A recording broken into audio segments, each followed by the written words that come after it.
GDQ Hotfix, we are doing a Flame Fatales preview. If you haven't been paying attention, you may not be aware, but Flame Fatales starting tomorrow. A very exciting week-long marathon featuring a lot of awesome women runners.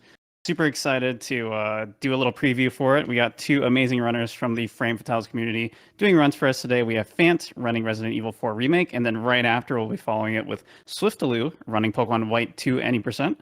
So I think we should just get right into it. So Fant, why don't you go ahead and take it away? Yeah, sure. So I'm going to be running for you this wonderful morning, at least West Coast where I'm at. The Resident Evil 4 Remake standard any percent category, which Catlink is going to be running on Monday evening. Actually, one of the final runs on day 2 of Flame Fatale, and coincidentally, Catlink is here with me. Hi. Hi, it's me, the other RE4 runner. Hi. Yeah. Howdy, hey everybody. I hope you're all doing well today. I'm very excited to watch some Resident Evil. Yeah, and there are a couple incentives for like the run on Monday that I think we could talk about when we get going here. But I'm good to go. So I'm gonna go ahead hit new game on standard, and as soon as I click this, we can start the timer. So I guess Etchi, are you ready? Kat, are you ready? I'm ready. Hi. Okay. Let's get going in 3, 2, 1, go. Oh my gosh! Thank you so much. You're welcome. So, Resident Evil 4, going right into the village after we have lost the police that gave us the ride here. I'm gonna go figure out where they went off to. And we try to keep this as spoiler-free as possible, skipping all the cutscenes. Not a single cutscene will be watched here. Well, technically, except Well, for maybe one. I consider this door opening a cutscene right here because you're moving so slow. It's like there's no way to know. You're just watching Leon very carefully push the door open. The amount of times I've tried to skip that as a cutscene. Yes, I did that literally yesterday. But this door, you do the same thing, but you can skip that one. Anyway, there's a guy on the floor. Don't worry about it. He's just taking a nap, and He's fine. we are moving on through the creepy house. Woo. Yeah. So I'm rocking the baseline Leon outfit here. You know, the leather jackets. And, you know, basically, if you're playing this game for the first time, this is what you got. But after I get through this, I want Kat to explain the donation incentive that's going to be for the. Yeah. Also, warning language. Leon, please. Leon, this is GDQ. Come on, Contain you can't say yourself, that. sir. Yes, so we do have a donation incentive for the Resident Evil 4 Remake run for Frame Fatales, or Flame Fatales, which will be costume choices. So we'll have choices for, I believe, both Leon and Ashley, because you'll get to see both of them, of course. So you'll see maybe punk Ashley, maybe romantic Ashley, maybe, you know, maybe romantic Leon, who knows, villain? I don't know. Okay. Are we going to see punk Ashley regardless, Scott? Maybe. Who knows? We'll see. She might make an appearance. Maybe. It's going to be fun. It's gonna be great. All right, so yeah, the goal here is to go right into the bear trap. Oh we my love gosh. bear traps. You know, that one has gotten me many times in my day. Yeah, I wasn't paying and attention. swear, I was like, it's what a am I going to sneaky say one. next? Yeah. Okay, RNG manipulation. So this guy right here just completely misses you and leaves the door open. Exactly. So ideally, you want to run past pretty much every enemy you possibly can in these games. But right here at the start, the village sequence, it's completed in either two ways. You wait for like 5 minutes to pass or something, or you kill any 15 Ganadas. So we're going to be trying to kill 15 as fast as possibly can. So you do a save reload. So this woman right here is just there and thankfully got something in her eye, so we can go and kick her. And then we just go stab this guy. So that's 2 kills. I'm currently looking for 6 right now. So the kicks can actually do quite a considerable amount of damage as well. Unfortunately, sometimes the Ganados here can be quite tricky. They are very much aggressive here, as you can tell. They can get very grabby. I need one more. I need one Very more before I pokey. can go inside. Oh, Okay, we'll just take that. there you go. Free one right there. Perfect. So, Alright, so we got the number of kills. there you go. Gonna be going in here to grab the grenade because we're gonna be using that. Our fan's gonna be using that to be killing the rest of the Ganados needed to get out of the village here. And unfortunately, sometimes they do get a little body blocked. So you get in the way a little bit. Get into this corner. Alright, come on, people. Where are y'all? Their Come Uber on is in. late. There should be more of you here. Yeah, their Uber is just late. It's fine. They'll show up eventually, right? Ooh. I'm just gonna go ahead and use this. Yeah, that's fine. Okay, here they come. Here they're coming. Right. So, I need a little bit more. Yeah, so we're basically waiting until this should be good, enough I of them think. come in. There you go. Switch to 30 FPS to make the grenade blast a little bit bigger. No, I'm one We're short off again. I'm at one 14. I kill. need one more. That is all that's- good. Sometimes that will happen. Switch back to 120 so it's a little bit smoother. Gotta get that one kill. There he is! Get him! Get him! Kill him! There we go. There it is. Now we get loot. Completely out of ammo. Let's go. That, it's fine. We're gonna be okay. It's all good. Yeah, they were really being stubborn there. Yeah, the village is definitely one of the most reset heavy areas of the run, just solely because of the RNG of what the Ganados will do and how they'll react, and the enemies in this game actually do have RNG health pools. So sometimes they have more, sometimes they have less, sometimes they're one shot, sometimes they're 6 shots, which can heavily sway how the village will go.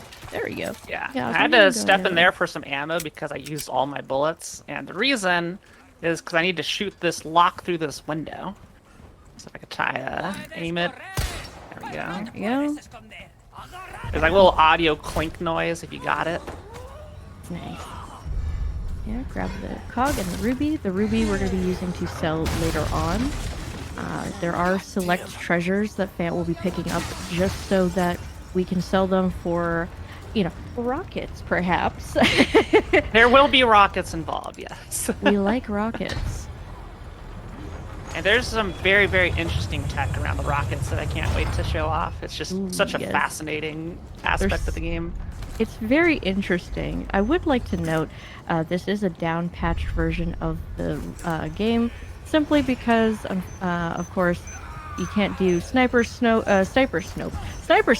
glitches on current patch. So to be able to continue using them, we are on the down-patch version.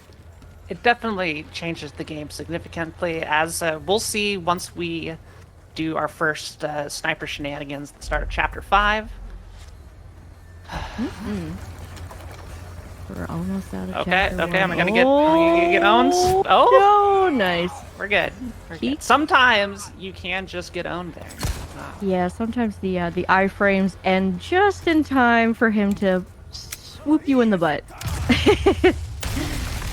Alright, coming up, that's going to be doing, hopefully it works out, but we're going to be doing an attempt here over a Larry skip, which is an out of bounds used to basically go straight to the basement to save Luis. Mm-hmm. Sometimes it can be a little finicky. We'll It hope, can but be. cross our fingers. It's a finicky one. If I don't get it first try, I'll reload, try it again, and if I don't get it second try, we'll go say hi to good. Larry. Ooh, gets a little say hello to Larry. He doesn't get much love anymore. Oh, he's not getting love today. So let's go. We got the out of bounds. It's utilizing the tripwire bomb by when you deactivate it while under it at a certain point while looking at the wall. It will allow you to basically push out. It's a very interesting way to explain it, but it's basically Leon's body gets like pushed as he's like deactivating it, to put it lightly, I guess. There we go. We just beat Chapter 1. There it is. Let's go. Yeah, no love for Larry. F's in the chat for Larry. Mm-hmm. Hopefully you don't get to see him on Monday either. I hope not. Yeah, that makes me nervous. All right, so giving you the basic story of what we skip in every single cutscene is at the end of that chapter, we get captured, and then is that where Leon gets injected with the bugs? Mm. In that one, or is it later? I can't remember. Either way, he gets captured, and they put him in jail, a very much not secure jail. Take away his gear, and we just go and break out. Didn't even have to pick a lock. Easy escape. So now I just need to go get our gear back. Yes. This pitchfork guy can be rude, so hopefully it won't be rude.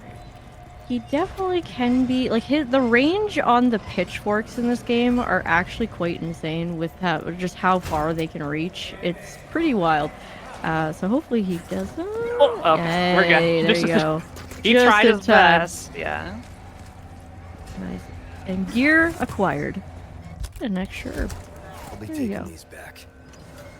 Yeah, the herb routing very early on is very important because our first big Who's that? purchase, which is going to be in chapter 4. So buy merchant. We don't need to talk to you. We just need your. What are you ammo. buying? Oh, come Bye, back, stranger. No! The hell am I? Thank you. Thank you. Oh, what are you selling? Ah. Oh, you're selling nothing. Okay. All Have a right. nice day. Now, my personal least favorite area of the early game, Pink Mist Valley. So Yes. called because there's lots of dynamite. There are certainly a lot of dynamite here. Fan's gonna be getting into this house here to go. I'm gonna grab go this pick flash, up- just Yeah, in let's case. pick up a flash. You never know what could go wrong in this game. Flashes are very, very useful throughout the run, especially with Ashley. Oh, Oh! dynamite on my feet. It's fine. Unbelievable. Unbelievable. You hate to see it. I'm gonna have to get a backup stuff. Okay, they're just not gonna flint. They're they're AFK. We take those. We absolutely take those. Yeah. So Red Mist Valley, or Pink Mist Valley, as Fan likes to call it, is notorious for basically turning Leon into pink or red mist. Thankfully, on standard, it's not as bad. On professional, that dynamite would have blown him to smithereens like in an instant. So it's a little bit more lenient on standard, thankfully. But Just get me out of here. we have a nice first aid down here that we can grab with a yellow herb that we're going to be using to sell later. There we go. So I may have to sell some handgun ammo to get enough stuff later on, since I'm going to be one triple mix short. That is fine. But we will see. We're gonna make it work. We're gonna figure out how to make it work. Oh, Why let's did I go the roll there? roll! I love that roll. It's so random every time it happens, but every time it happens, it makes me so happy. All right. Well, we're through the worst of it. I just spin this odd contraption because that's definitely a contraption that you find in rural Spanish villages. Oh yes, of course. Oh, I wanted to get weird. this ammo and I got punished for it. It's like that's Yeah. $1,000 right there. So. He's a grabby boy. Hopefully she decides to play nice. Ma'am, You please. did. We are out of there. Just gonna get some extra barrels. Yeah, this is mainly my backup money, just to make sure I have enough. Yeah, so the inventory for like money and everything and what we'll need for pesetas is very tight and can be you get Salvador there gets a little close sometimes. But it can be very tight on money, so having backups is really useful in case, you know, you do have to use an herb or something. It just makes it a little bit nicer. Yeah, hitting some extra barrels, getting some, like, I got a whole bunch of handgun ammo to sell. Then I have some extra rubies routed in as well Shabby. to make sure that I never do it. So let's see. There we go. That's the same combo every time, though. Interestingly enough, on any given difficulty, all the puzzle solutions are the same. But there is a difference where on professional, the puzzle solutions are different. but they're consistent every time you go through it. So. Yeah, I believe it's the differences are for the clock puzzle in Ashley's section, where on assisted and standard are the same, and hardcore and professional are the same between each other. And Okay, that's chapter 2 done. Let's go. Are we saving Huey? I mean, we could. Sure, why not? You can just shoot the bear trap, and it lets them free. If you want. Yeah, we will. All right. to you. So there is a dog here. This is not required. This is for you, chat.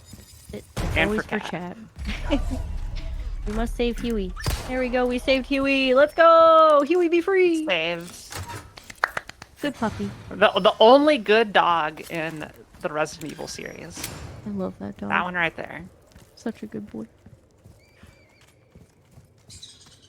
Okay, so this is where we go back around to the village. It's now getting like to the dusk time frame.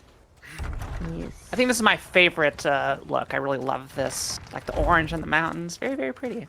Yeah. You still have the I love how the ammo drops are preserved. That's where we killed all the Ganados in chapter 1. Yeah, it's nice that at least like you can come back and always get more. Please. Not like this. Yeah, You do have first aid there, so that's good. Yeah, but I'm gonna get the backup fast as well. In this next room. Yeah, this game does have a nice Yo, Velvet amount... Blue, okay, I should be let's good go. on money, yeah. There you go. That's just random chance right there. Yeah, this game does have quite a good amount of backup heals throughout. Within, you can use snakes, chicken eggs, as well as, you know, Yo, a grenade drop? Oh, Heck, nice. the one in chapter 5, I'm not getting that. But there is a good amount of first aid and backups, just in case, you know, a Ganado gets a little handsy. A church. So if you played this game, you know there's some side missions to get some spinels, I don't know how you pronounce it, whatever that little thing is. And you can trade them with the merchant for things. And there's a couple we're going to be doing along the way that are very quick and easy to grab in order to supplement the treasure route, essentially. Now, Kat, this is one thing I never figure out how to do is the fancy slash down these stairs. I just never go down. Yeah, it's essentially you basically hold W in shift while you're opening, and you hold it, and then you click the mouse button basically furiously until you go down. Sounds good. Yeah, a cool little trick. Okay, hopefully... Oh, Got okay. got the animation. Leon got too hot. Yeah, the Molotovs That guy just crouches. have... This one's like, I'm gonna reach into my pocket.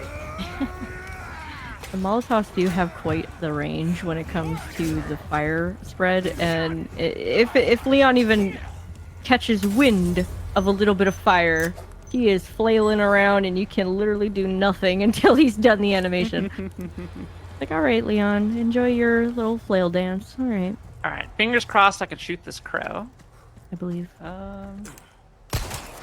There you go, easy. Oh, come on. Excuse me. Oh, I got 3 of them? What? Apparently you got 3 crows? Damn! I got 3 crows. She's a pro! Be nice, dog. Just gonna zigzag. Heck. Yeah, these dogs... Oh, this one's being rude. Get out of here. Yeah, they at least stop chasing you once you pass that rock, but they can be quite jumpy. They were indeed. My combat knife's getting low on charge there, low on durability. Chapter 1 did not help with that. No, but that's fine. Thankfully, at the merchant, you are able to fix up your knives, and there are extra combat knives and kitchen knives littered throughout. And when the game knows once you have no knives in your inventory, the game will basically just give you a knife for free in a barrel or whatever you open. It's just like, oh, here's a knife. I noticed you have nothing, so here you go. Yeah, the drops you get, there's some that are fixed. It's like this is always a grenade. This is always rifle ammo. but most barrels. Whoop, that was spicy. Slick. Most ammo drops are based off of your current inventory of items. So if you have like a full heal in your inventory, green herbs are just like not gonna randomly drop. But there are a couple spaces where something's guaranteed to happen. Wait, did I really not? Okay. Yeah, so it was just like, no, I don't feel like unlocking. So this is another instance of a save reload where you hit a checkpoint, which you can see in the top left, that weird spinny circle thingy. And whenever you reset the game, it's kind of like quitting out in a Dark Souls game, if you're familiar with that, where it will reset the enemy positions, reset the AI. So if you just run through here and try and go out, there's like 5 Ganados waiting for you. Yeah, they will bombard you at that door very quickly. It's ridiculous. Oh, dang it. I don't know what I was doing. Didn't get the cool roll. I was in the wrong spot. Oh, good.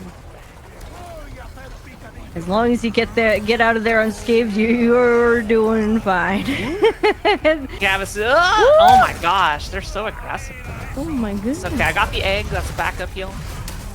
The Ganados Kind of always just pop it know now, when they're live. since I'm going to be taking intentional damage. Yeah.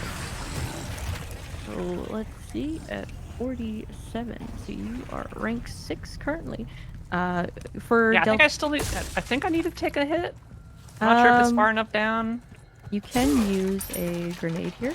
Yeah, To lower down your DA if you need to. So for those who don't know what DA is, it is difficulty adjustment. The worse you do, the easier the game gets. The better you do, the harder the game gets. So intentionally, we will take damage in certain places to make sure that we have that DA level that we need. Now Fant has the DA level she needs, so she can do Del Lago, I call him Del Taco, a lot faster. And so currently you'll see that Fant is doing a very quick harpoon throws here. So essentially when you aim and then release and throw and continuously do that, it will make Leon throw the harpoons a lot faster here. The waves are a little tricky sometimes. That's okay.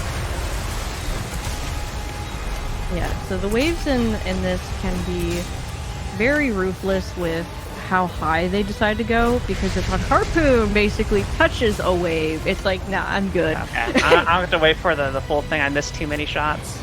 It's all You can good. lower the FPS here, but I'm stupid and keep it on 120 FPS. Oh my god, you're actually wild for that. Yeah, so the lower the FPS, the lower the waves. That's just kind of how she goes with this. But as long as you don't get Del Lago into second phase, you are just fine, because second phase he actually heals for 70% of his health. It's dumb. He cheats. He goes down to the bottom lake and like finds a health potion down there. It's stupid. Yeah, and then he is even worse to deal with on his second phase. It's almost faster just to redo the first phase. Yeah, it almost is. And he's like harder to hit, and yeah, it's not great. Don't let him get to phase 2. Yeah, never let him get to phase 2.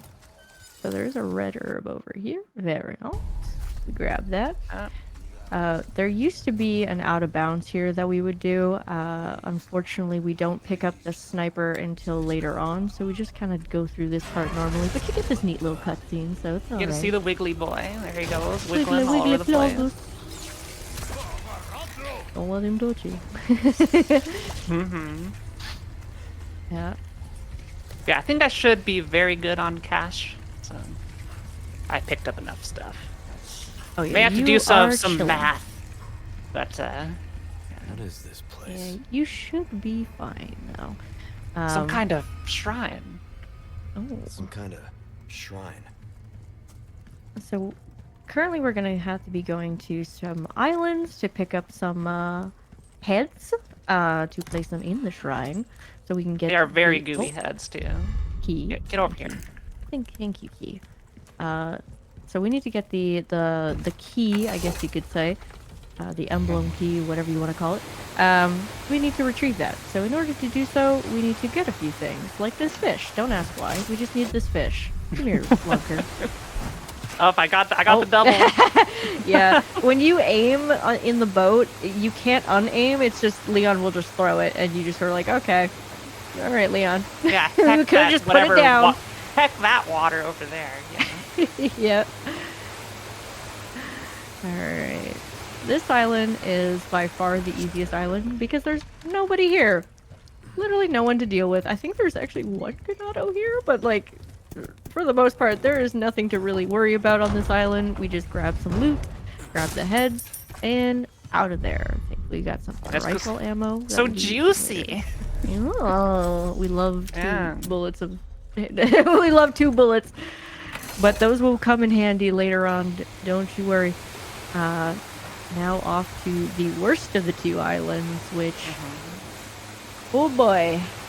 Red Mist Valley, Part 2, Electric Boogaloo. The path that we do in the speedrun kind of like minimizes the chances of getting hecked, but sometimes it happens. I'm gonna try and do a 180 in the boat so the boat's facing the correct way after I leave this, because the boat will face either down the valley or the other way, so we're just gonna do like a... Well, I overcorrected, but we're good. And then there is a box here that has a guaranteed flashbang right there. The flashbang routing is very, very specific. Every flash is accounted for. We need every one of them. Every single one of them. They are very useful. Because Yeah, so you can go right or left. I choose to go left because it doesn't aggravate the people near the head and makes the escape route easier. Yeah, Yeah, so there we'll is go this way. There is a retry once you grab the head that you can do if you see like a Ganado with a pipe bomb. You know, probably good to just reset because that will send him right back to the void of which he came, so we can leave. Yeah, but Thankfully- usually this area is pretty clear if you go that way. Yeah, it makes this part a little bit nicer to deal with, so you don't have to do that retry. But ooh, nice. I love when that drop happens. There we go. And then the last thing is you need to he's make sure actually really far. Thankfully. you don't get hex. Ganado, we're good. ew. If fire lands at your feet at the door, you just can't. You're just done. You basically just died. You're- Like there's you're- no you're escaping done. it. Yeah. Like GG, try again. Good luck on your next attempt. Yep. It do be like that sometimes with this game. Now we gotta go put the heads back. Yeah. Now And that we then got our first those- shopping trip. Yes. Yeah. So for the first shopping trip, mark we're for the going to be, Fant is going to be, combining all the red, yellow, and green herbs to sell, and buying the sniper. We'll be buying the sniper and the scope, and then she's going to be essentially getting some treasures, and making her way to the El Gigante. He's gonna be an interesting one. He's not too much of a hard fight, but his little tendril can be very wiggly and not want to get hit. So I'm sure everything will be fine. Right, chat? It'll be fine. Okay. It will so be let's, perfectly fine. So we can sell those, so that's fine. Yeah, so those gravestones we defiled earlier. It's for that, grave robber, and then we could trade for this mask, which is very important, because we'll go in and inlay some gemstones, which we have conveniently routed in. Welcome. And we Do, could start selling everything. Ooh, I could sell... I'm gonna sell one of these, I think I'm good, but, yeah. You And are we chilling. buy this, we buy this scope, And we're gonna and then we tune up the scope with power. tune up that sniper with 3 power, 3 ammo. Look at that, capacity, cock. and- catch me a big fish. Parts, we put the scope before I forget. And out we pop. Going into Ganado, or sorry, Gigante. El Gigante. El Gigante. Yeah. El Gigante. I got the Ganados on the brain, see? So basically... The soft G, or the H, yeah. El Gigante. Yeah, I'll let you explain the fight, Cat. Oh, right. I can do it on Monday. No problem. So Fant is going to be focusing mainly all damage to the head. As you can see, his head gets a little wiggly wobbly. We want to make sure we do all damage to the head so we can activate or release Guess the I missed a tendril. shot. Alright. That's okay. One shot the tendril, another shot then, and shoot the rest while he's down. And then reloading 3 shots. Oh, there we go. Make sure he's down. Just to make it easier to get him shot, and that should be it. Very Okay, simple had fight. to do a little bit of improv there, but we got it. That is fine, because we do need the you do need the sniper bullets for later on. They're Let's get to that going to be church. very useful for cabin coming up. So saving as much as you can for cabin is very good. So maybe using the pistol sometimes here and there is not a problem. It's a very straightforward fight, thankfully. It's not too complicated, but yeah, like I said, the wiggly tendril, they'll get you. They really will. Yeah, usually I'll have to like craft a batch of rifle ammo or something. Usually, you know, that's usually a given when it comes to going into cabin, because you do need quite a few sniper shots, and you'll need sniper shots for later on in castle. I'm nervous about the cabin. That's a scary, scary, scary place. I will do my best to explain everything while you do your thing, because I know how much of a focused part that is. You're all good. So coming up to chapter 5, you're going to be seeing a very fun little trick here that can only be used on a downpatch version of the game, of course, with the sniper and the scope. First, we gotta do this funky little puzzle. I kind of missed the old puzzle because it was just button input. This one's fine too, but you know, you gotta put them all in the right place, and it can be a little confusing at first. But I usually use the tip of the top of the Illuminados symbol. Mm-hmm. It's usually There's where another I look. green herb right here. Hey, look at that! Now you got 2 mixed herbs. Look at that. You're chill. I may save one of them for cabin if things get hecked. Yeah, definitely. as they are no known to shame have. there. Ashley, you in there? Cabin can get quite tricky, but thankfully on our way to cabin, Fant's not gonna have to worry about Ashley, because she's just gonna leave her Yes. here. We're gonna keep Ashley safe in the church. Yep. She's just So gonna there's stay Ashley. here. Everybody say hi, Ashley. She's gonna go up the ladder. The ladder. Leon! Help! Leon. Help me, Leon! She'll kick the ladder down. And then now everybody say bye, Ashley. Bye, Bye, Ashley. Ashley. Later! Bye, Ashley. Go. Bye, Ashley. There we go, and out you go, and out of technically, I guess you're out of bounds, quote unquote, but you don't have to worry about Ashley. She's nice and safe in the church, and so Fant can just make her way all the way over to the cabin, easy peasy, without a worry in mind. Yeah, I fired a bullet into the air there to force that Ganado to throw his Molotov, so I can go right by him without too much trouble. There we go. I have some new goods that might interest. Not interested. Not interested. Go bother someone in- else. Oh, Wouldn't mind some more rifle ammo, maybe. But we'll craft some on the bridge if I need to. No worries. Making our way through the village once again, but this time to retrieve the shotgun. Normally you would pick it up in the first chapter. However, you can just leave it here and come retrieve it in chapter 5. It will just be sitting there waiting for you to retrieve, and also an extra hand grenade, because you can never go wrong with extra hand grenades. I'm gonna go ahead and just craft my rifle ammo right now. No worries. What? Not today, Goodbye, son, combat not knife. today. Oh, by knife.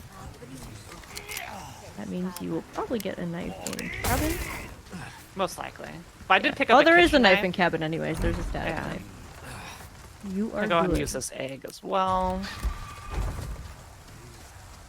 I think the load happens. We'll see. Yay. I think I got the checkpoint. So you want to do a checkpoint here, normally, so that the Ganados in this area don't really pay attention to you. They just like AFK, like they're gone. They're out of it. They're like he's over there just tending to his chickens or something. I don't know. They're busy. Except for Bullboy here. Bullboy likes to get a little. He likes to kick, or he tries to like. He's just I gonna guess he's stare at AFK you too, intimidatingly. apparently. Yeah. He usually likes to do a kick there. All right, but one thing guess- I am gonna do is increase the brightness really quick. Just No. makes. No, I don't want to go into photo mode. Heck you. You want to take a picture? It's a really nice scenery. Alright, so Cabin. So essentially what Fan's gonna be doing here is she's going to be shooting up to about 11 or 10 Ganados. 12 as well is fine. As long as you get over 10 kills here, you are fine. So just killing these guys in the windows, getting all them, and then there's going to be an extra guy here. Do you want to shoot him? Oh heck. There you go. Okay, and then throwing the grenades here to get the extra kills. I was one short, but it's okay. That is fine. There will be more Ganados coming through the windows. It's okay. So using the shotgun here, going to be killing some extra ones. We basically want these Ganados to drop the planks, as you see there, because we want to close all the windows downstairs as quickly as possible, so that way we can activate the second phase of the fight. That is the fastest way to clear through the first phase instead of having to waiting around. They're not dropping. Oh, Heck. oh, egg. Oh, Come on, give me my stuff. give her the planks! Give her the planks! God damn it! Planks! Please! Oh my goodness. god! Oh, Cabin can get very messy very quickly. And that guy just went right through the freaking planks. Hello? Okay, Plagas. This is very cursed. Oh boy. That is fine. We made it. All windows have been boarded, and now we can loot. So Fan's gonna do some quick looting here, grabbing some items so she can make some more ammo, because there is going to be a necessary few more kills to do. We need exactly 5 in the second phase to activate the Bullboy. The Bullboy is the signal of the ending of Cabin. However, you do need to kill him. So immediately Fan's going to be killing a few people here. Oh, hello! This is the most cursed cabin This ever. is a very cursed cabin. Like, this is oh my. they just don't want to, they know they're on GDQ. It's just how it happens, I swear. Alright. So using the pistol, because obviously you don't want to use too much of your necessary ammo going into castle, because that will be... What the heck is... Thank you, Luis? Question mark? Alright. I should be able to go downstairs. You should be fine to go downstairs, yes. There we go. There is Bullboy. So, Fan's gonna want to do exactly 3 to 4 shots to Bullboy's head here. And he should die. There you go. 3 shots and he's out of there. There you go. Get that emerald. We do need that emerald for later on to sell. Stay away! And now we I'll just be wait, we hope and pray, and we'll get out of there. Oh, that was the most cursed cabin fight I've ever done. My goodness. Just for you, GDQ. It can go wrong so quickly. Like, I've had cabins just as cursed. It just happens. Like, it gets out of control real fast. But as the way she goes, heading out I cannot of believe cabin. the Wiggly Boy just went through the board. Oh my god, I hate when that happens. I've seen it happen a number of times, and every single time I'm like, okay, then what was the point of the board? Luis, what is you doing? What are you doing, Louise? Alright. So get the shotgun ammo here and some sniper ammo. And we're utilizing that for later. And now we have Ashley. So Ashley here, she's fine. Let's see, to is get 3 grabbed. grenades really good? Is good? Am I good to skip this one with 3 grenades? You want to grab it? Okay, dang. Yeah, you just want to grab it. I did throw an extra one in cabin. You threw an extra one in cabin, so you want to grab this one. Okay, so Ashley getting grabbed here is perfectly fine. Don't worry about it. She's fine. She's chilling. She's going on vacation. We'll see her next Tuesday or something. I don't know. But we're gonna do the checkpoint reload here, just to save her, and that will drop. She'll get dropped, she'll be fine, but she will get picked up again. When she gets picked up again, that's okay, because we're going to be doing, Fantier is going to be doing an out of bounds, essentially to skip the Chainsaw Sisters, so she is on a time limit here. As you can see, Ashley's grabbed, and the red line is slowly taken up, but that's okay, because getting to the next checkpoint is fairly quick, and allows us to easily get her back. Need some of that shotgun ammo, that juicy shotgun ammo. Come on, help! So Fant's gonna be shooting the barrels here to get access to the corner here, so you don't activate the checkpoint too early. Get into the wall, look down, and activate the checkpoint. That will push her into the wall essentially, and allow to go there we out are. of bounds. There we go. Also, I'm going to jump the brightness down just a little bit. Yeah, chapter 6 is definitely one of the easiest chapters, I'd say, in terms of the entire run, because you don't have to deal with Mendez, you don't have to deal with Chainsaw Sisters. It's a very chill segment of the run, I'd say. Yeah, if this isn't possible, which I think in professional you have to go through all this. Yes, there are no checkpoints in professional, so any checkpoint abuse in standard you cannot do in professional, unfortunately. So we kind of get that luxury in this category, which makes it a little bit Yeah, there they nicer. are. Also, Hi, there's bye. the Chainsaw Sisters just They're chilling. chilling out here. I love that. We'll they say hi still to have an Mendez as animation. well. Don't you worry. Yeah, we get to say hi to them too. Oh, there's a flash. Grab that. No. Give me the shotgun ammo. All right. So now Fant's got everything. I'm just gonna use this egg. There Get you that go. gunpowder. Gunpowder is very important. Yes. There will be crafting of flashes later. And we're going to be needing... Camera, please? Oh my gosh. Camera? Oh, No! Okay, let's just... yeah, reload that real quick. It's okay. I spun around too much. I 360 too many times. All right. You are fine. All right. But it's okay because the checkpoint's literally right there. Do a slow turn. Hurry! There we go. So every Ganado in this area coming up this hill is one shot. They're all 1 HP. I think sometimes they can be 2 shots. Very rarely, but for the most part they are all one shot. You don't have to really worry about spending a million bullets into them. Sometimes these guys can be a little finicky, but other than that, it's easy sailing. As long There we as go. Ashley doesn't get stuck on the wagon, because that happens. Come on, Ashley, let's go. Thanks. Alright. Okay. I'm getting so many safety barrels. You can never I go spent wrong so with much the ammo. Oh, it's just all ammo. I've got some Okay. new items in So stock. Fan's going to be using the merchant here to do the next out of bounds. There is another way to do this out of bounds with the checkpoints, but this is far easier since you also have to do a little bit of shopping.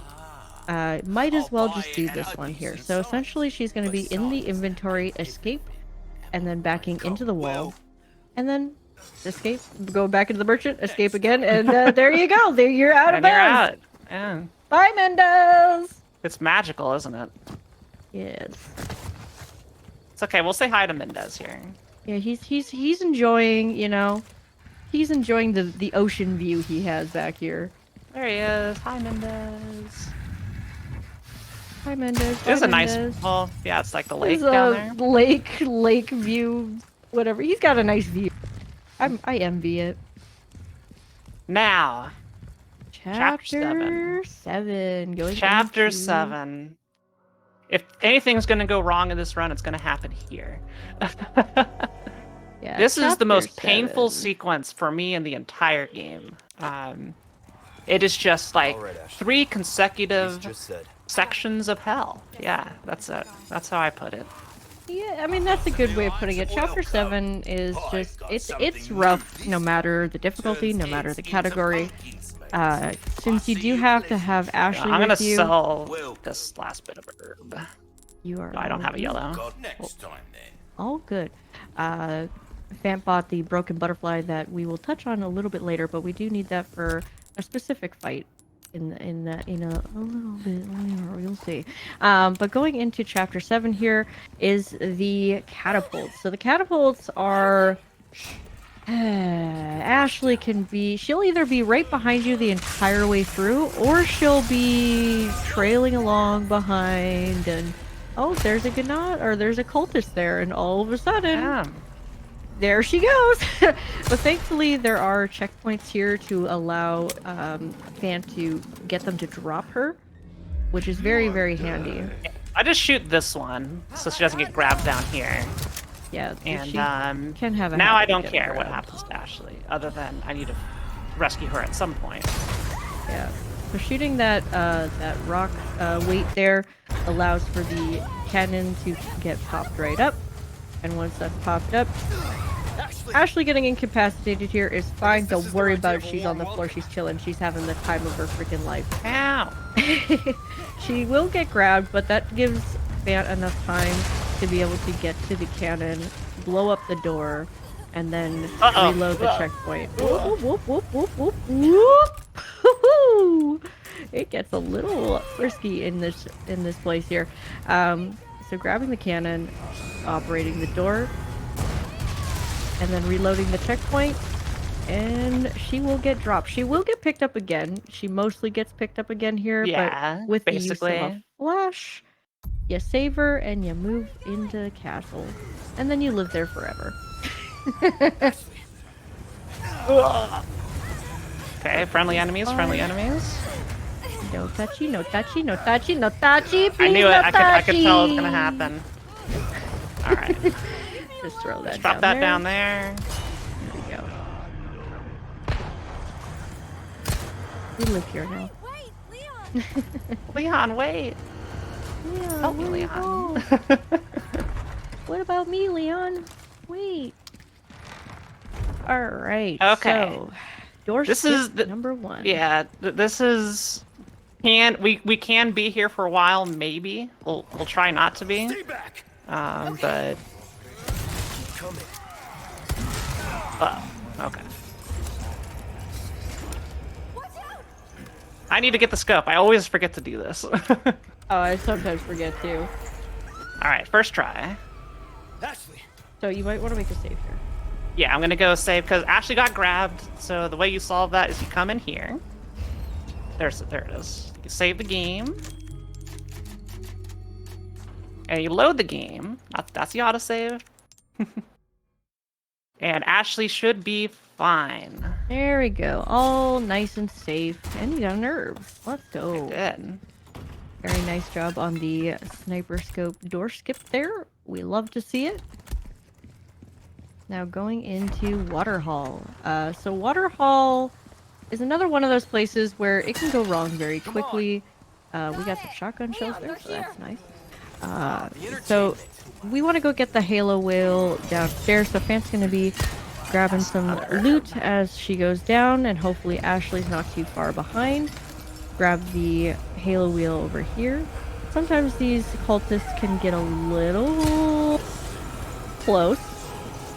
Oh, there we go. Nice little knife. This should do the trick. There you go. Using the flash will allow Fan to get through here a Okay, lot good enemy nicer. position. Yeah. So she can allow it basically allows for time to spin this wheel while the cultists kind of like get distracted and go somewhere else and leave you alone for a little bit to do that. And then you get out scot-free. Ashley may get grabbed here sometimes, but it's not the end of the world, as, again, flashes are your best friend. Whoa! Whoa! Whoa! My goodness! Oh my god! What in the heck is going on here? Alright, come on. Come on. Let me do the wheel. Let me spin the wheel. Come on. Oh, you got time, you got time, you got time. Alright, make sure to throw that flash before it's too late. there you go.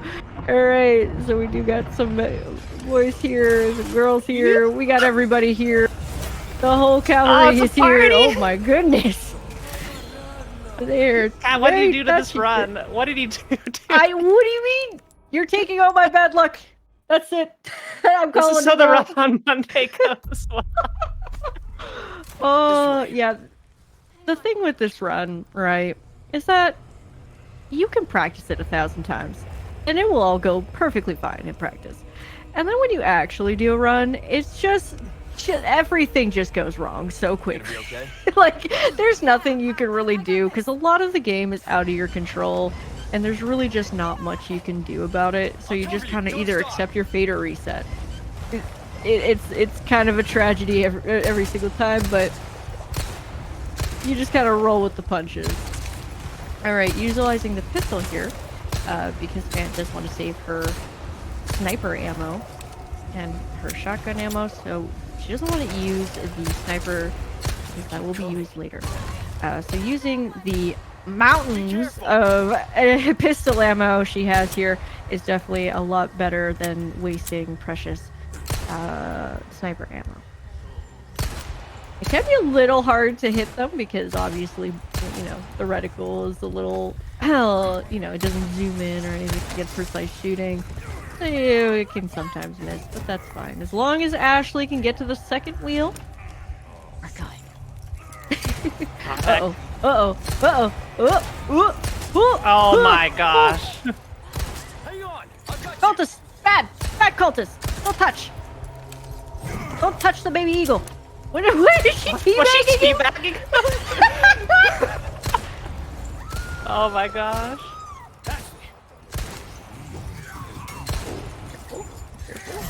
That was bad. Yeah, this, so basically, you really don't want the cultist to touch Dang. Ashley here. That is okay. It happens to the best of us. This room is very unforgiving. Yeah, I got especially... 2 fast Ganadas there. That was very unfortunate. So we have to start this section over. Yeah, that's kind of the downside to this room. The checkpoint, as the checkpoints are nice, they can be sometimes unforgiving with certain parts. Like Water Hall. Water Hall is like, no, I don't want to be here. I don't want to be around anymore. Sometimes the AI can bug out and you get a free water room. Those are Oh great my god, days. that's like the best thing ever. Whenever you get a free water haul, it's like, oh thank goodness, I don't have to do anything. I just have to sit here and wait. You still have to shoot these folks here. You don't still have to shoot the cultists in the even if they are frozen here. You do have to shoot them, because if you don't, Ashley will just kind of sit there and go, oh my god, there's a cultist right there. What do I do? I guess I'll just crouch and wait. There we go. Get him. Get him out. Oh, Nice crit. nice shot. Yeah, see, Like that right there. Oh! she sees one Ganado in her way, and she's like, yeah, I'm just gonna sit here. Oh, not again. Not today. Not today. Unfortunately. Hang on. Okay. I've got you. All good. Oh, don't shoot her. Don't shoot her. Okay, so he is... Okay, they're taking her to the other side. That's fine. Oh my goodness.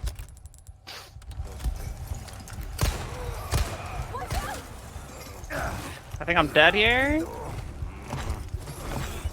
Oh, not today! Oh, eat it. Eat it. There you go. You're good. You're chilling. Come on, Ashley. You are chilling.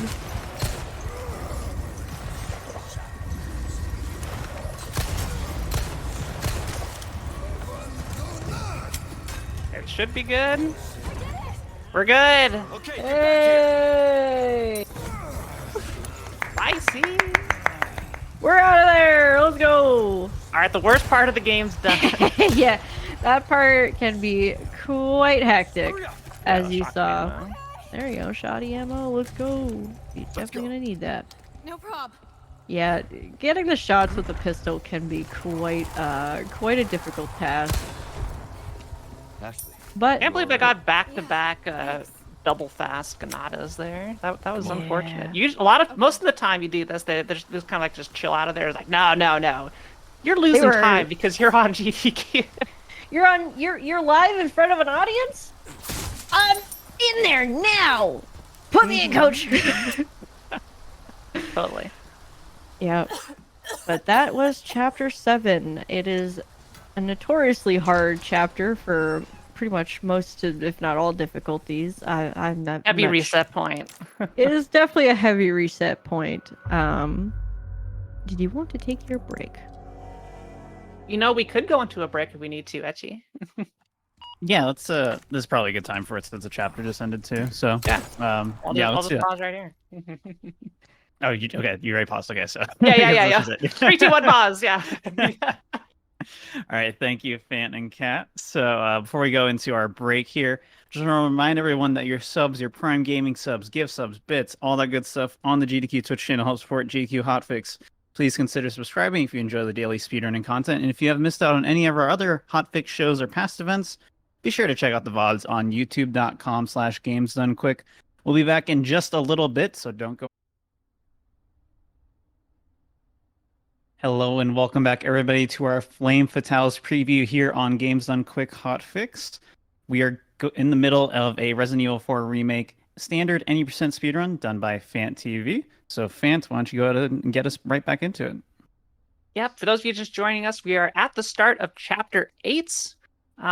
So we'll resume the timer in 3, 2, 1, go. Let's go. Yeah. Gonna do some fishing over here. Yeah, so there is a little that beetle. sneaky beetle to grab here, which basically gives extra. Did you grab it? Yeah, I grabbed the beetle. Okay. I wasn't sure. I didn't see it, so I was like, I'm pretty sure I grabbed the beetle. I might have missed Yeah. it, but I think we're good. Yeah. So basically, the beetle, I believe, is about 10,000 pesetas, which is very, very nice for extra monies that you might need for later on, because Fant will be needing to buy a rocket, and they are pricey. So more money, the better. So coming into the extra cultist rooms here, we got lots of cultists. Please, ready, no, I'm gonna ready reload. at the arm. It is okay to reset. They here. were blocking the barrel. They did not want the barrel to be taken out. Yeah, I spent a good amount of time practicing this room. This room can be quite annoying to deal with, because you do need to kill the red boy up there. He's the guy with the lantern. He has a very nice lantern. We need it. So we're gonna be taking that from him. Sorry, my friend, but we do need it. Oh, we got a runner! Get him! Get him! There we go, we got him. We got him. Luckily, we got the... I don't know what the proper term, the stun, the parry, the what have you. Yo, I got a ruby drop. Let's go. Oh, unlucky. No, that was not unlucky. That was pure self-sabotage there. You know, it happens to the best of us.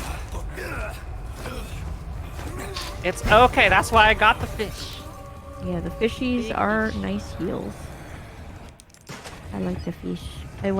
I took that fish. I remember I took one of the fish from the chapter like 4 or something, where Del Taco is, and I brought him all the way to the end. I named him Pedro. He was great fish. Alright, now we just had a nice little chat with Ada here. Now we're gonna be grabbing some puzzle pieces and some treasures. So the That puzzle... cool clock. Yeah. So the puzzle here is static. You can change the location of where you want to place them. However, if you keep them in the same spot every single time, they should always be the same solution, so you don't have to worry about it. That goes here. That goes here. That goes There you here. go, and Goes there. easy. For me, it's a different puzzle every time because I'm never consistent in putting the blocks in. Oh. Yeah, it can be a little tricky Alright. because sometimes, you know, you find might us. accidentally place them in the wrong spot, but... All right, everybody, warning. Spooky about to happen. Oh, great. What was Goodness. that? What was that? Here's the What in the load-bearing heck is cabinet. Even that. Hold on, it's very heavy, okay? Leon's got he's got them tired arms. You know? Oh my gosh. Spider boy! Oh, get out of there. Get out of my face. Anyway, so now we gotta get into Chapter 8 here. So Chapter 8 has a few instances where a fan will have to throw a grenade through a small little crack in the hole in the wall, and, you know, as one does. The enemies can be rude here. So essentially, yeah, they can be a little rude. Out of the way! Out of the way! So normally you would have to use... Oh my gosh. Oh my goodness. Relax, Colton. Relax, guys. Alright, I'm gonna do this first, since he's right on my butt. That's fine. So, Ant's gonna be shooting a counterweight on the other side of this gate here, which can be a little tricky to hit because, as you can see, it's a you don't see it, which is quite ironic, I guess. But yeah, so there's a small little pixel you can hit on the other side of the gate to be able to hit the counterweight, which allows you to open that door early. Present for you. Throwing the grenade in here, which opens that door early as well, making Chapter 8 really nice, but also very scary because you do have a lot of cultists on your butt. This one right here, you stick to the left side of this door, because he's going to want to grab you. You don't want him to grab me. No touching, please no touching. Leon is very precious. We must protect him at all costs. I know we're here to save Ashley, but we're also here to save Leon, apparently. Alrighty. Grabbing that fancy beetle. Taking that core. Now, if you're like me... Oh, hello. Bye, sir. If you're like me, you wondered for the longest time, how do they move the cannon so fast? And the answer is you just use the arrow keys on your keyboard. And it goes zoomy. Yo, I got hit. Oh! That was kind of funny, I'm not gonna lie. Pedro! Oh! Pedro! My boy! That was actually really good. Yeah. That was kind of funny, I like that. Open for traffic. Oh, you have to hit a little bit higher. A little bit higher. Yeah. There you go. There we go. Oh, What? There's still one. What? All right, Where we're did gonna- those two come from? Yeah, wait. Where did they come from? Huh? Oh, I guess you only killed one. Okay, you split. I don't know you how I split the killed one guy in couldn't do half. that I was again really if I confused. tried. There I you couldn't go. do that again if I Sorry. tried, Cat. I've had my fill. It's okay. There was a The question. run continues to be cursed. It's okay. It's fine. You know, Ashley, cursed runs can be where are quite you? entertaining. I love a good cursed run. Chat, I hope you're having a good time. Give me a 1 in chat if you're having a wonderful time with this very cursed Resident Evil 4 run. Oh yeah, let's get some. Because ones we're in in the maze now. can't believe that guy. this chapter 8 is chapter 9 is also quite powerful. Yes, it has its moments. There was a quick question. Chat, do you still hit that in the patch version?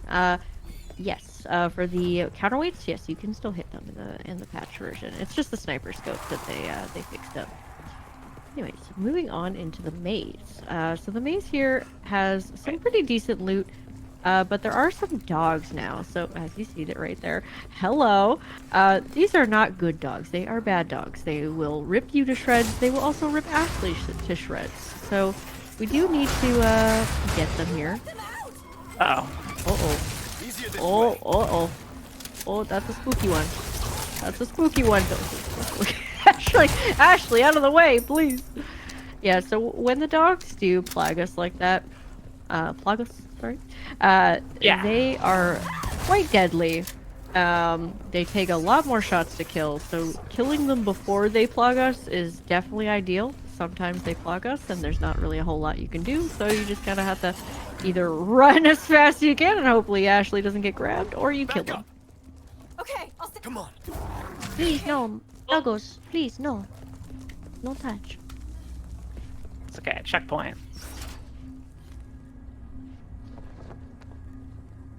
Wait, what is foul he- beast. Now, once you go into the towers here, for I believe 2 of the towers, the enemy, like basically the dogs just kind of scamper off and they go do their own little thing somewhere else. They do sometimes come back. Wait, is it this way? Oh, it's the 2-for-1 special. Oh, what the heck? What the heck is even that? Yeah, we're just Hello? gonna take care of you now. That certainly was something right there. That was a first. There you go. Alright, getting a grenade for those doggos right there while shooting this boy before he flagusses. Thank you very much. What a good boy. Thank you. Good boy. Stay down. Now Yeah. sit. Good boy. Stay. Sit. Hold this Good. down. Thank you. Alright, Alright, so get one it. more is gonna come over here. There he is. Goodbye. Easy peasy. And an herb. Nice. Oh, we got another You know what? right That's another there. one. Ooh, Yeah. Absolutely take gonna take that. that. Yes, please. It's always good nutrition to take herbs out of dogs that have Extra that in protein, them. Yeah, right? extra protein. Yeah. Getting the second flag here. There are 3 flags necessary to get here. We got some cultists coming through. And we do Fans have to going kill to them. Flash them here. You have to kill these 3 cultists. If you do not kill them, Ashley will be stuck in the maze. It's not a good time. We do not want her stuck in the maze, so we do need to kill them in order for her to move. So once all of them are killed, get the final flag, and Ashley will be not too far behind. Alright, that was, not a bad maze. Honestly, Outside of having missing the one shots, You're was a little lucky unfortunate, but yeah. because you didn't have to deal with Ashley closing the door on your face. Yes, she can do that. Sometimes Yeah. Ashley was like, "I didn't like this run, so can you please try again? All Thank must you." be this way. Thank you. I mean, help me, Leon. Help me, Leon. Look, there's a I'm statue. trying to help you, but you ain't helping me. That's you do a lot of please. Yeah, so this second part is kind of like a non-linear 3 paths. You got to do them all eventually. And this one right here, when I played this game for the first time, I had strong words for this area. Oh, I honestly don't even remember how this section goes. I'm so used to skipping it with that It's grenade. bad. Yeah, you throw a grenade. There's a guy that's supposed to lower that bridge. I can Yeah. use this flash. Yeah. I would not. You know what? I would, yeah. You know what? Wait, do I have the autosave? There's a checkpoint coming up. Okay. I believe you can. Not here. Not here. No, not yet. Okay. Okay. Well, camera. Photo mode! Woohoo! I think there's one out here. Right here. Right there. There we go. And Saving the Ashley will flash. magically get herself back up. And there we go. Don't have to worry about her. And we can carry on like nothing ever happened. I got enough rifle ammo, which is good. Wait, why am I doing that? Hang on. The You door's need more over here. Shotgun shells is why. Duh. Alright. Guaranteed gunpowder, guaranteed green herb here. Bet you could use So it like now a it is weapon. time Now- for Nighty Nights. Little old-fashioned. Nighty The, night the nights. nuggets. Too bad. Any luck, we'll have a decent time here. We Fant is also looking for Come on, you can't heavy be serious. grenades. That will be. Like that. Speaking of which, there we go. Oh yeah. You got Oh, one. come on. Double, really? The double. Okay, Ashley. Have at it, Ashley. Gonna No. save a shot here. There you go. Oh, hello. Whoa, careful. Alright, so each of these knights do take about 3 to 4 shots. Sometimes 3, mostly 3.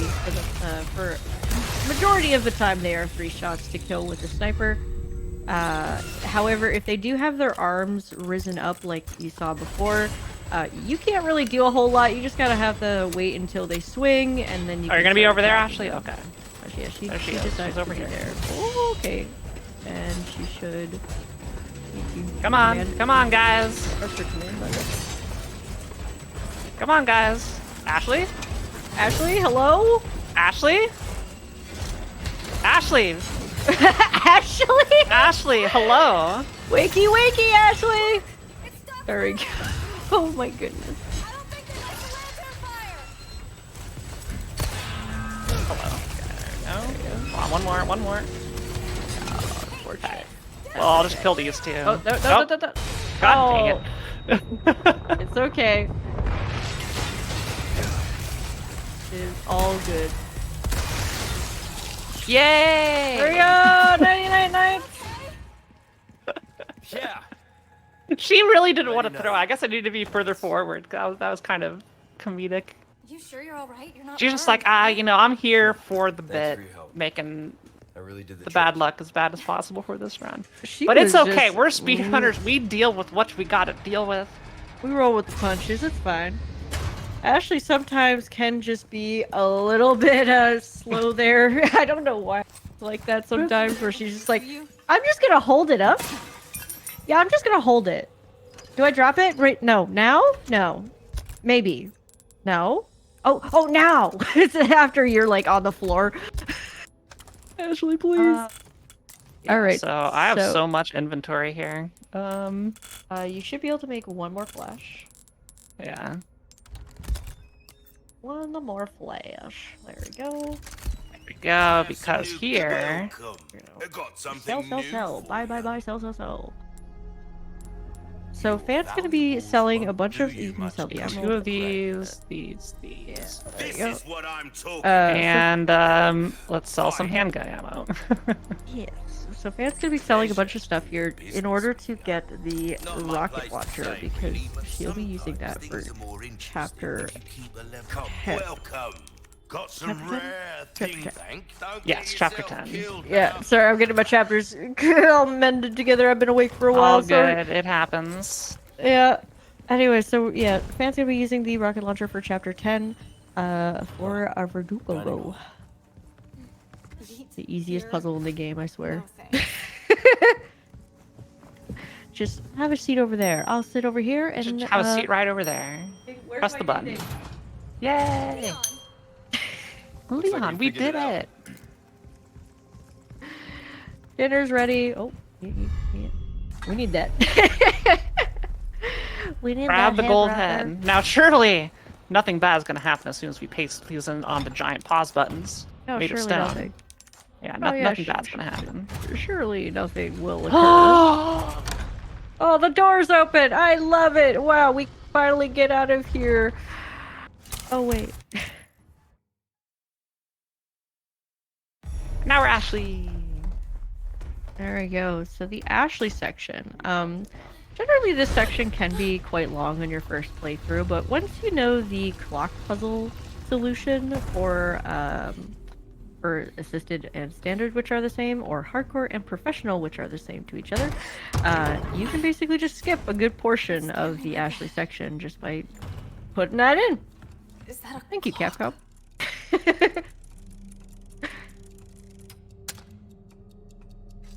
Very nice. Ashley's section go. is probably like, in my opinion, probably like the downtime of the run. There's not like a whole lot of scary things that can happen in terms of like game, like run ending things. I want to make one thing scary for Cat specifically. Oh no, you're not. Oh Yeah. my, you're gonna be a risky biscuit. noise? More on that later in about 3.5 minutes. Yep. So Ashley is a one-hit kill. You cannot do anything really. You can use the light, kind of, but for the most part, Ashley is a one-hit kill. So just don't get got. Didn't I just say I was done? Her voice acting is very good here, particularly with this line. This sucks! Good fear right there. Good fear. Good acting.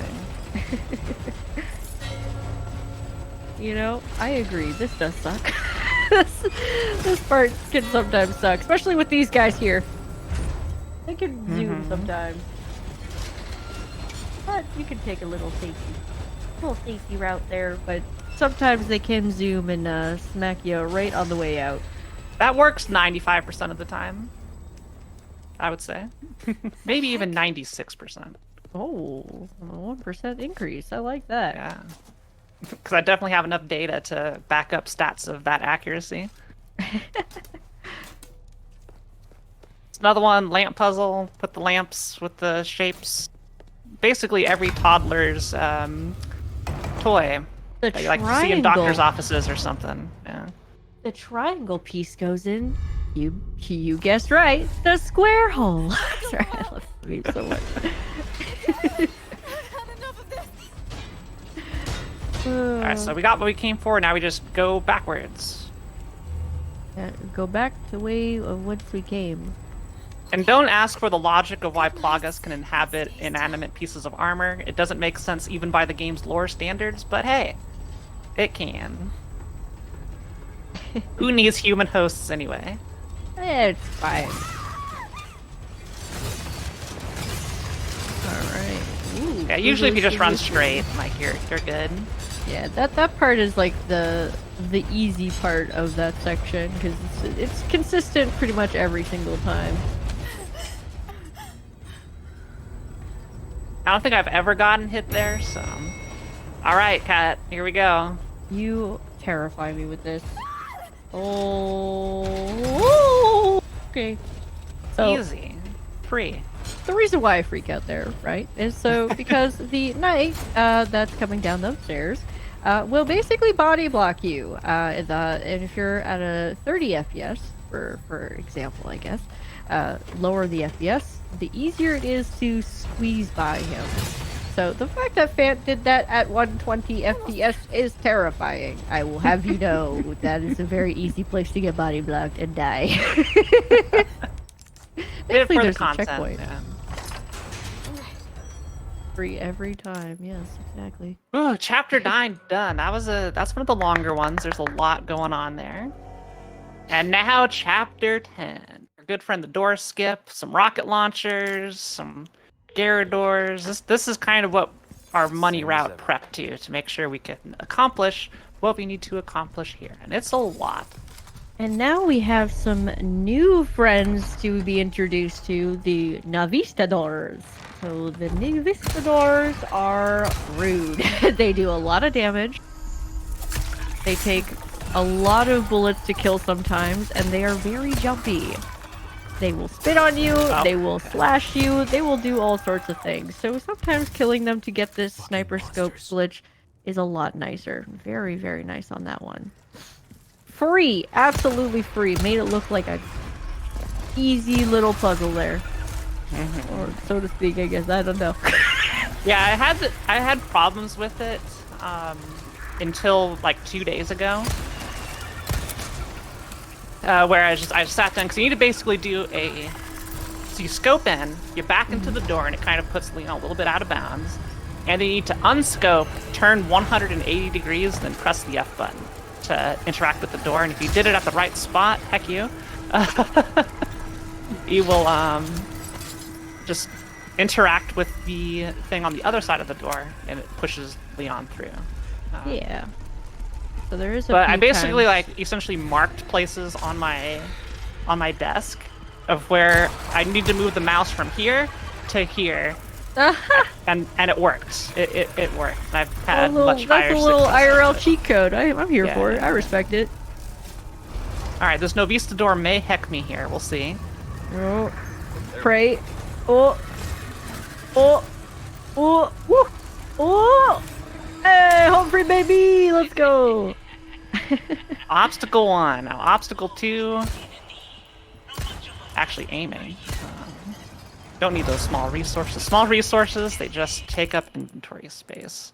And we don't got a whole I'm just lot gonna of go that. ahead and use one of these. Yeah. Get the flash ready. I have so many flashes.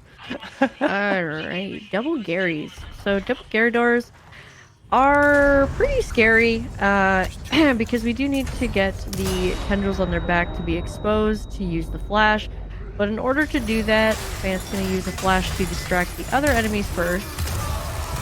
Oh, hello, where did you come from? Okay, so a little improvising. So getting the 2 shots on the back can be very hard, as you can see, when you're dealing with a whole whack load of enemies just on your booty. It is not an exciting time. Yeah, when they you were just try very to aggressive aim. there. Usually they don't be that aggressive. But Yeah. we'll try again. There's 2 of them. The Ganados, or sorry, the cultists really came in going, be aggressive, be aggressive. Oh. Yeah, 2 shots will kill these guys with the broken butterfly, which is really nice. There are many You know what? different I have an ways. extra flash. Heck Yeah, you all.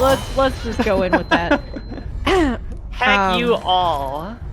There are many different ways to do this room for the double Garys. You can use the sniper with a mix of the flash, or you can use a mix of the hello? flash, as well as with the broken butterfly and or with double grenades, double heavy grenades. That is. There's a few different ways of doing it, but you know, as long as you get them down quick enough, you're out of there. You're happy. As long as you get out of there, you're living your best life. All right, so there is like a way to skip this loading squeeze, as I call it right here. This is not for loading. The level's already there, but I'm bad at it, so I'm just going through. I will try to do the other out of bounds here to avoid the Talk about beast of sticking the doors. landing. But we get to hear Leon's cheeky line. They stuck the landing, get it? Because they're impaled. You actually still It's get supposed to be that funny. you actually still get that when you're out of bounds too, which is super funny because it's just like, oh, really stuck the landing, and you're just like out of bounds. You're like, yes, There's I something in did. the Thank water. you. Okay, this is the funniest out of bounds. You just turn your camera, and then there he goes. Crawling into the abyss of nothingness. And I'm going to up the brightness again because it's very dark in here. This one will take a little bit slow. I often mess this up, so I may have to try this again. We'll see. There we go. All right. So there's a bit of a lineup here to take because it can be very easy to Yeah, I'm pop just back gonna- inbounds. Yeah, I think we go this way. Take your time, all good. It can be a little tricky to navigate through here since obviously you can't really see where you're going. But you get under the map, you can still grab items while you're under the map, which is kind of interesting. So grabbing the... Yeah, I got him. No. You want to go to Come the door. The door where you would, yeah. There we go. We got it. There we go. Easy peasy. But yeah, you could... Yeah, I we love just- how we you... just elevators. Outie pop. Back in bounds we go. So I'm gonna put the wait. Hang on, register. There. There you go. And then flash registered there. I'm putting that in a very specific spot in the inventory. See how I could quickly swap between them? Because we're about to do something very fun. Ooh. Yeah, A very, little very mischievous business going on here. Yep. So this And is another... I'm just gonna go ahead and Go ahead. just do some of this now. Yeah, okay. Getting this in before I forget, because I'm gonna make sure I can buy the body armor here. Make I sure think you I get should the have red enough to barrel. buy it. Yeah. And buy the red barrel. Yeah. I have something. Welcome. Yeah. I've got something new for you. Great, get that. Dan's going to be doing a little trick coming up here that is only exclusive to the down patch version of the game. This I need is another 600 thing that back. Capcom has taken out from the previous versions of the game. So the current patch does not allow you to do this trick coming up, which is an infinite rocket, essentially. It's a very interesting way how it works, but you'll get to see in a moment. Yeah, so if you look on the bottom right of your screen, you'll see like, oh, I got the pistol open and all that. Then if I have like the rocket launcher, oh, I got the rocket launcher open. It shows the ammo there. So basically, we take damage from a source. Nice rifle ammo, I needed that. And while taking damage, we swap weapons, and we do that twice. And then basically, it tricks the game into thinking you're holding the rocket launcher, but it uses the other weapon that you're swapping to as the ammo source. So I'm going to be holding the rocket launcher, it's going to be using the pistol ammo as the ammo source, so we call it like the infinite rocket launcher, but really I'll have like 11 bullets in the rocket launcher. And you'll see when I fire 2 shots at Vertigo here, that the ammo count of the pistol will go down. Yeah. But you still get to keep your rocket after using it. It still stays in your inventory. It acts like you never even used it in the first place because basically the game thinks you're using the pistol. Alright, so using the nitrogen, switching between the rocket and the pistol, and then There we go. So you see the bottom right is the pistol.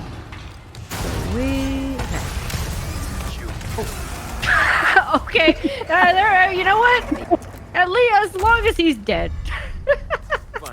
piece Sometimes of he pride. will jolt forward. It's a little funny when it happens, but yeah, that can occur. You really wanted to come say hi. There you go. And there you go. Vertigo's done. Now the elevator operates at a normal speed. For some reason, it took 4 minutes before, 4 real life minutes, versus no time at all now. It has like a Windows loading bar. It's like that's how long it should have taken, based off the speed that the indicator was moving. Like, oh, But no. I think my download's gonna take like 3 hours. Oh wait a minute. Oh, never mind. It was just lagging. Get this boot Alright. knife. And that is chapter 10 complete. very nice. Very nice. So not too bad outside of having to redo the Gyarados room, but heck, those enemies. They're so aggressive today. Something's in the water. That black goo. Something's definitely in the water. Don't want any part of it, to be honest. All right, now we Why get our help me, little though? sidekick, Luis again. What's in it for you? Luis will be with us for the remainder of chapter 11 until Oh my goodness, I have so much inventory. You have a lot going on here. You know what? Yeah. Use the herb. I was gonna use get the rid of herb. the knife. Yeah. Not that knife. There you go. There we go. Done. Said I'd help you, didn't I? Yeah. Sometimes inventory Little hard management for me to can put be my quite faith the in hassle someone with who this used one. to I'll have plenty of ammo after this segment. Well, that's done for. So we're gonna try and do exactly what I did with the liquid nitrogen with a didn't answer my Molotov question. thrown from a Ganado What here. are you after? Because you see that TNT thing? Hopefully we don't have to actually put TNT in that. A rocket launcher works just fine. Something like that. So we're gonna get over here, Looks like we've got company. get his attention. We're basically gonna be using the Molotov from the Ganado. Oh, he shot it a little too far. Come A on, little come on, too buddy. close, I guess. He'll shoot again. Unless Luis kills him, which hopefully he doesn't. Luis, don't do it. Don't even think about it. There we go. Utilizing the fire to do the same sort of glitch effect as the nitrogen from earlier. And there we go. In quote-unquote infinite rocket yet again. Don't get got by the rocks though. The rocks, even if they graze you, it can kill Oh wait, you. okay, hang on. That was almost a disaster. Very nice reload of the rocket there. You sure you're just a researcher? All right, now I'm just finally an average Fan guy can who actually happens use the to be rocket quite for lazy. the double El Gigante. Yeah, the Gigantes, this is a very annoying fight, but you shoot the naked one, and they both die. Easy, Come on. easy clap, as they say. Luis, Come come on. on now. Stop Get- being get on my sassy, back. Luis. Luis is so sassy sometimes. He likes to just stand there and stare. How's it look? Man, we got places to go, please. Interesting. That one's usually I get the diamond. Wait, no, never mind. We're good. It's open. Thank you, Louise. Now everybody's favorite That section. was a pain. Clock Tower Keeping those things cooped up Despair. down Oh wait, here, no, too. we're a little too early. Too early for that. But Soon I- will be Clock Tower Despair. Honestly, I'm gonna be honest. The minecart section kind of slips my course they brain a lot of the time because my brain just shuts off for it. You're not I'm just like, Have oh you yeah, ever tried it with no music and no dialogue? It's no. the funniest thing. All right. We're calling it audible here. We got time in the estimate to do this. We're going to audio. We are taking out the. We're leaving the master volume. We're taking out the BGM. We're taking out the voices, and now it's just going to be a socially awkward ride through here. It's so funny. It's just like, yeah, we're not talking. We're just going through this. I love doing this. Oh no. This is what Leon's actually. See, I told you it's funny. I just that's definitely an awkward little minecart ride. We're just gonna sit here and stare.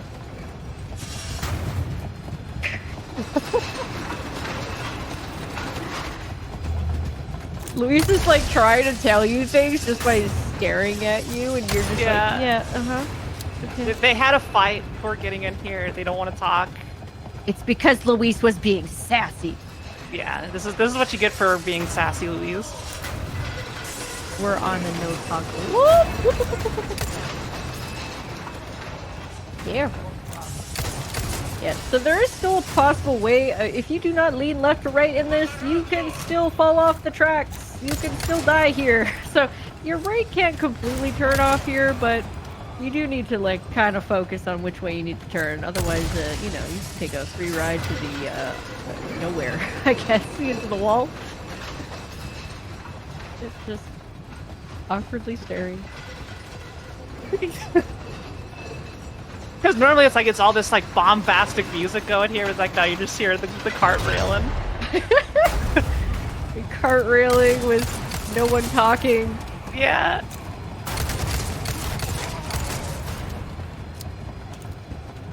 It's just the most awkward thing ever. I'll turn the voices and music back on after this. All right, we're gonna wait for this guy to light the grenade because it's funnier this way. Red mist. Yeah, I guess it is red. I was thinking pink, but no, it's totally red mist. Yeah. Oh, blood is red. It is. Yeah.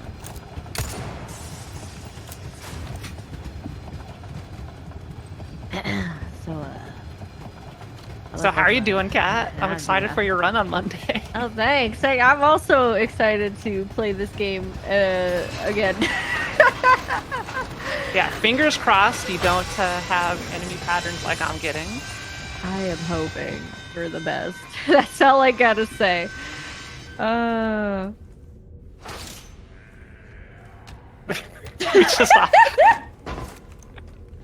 We just Just not even a word. Just just awkwardly get out. I don't want to be around anymore. All right. Whoa, nice parry. I'm gonna go ahead and get the flag on here. Shout out support. Or flag on. I call it the flag on. Flagon? Flagon? Moving flagon? The organizer of Flame Fatales and all the Fatale events. The only problem is if you go do this, Luis has a adventure. Flagon. Flagon. Uh-huh. Oh. Wait, where's okay. Well, good. that I one saw the doesn't arrow matter come in, good. I was like, oh no! We're good.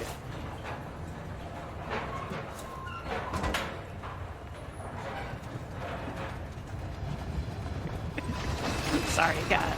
I You're couldn't help all myself good. from doing this. It really changes the whole feel of everything. This is where they dug up the bugs, right? Right, Luis? Later. Okay, I'll turn on the audio for that. After we kill Chainsaw Man, I'll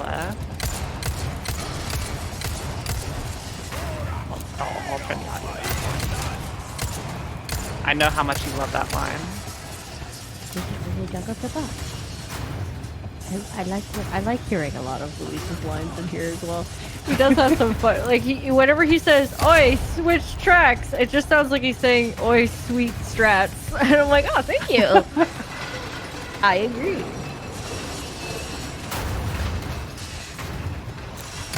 Oh, so color. There's no logic for the arrangement of these minecarts, but Hey, nice shot. that damages Chainsaw Guy. Just nice, relaxing ride through the castle. Great.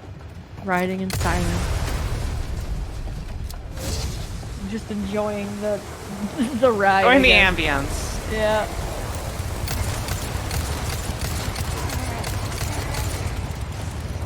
Still alive, huh? Shoot the wagon.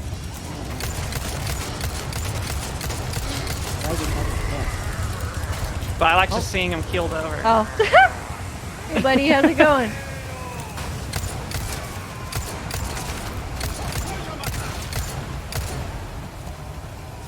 Main Park's right here. He's gonna come up.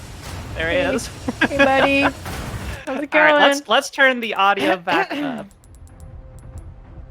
Yeah, voice volume. All that. Hey, buddy. How's it hanging? See, the music just goes. It's bumping.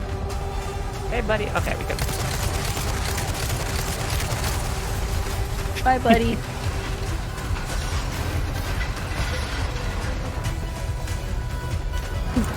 I'm so used to having the original music on.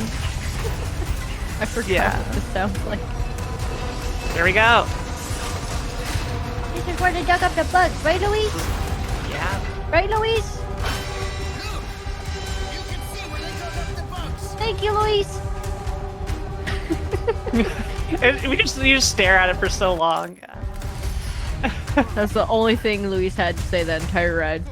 Yeah, that's it. Alright. Luigi time.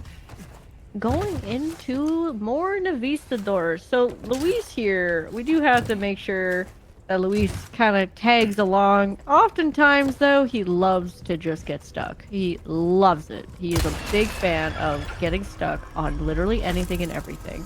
We don't know Yeah, what but he I'm gets gonna stuck just go on. forward so you can see what happens. And we're just going for it.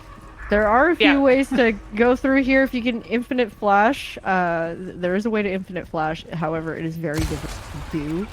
I don't even really go for it. It's not even really worth it sometimes because Luis can still get stuck for no reason.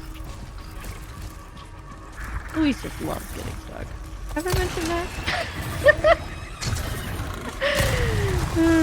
Anyways, killing through some of the Navistadors to hopefully allow Luis to, you know, stray not too far behind. Hopefully he's being a good boy back there. Crossing our fingers. We shall see. Did you want to repair the combat knife? Where do you repair it? There's a merchant. Oh, I should go do that. Yeah. Right in there. We're gonna be. Oh, there he is. Look, he's still having a good he's time. actually not too far behind. Good call. Love it. Got some new ways. Welcome. I got something new for you. I need to sell What can I do? the diamonds. A deal well struck. That's pleasant travel. There we go. Oh, Out of the way! Luis should be right there too. Thankfully, Luis did not get stuck. We love to see it. It's a good time when Luis doesn't get stuck. He does take time to enter the elevator, so it's like, okay, That he does. Sancho or something. Also, hidden cutscene right here. Are you being Alright. controlled by that cult? Oh, I need to. Yeah, put on hold. It's nothing to do with them. I'm a free man who made a choice. Yeah, so, okay, to explain the Krauser fight here. The Krauser fight has a lot of, a little bit of RNG to it. So basically, Krauser has like different actions that he can do here, like swipe, he can do a kick, he can do like basically hitting you. But when he goes down and does like a little bit of a stagger, you want to kick him. So when you kick him, that's where damage RNG comes into play. So sometimes you can do an insane amount of damage with your kick, and then sometimes you just don't.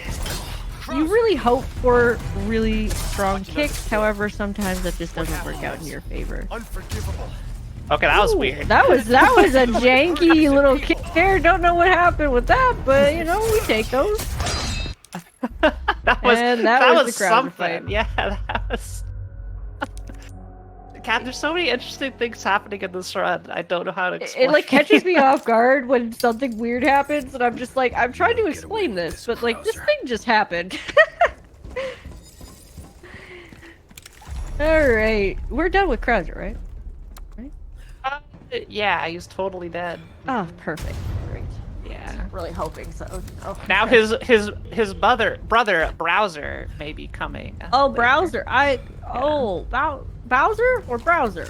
Browser, but you can Oh, call him- Browser. Okay. He doesn't like being mistaken for Bowser, the Mario guy. He thinks he's superior to him. You know, that's fair, Unlimited that's fair. power and all that. Yeah. Pure unadulterated power or something. No. Yeah. I probably should have just done my shopping trip there. But actually, no, I couldn't. 'Cause Welcome. I've got it's something new time for you. to finish doing this. There you go, getting the crown all jeweled up, so you can have Welcome. basically Well, around What can I do? 100,000 pesetas. Thank you. Not Not quite my place to 100,000, say, but really. it's still Come back a good amount anytime. to get the rocket and move on. You still have a good amount into your body armor, which is nice. There you go. Yeah, we'll see what happens after the Where's the clock clock tower, everybody. There, Ashley. Everybody's favorite aspect of both the original Resident Evil 4 and the remake. Clock Tower Despair! This is where a lot of runs get sad. Indeed. Disparage. And it's not like the clock tower of horror video game fame. Not that one. Not that clock tower. I love. Not that clock tower. Ah man. Don't need small resources. Shotgun you. Bye. So, going up the clock tower here is quite spooky, as you can see. Lots of cultists here, just ready to get grabby and hope that Leon flips up with a shotgun. So, utilizing shotgun pretty much all the way up to make sure that they don't try and grab or don't try and swipe or do anything funky. That one always gets me, so heck no. Yeah, and usually I those- could just like go around these three. Basically, I'd like to say the enemies without weapons in their hands are probably the most scary of all of the enemies, because they literally will just grab the heck out of you real quick. Okay, we're through the hard part. And sometimes they'll even spawn weapons. They just kind of like spawn a weapon out of nowhere, and it's just like, where did you get that, sir? Oh. Well, that just occurred. Fan, there's a ball there. It's okay. That ball's literally like, if it touches you, you're pretty much dead. It's very unfortunate when it happens.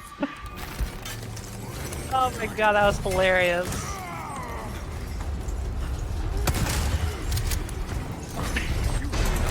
Ah! Oh, you didn't die! Oh, you didn't die! Let's go! I was so concerned. It's like, oh no, gonna wait not here. again. Yeah, let's just. Oh my god, that was so funny. You rolled a 1 on dexterity. Yeah. It's okay. I'm glad Shaq got to see. That's I don't know how you We're having a survived good that time. second one, but it's, we take them. Oh my goodness, that was great. I love that. 10 out of 10. See, I should be able to get math.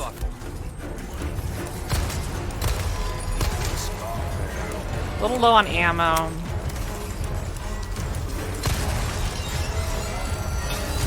Yeah, I'm gonna kill you. I hate you.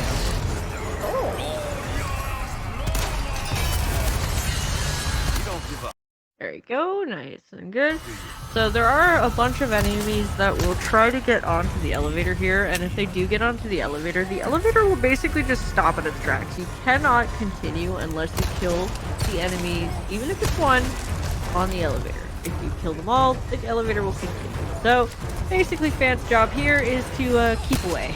Play keep away as much as possible, use a lot of... Oh, you see that guy just missed. that guy just...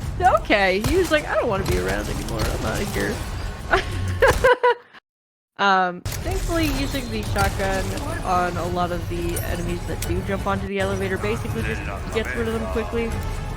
So as long as you have the pistol, you're Yeah, I'm low on good. ammo, so I'm just gonna let this guy survive for now. See, where are the guys that come next? Up there. Hey, buddy. Oh, do not plug us! Do not plug us, my friend! Do not do it! Ooh, right out the air. Nice. Oh, heck you.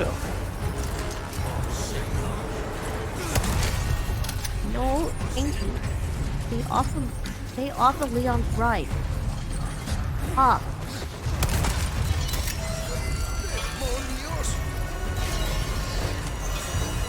Glorious Las Vegas!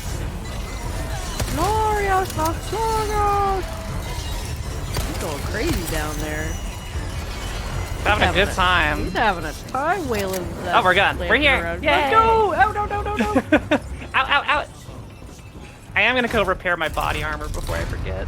That is fair. Because this merchant's more convenient to get than the one in Chapter 13. So Chapter 12's basically done now.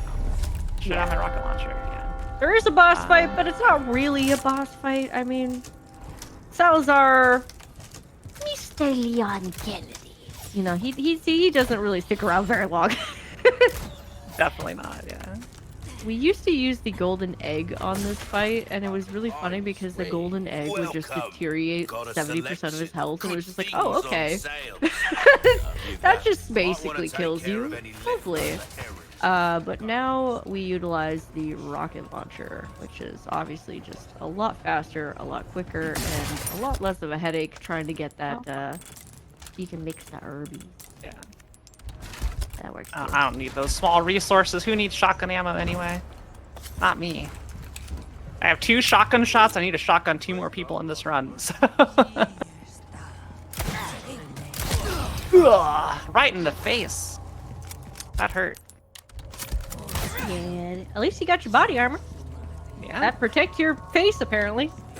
it did. Come on, loot! Woo! Shotgun shells, let's go! Anyway. There it is. And goodbye, Salazar!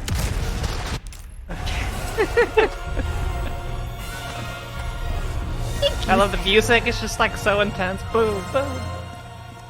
The music is trying to like keep up with what just occurred. Right. Like, oh, he's dead. Oh, I guess we'll just stop now.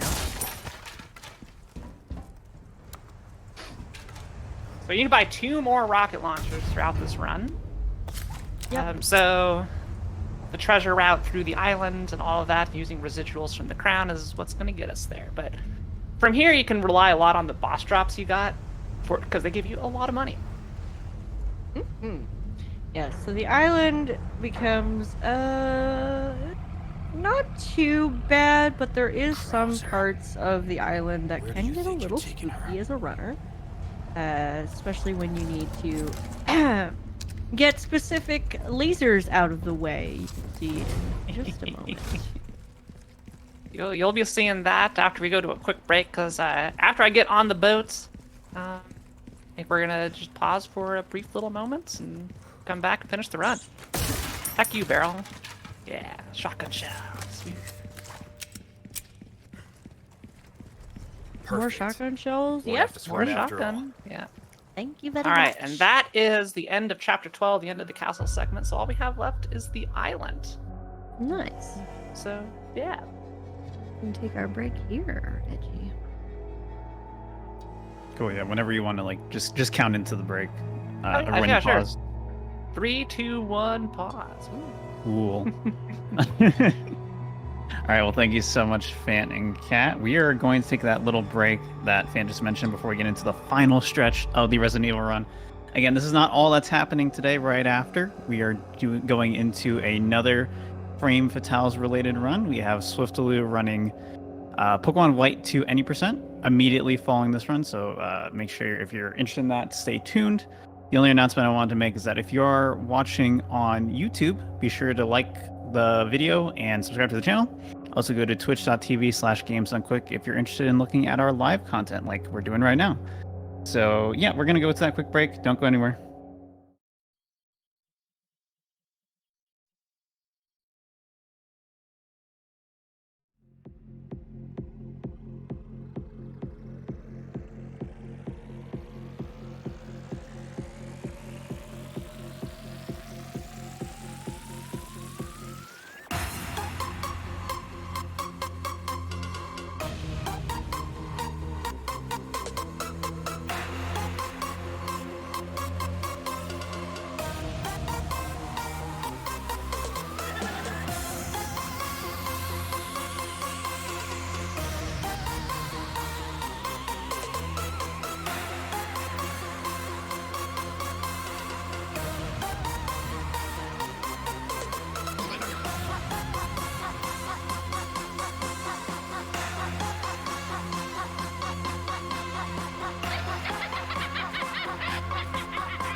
Hello and welcome back, everybody, to the Flame Fatales preview. Again, Flame Fatale is starting tomorrow, so we're doing a little preview here today on the GDQ Hotfix. Right now, we're in the middle of a Resident Evil 4 Remake speedrun by Fant. And before we get right back into that, I just want to remind everyone, if you're not already following Fant and Catlink on Twitch, definitely go follow them. They are both wonderful. Fant, go ahead and get us right back into the run. Sure. 3, 2, 1, go. Welcome to the islands, everybody. And there's a couple very quick chapters, but chapter 13 is not one of them. This is like the marathon of the islands. There's a decent amount of skips that we're going to be doing, but we do have to go through every segment, and it just keeps on going and going and going. But there are going to be a couple of fun skips along the way. So there are some lasers here that you're probably seeing right there that you have to manually turn them off from the back end of them. So instead of just doing that, we're just not. we're just gonna use a grenade to essentially use a body. So I'm not good with the grenade one. I'm gonna use a bull man here. This is an older strategy, but it still checks out. Basically, watch this whole cutscene, and it'll put the bull man in a very specific spot, and he's gonna tank the laser for us. Ideally. Yeah. So this was the little bit. Oh my gosh. Excuse me. Oh, now you're done. There we go. Time to go. Yeah. So he's dead. The bull strat is definitely it's a lot more consistent in terms of getting him to come towards you essentially. Love the that grenade guy. strat, Oh, my friend. Oh, what? yeah. If he stops there, he'll always grab. It's unfortunate. That's bad luck. Usually just runs right on by. But yeah, go ahead. Yeah, he sometimes will just stop to say hello. Anyway, yeah. So basically, using the grenade. Using the grenade there instead is a lot more risky and often can be very scary to do because you're relying on a body to fall into the laser, and oftentimes it just doesn't.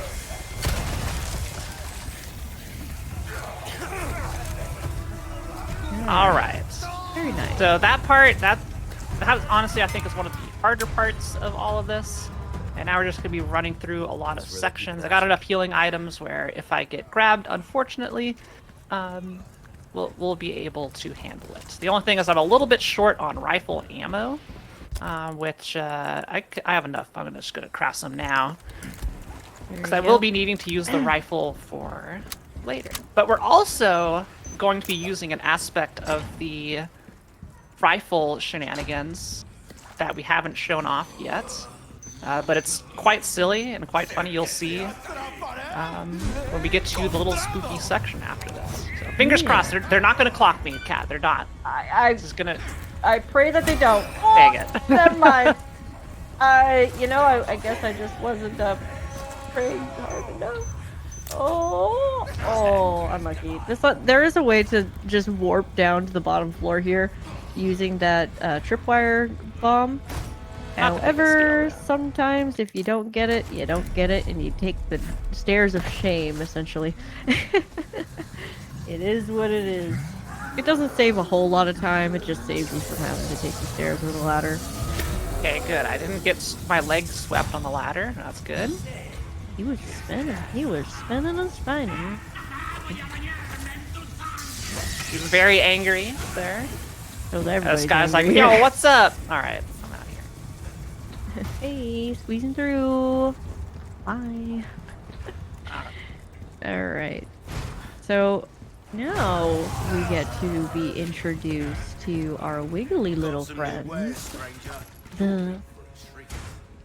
Yeah, I call him Mr. Jiggles. Mr. Jiggles, yeah. Yeah. The regenerators. Yes. Here are the regenerators. First of all, spooky moment. Oh, wiggly boy. And my brain is running scary. on fumes right now, so I may say the wrong thing many times. I know I've already said the wrong thing many of times today, so I apologize. Yeah, I call this Mr. Jiggles Funhouse. Mr. Jiggles. You're going around Funhouse, doing a whole bunch of things. I'm gonna get a first aid spray there. That's guaranteed. But all these puzzles are the same every time. Boop, boop, boop, boop, boop. Yeah, but the goal is to just level up key guard 3 times and then get the biosensor scope, which we use exactly once and never again. Yep. But jump scare. Don't touch! Don't touch, Mr. Jiggles. Mr. Away, Jiggles, Mr. I Jiggles. don't Yeah, want to but- play with you. If you recall the original Resident Evil 4, they were a little bit more lean. And here, there's just so much meat on them. I just... I Ow. believe they actually use the same audio for the regenerators here from the original. If I know correctly, I may be wrong here, but I'm pretty sure they actually use the same exact sounds from the original. It does sound very similar. Yeah, that heavy breathing and the spooky. Ah, come on. There you Alright, go. so this is gonna magically activate a regenerator to fall from a body bag. He's gonna get up and he's gonna be like, yo, what's up? And we're just gonna pop into the wall and hopefully just look at some toes and not do anything else. Yeah, so this is the other. Always pushing me. Always pushing me. Oh, he's pushing. Oh, he's pushing. Oh, God. You're out. Oh, no. Ah! No. Ooh, back into the wall. Back to the wall of safety. Back into the cage of safety. Ah! Ooh. Ooh, not today, Mr. Jiggles. Not today. We're out of there. We're done. Alright, hopefully Mr. Jiggles the second is out. Never mind, Mr. Jiggles the He's second out. is here. What the Oh, I'm just getting whacked everywhere. Okay, a mollywop. Oh boy. Sometimes he's just not there. Yeah. yeah, sometimes Mr. Jiggles the second is off into a whole other place, but Yeah. sometimes he does appear there. That, of course, is the unlucky position. But what is this Whoop. run that I'm doing without being just unlucky? It's okay. We deal with it. We deal with it. Anyway. So the reason you need this biosensor scope is because this is one of the few completely RNG puzzles. Or if you can even call it a puzzle. Yeah, A this random... is Oh, hey. Oh, nice. Easy. That do anything? Easy every time. So there are 1 of 4 places that... Oh, okay, sir. Please Come calm on. down. Relax. There is 1 of 4 places that the Gotta wrench go can around. spawn in the regenerators. Obviously, you see the 4... Oh, that one got released. That is unfortunate. So if the glass of those tanks gets shot, the regenerator inside will be released. And so you do have to kind of deal with an extra one.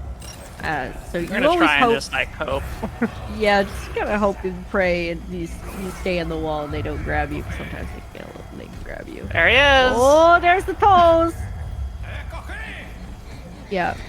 So the wrench can spawn in 1 in 4 of those tanks, and that is probably the best spawn to get because it's just immediately in sight as soon as you aim. Alright, so what I'm gonna try and do is I'm just gonna try and nice pull up and nails. shoot him to get enough. Oh, Mr. Jiggles, did you get a pedicure? You look great. I love it. Okay. Fabulous. Okay. Yeah. It's a party. I'm gonna flash. I have an extra flash. Everybody chill. We're ready to party for Frame Fatales this week. Coming up, starting tomorrow. Oh, Hope everybody heck tuned you. in for Heck that. you. They even got the Out the party way. sticks. The glow sticks, yeah. Yeah, they're ready. Alright, we're out. Yo, let's go! Now, those of you who have played this game, remember those, like, Iron Maiden enemies, I think is what they're called? They're like regenerators, but they got a whole bunch of spikes in them. And they're very spooky.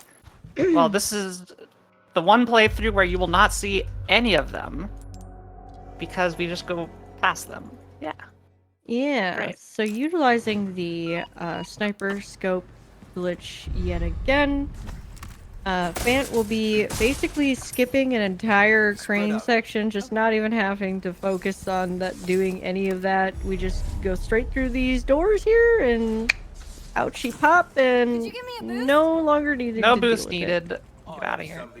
But there's still one more door to entirely skip. Yeah. The crane section, which is the door. That coming whole up at the crane top segment, you there. gotta go like over to the left and through all that shenanigans, and you unlock a shortcut after that huge segment. And well, we just get up right behind it, and yeah, don't even worry about it. Find another way. Yeah, just a fun note. I believe this was one of the first few sniper scope spots found by Matt, which thanks to Matt, that broke open the game entirely pretty much. It was kind of crazy how that one trick basically broke open the entire game in a lot of different ways. But Really super made it like fascinating. honestly a lot safer as well. Oh yeah. Because the sections that you skip with these door skips, if you had to actually go do them, it's brutal. They are quite rough. Thankfully, a lot of the door skips here can be utilized I was thinking. on both We work well together. standard, Don't hardcore, and professional. we? Right? The only thing Maybe that someday I'll professional be a major differs like you. from standard any percent think? or We could hardcore protect any the US percent from is any just and all literally the threats. checkpoint abuse. There is that no right? checkpoint abuse in Well, either pro, way, which makes that first we have to category make it out of far here. more hellish. Fun. I definitely Gotta don't kill recommend. Chains, yeah. Killing Mendez is hard enough, let alone on Yeah. professional. Yeah. And thankfully, there's that merchant. That merchant is quite useful for pro. Alright, and bye, Ashley. Oh yeah, Bye, yeah. You can bye just do again. I'm gonna go get some more treasure. This big, huge crystal. Look at that. Very Ooh, pretty. that's a nice crystal right there. Yeah. They're gonna I go look like at this crystals. crystal. Ooh. Oh, I like crystals. That's a nice crystal. You bastard. Alright. Now that we don't have Ashley, we have one other problem to deal with. Browser! Definitely Browser, not Krauser. Krauser's Yeah. gone. Gone forever. Definitely Krauser. There was a heal back there if you wanted it.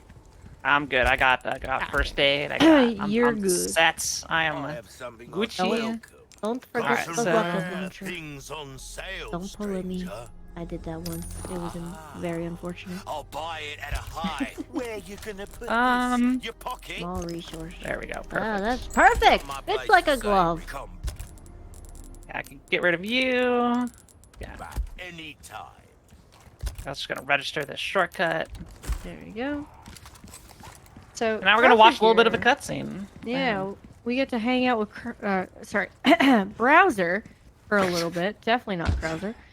We're gonna hang out with Browser here for a little bit. He's gonna go on his little spiel, his little bad guy spiel, talking about what pure unadulterated power. That's just like God. you. You always had So to poor essentially judgments. explain why we watch this cutscene you here, think I'm gonna it's let you outta basically here to alive? bug out Krauser. So for some reason, more when you naive exit out than of the I thought. cutscene at a certain point, You can't save her. it basically You can't save anyone. pops Give it up, Browser out of bounds. He just gets stuck.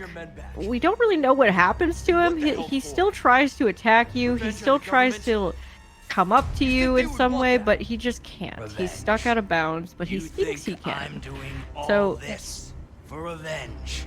Isn't that what this is all about? So it's a nice little way so you don't have to deal with him in this part I had a specifically. I think it's like right after this. The most It's important when thing in this when world. Gets Leon the close raises up on his- Leon. Pure, It's when Leon raises his fist, unadulterated power.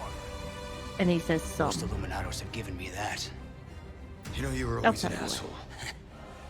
But at least you had some kind of code. Now, Some. Yep. all right. So Krauser will still shoot you here. Choice. However, once you go up this like little ramp here, Krauser's gone. He's still talking at you. He's still yelling gone, at you, yeah. but he's just gone. We don't know exactly where he goes or what happens to him, but he's just nowhere to be found.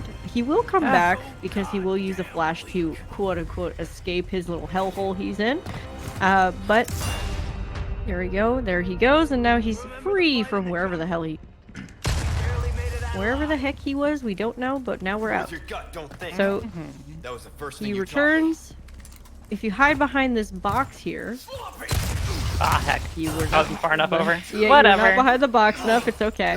The box right there is a little bit of a safety, so that way Krauser doesn't get on top of you like that. But sometimes, if you're, it happens, or sometimes you're just not behind the box enough. And that's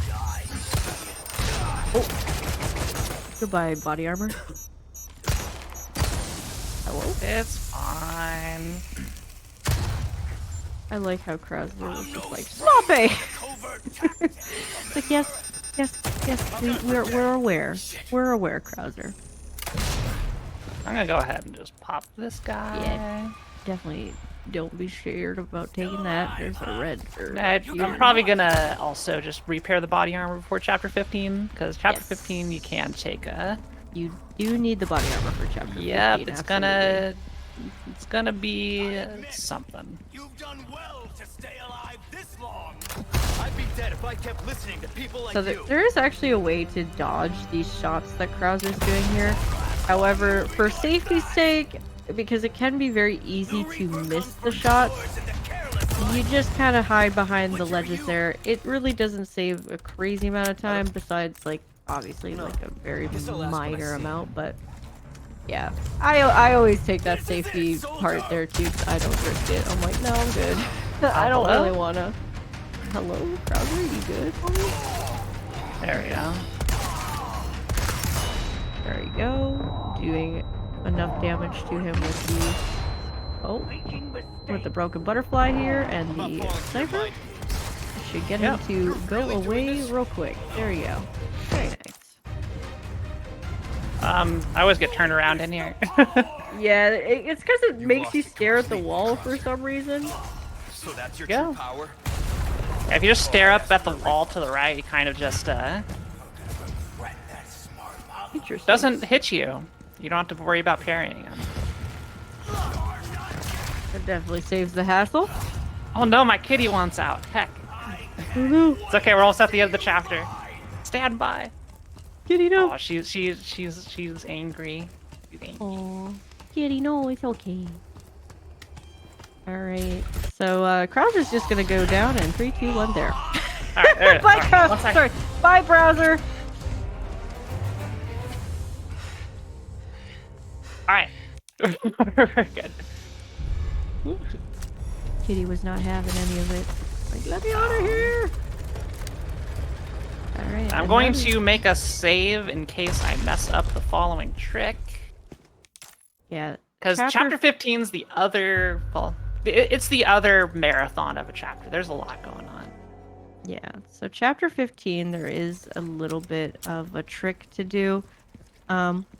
If you miss it and you trigger the checkpoint early, and you don't go out of bounds like you're supposed to, essentially you have to do all of war. And we just don't have the necessary ammo or what have it for that room whatsoever. So to deal with it, we just restart from checkpoint. It's perfectly fine. It's not too far behind.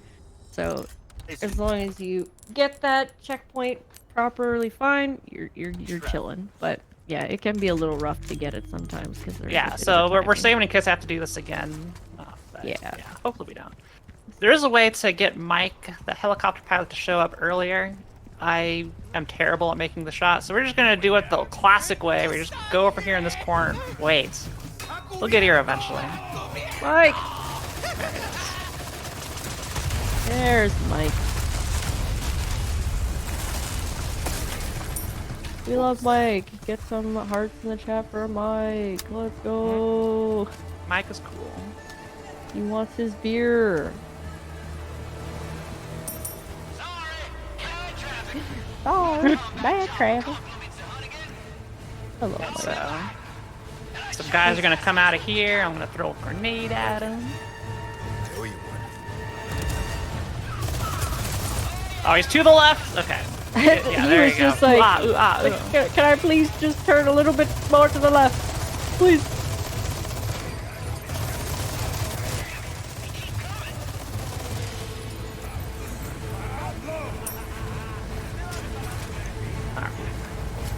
Here you go.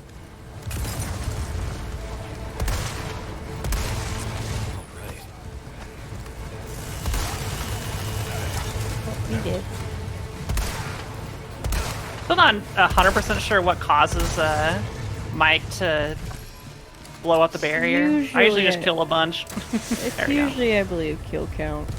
If I remember correctly. There's actually a fun little thing. It's banned from the actual run itself, but there's a little thing called moon jumping that exists in this game, and it is ridiculous. It relies a lot on like switching frame rate and jumping at a very specific time while switching your frame rate.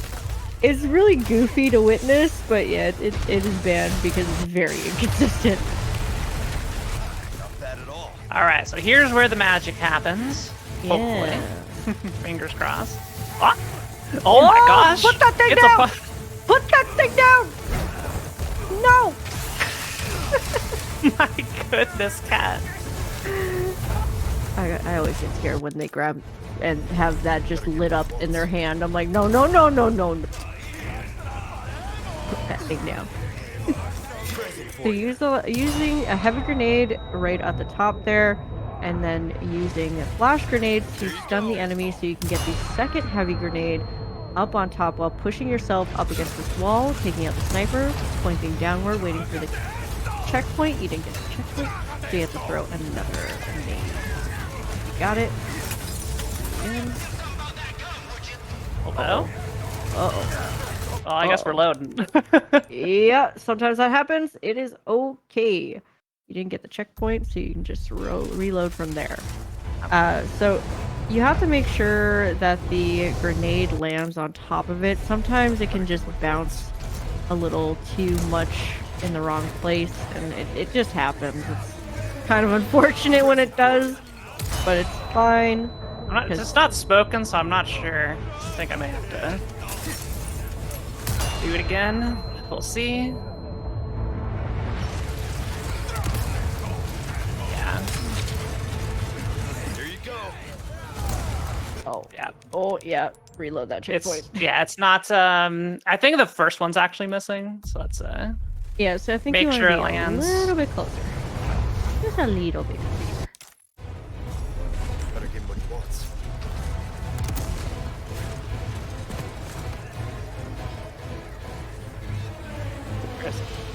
Where am I? Where are you going? Where am I? Where are you going? Woo! Oh, nice little. Yeah, I missed it dodge again. there. I keep on missing. I could tell because it's not smoking. Okay. So maybe try aiming a little bit lower. Closer, Yeah, a little yeah. bit lower. This is the first time I've had trouble with it in a decent amount of time. It's all good. All right, come on. Better give him what he wants. That better have hit. Yeah, there we go. It's smoking. It's smoking. There you go. Easy peasy. Let's get it. This time for sure. First try. First try. Let's go. Here you go. Ooh. I'm not sure. I'm not sure if I was too far away.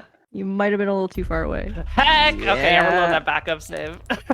We're It's- going back, baby. It's okay. So to remind folks here, if you don't get the out of bounds here, because of the very sparse armor and just ammo, and we just don't have the necessary things to get through the war room properly. So it would take longer to do the war room than it would to just redo this whole section again. What was that? Like, it seems like it would take a while, but no, the war room is very It's brutal. bad, yeah. Yeah. A little bit sad we have to redo this, but no biggie. You know, it's all good. We're just gonna hang out with Mike a little bit longer. We get a little bit more time with Mike. Yes, let's go.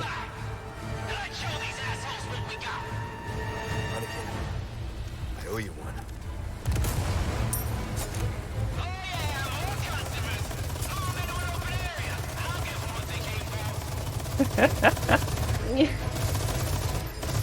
Mike is so funny. Like, are you dead? Okay.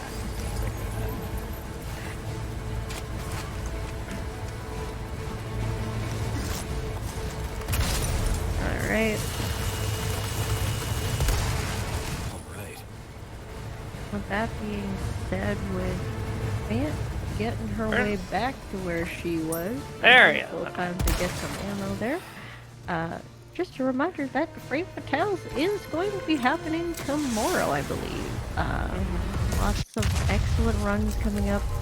There's also another run after this too. There's a very be exciting great. week. Yeah, so much is happening. I will also be playing Super Mario Odyssey on the final day of Flame Fatale, Saturday. So a week from today. So definitely tune in to that, everybody. Mario Odyssey is always a fun run to watch, so definitely tune in It's for a that as blast. well. I am better at that game than I am at this game. Alright. Alright, let's go. We got it this time. Let's go. Give him everything you got. Better give him what he wants. Yeah, that looks good. Throw a flash there. Throw another flash there. Here you go. And yeah, let's get further back this time. That should be good. Alright, crossing our fingers and toes. that should be good right there.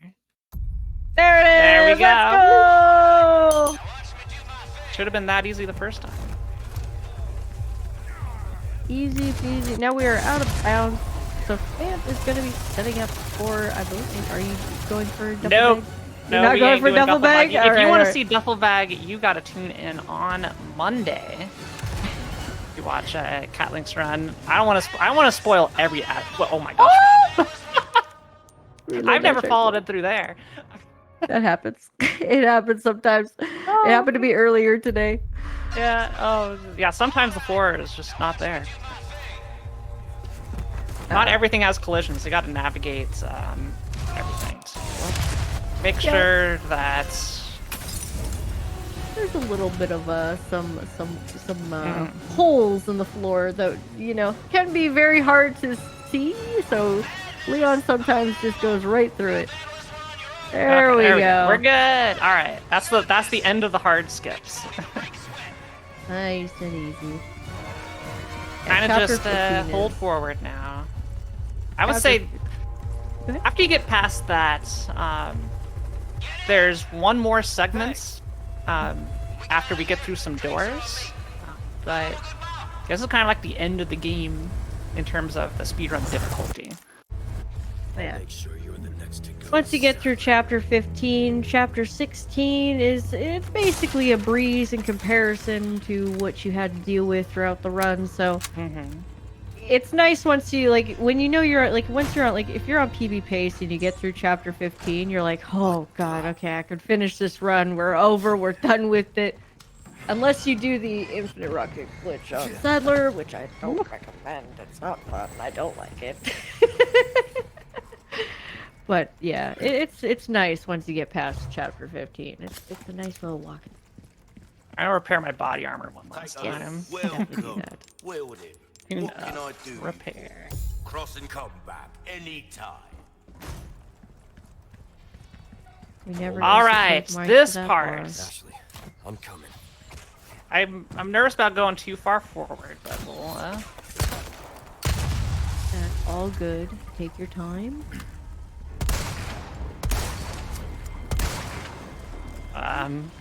He's still alive.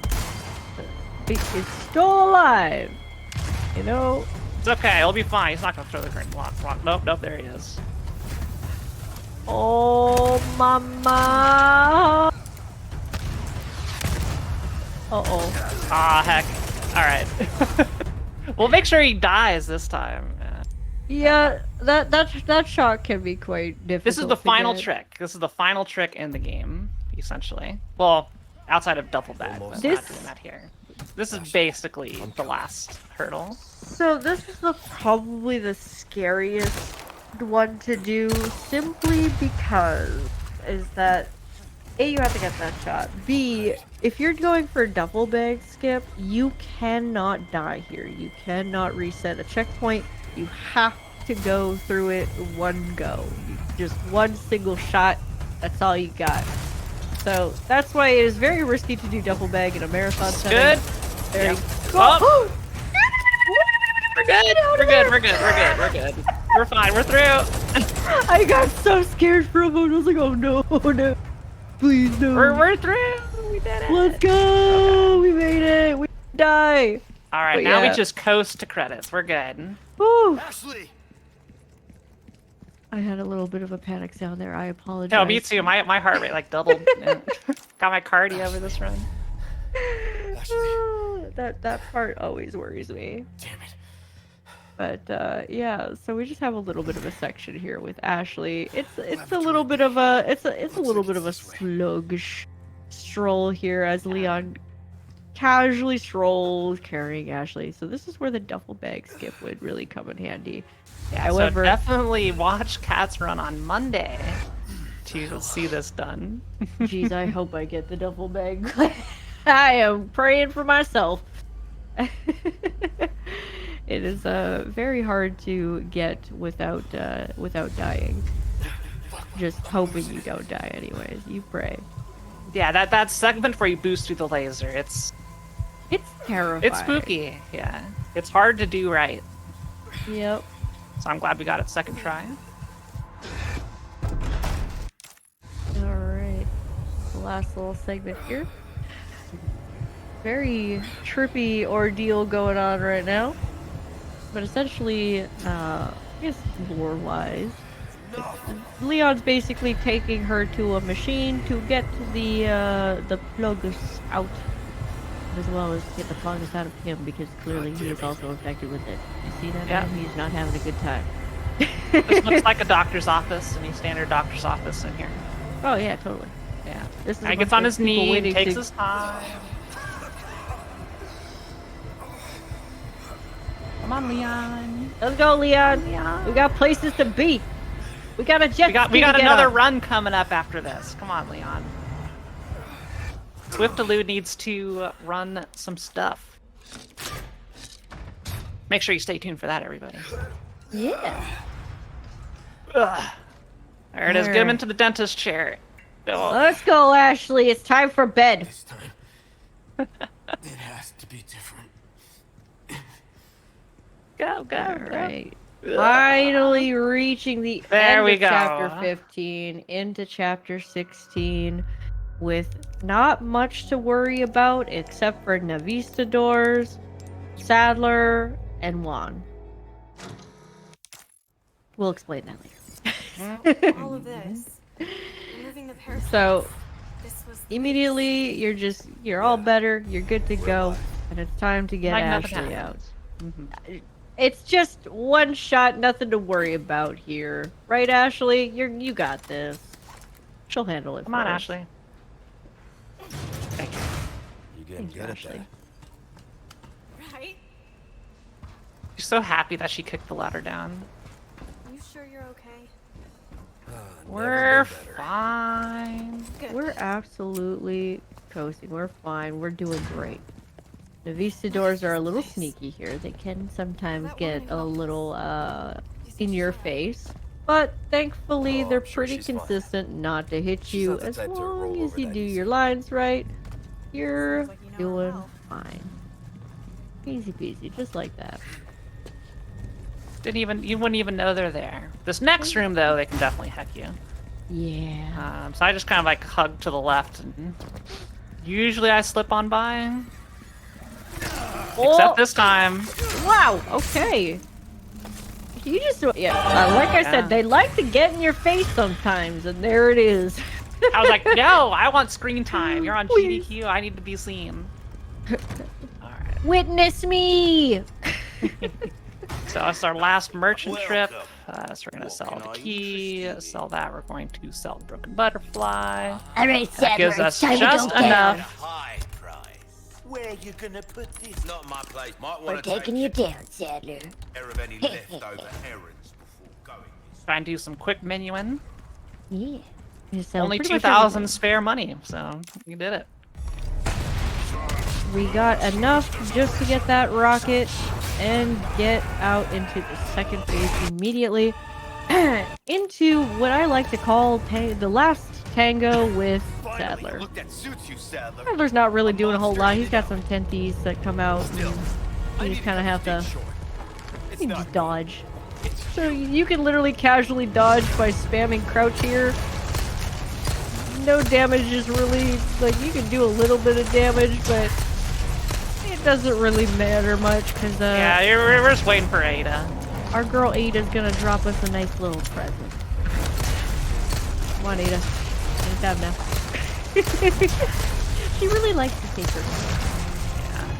Yeah, let's get some sniper shots. Yeah. Oh! Ah! Ah! Ada! There she is with her lipstick-infused rocket launcher. Woo! And out goes Sadler, and that is the final boss. Now for the Right. final trip. And you can still die on this final trip here, but yeah, the jet ski can be quite an interesting experience if you possibly hit a wall at full speed, as you know, as you would imagine. We're not out of here yet. We Should gotta say we, hi to Loud, Should we do some flips? Yeah. Anyway, flippy. coming up here, the last enemy of the game, Juan, because he wants one last hug. There's Juan, he's behind his door. Hi, Juan. I demand yes. flippies. I demand the flippies. Thank you. Alright, we'll flip. Yay! Or Flippies. spin. Sometimes you don't flip. Okay, big spins and flippies. But yeah, we'll see what the game gives us. Yeah. Flip, flip, flip, flip. Spin, spin, spin. You can tell I'm getting more tired. Okay. Shout out to Gab for being awake for way too long to be able to do this. I'm very grateful you asked me to be here. Alright, I always so we're at love the end here. commentating. There's a cutscene, then yeah, we're just riding the jet ski to victory. Alright, Here we flippies. go. Let's go. We'll do the flippies. Try not to Don't die die. though. Don't die. Don't die. Don't Ah, die. there Don't you die. go. Don't die. There's a little bit. No, it's fine. It's fine. Okay. Just a little nick. A little nick in the arm. Are you sure? Are you sure? Okay, big flip. Big flip. Yeah, let's go. Hee.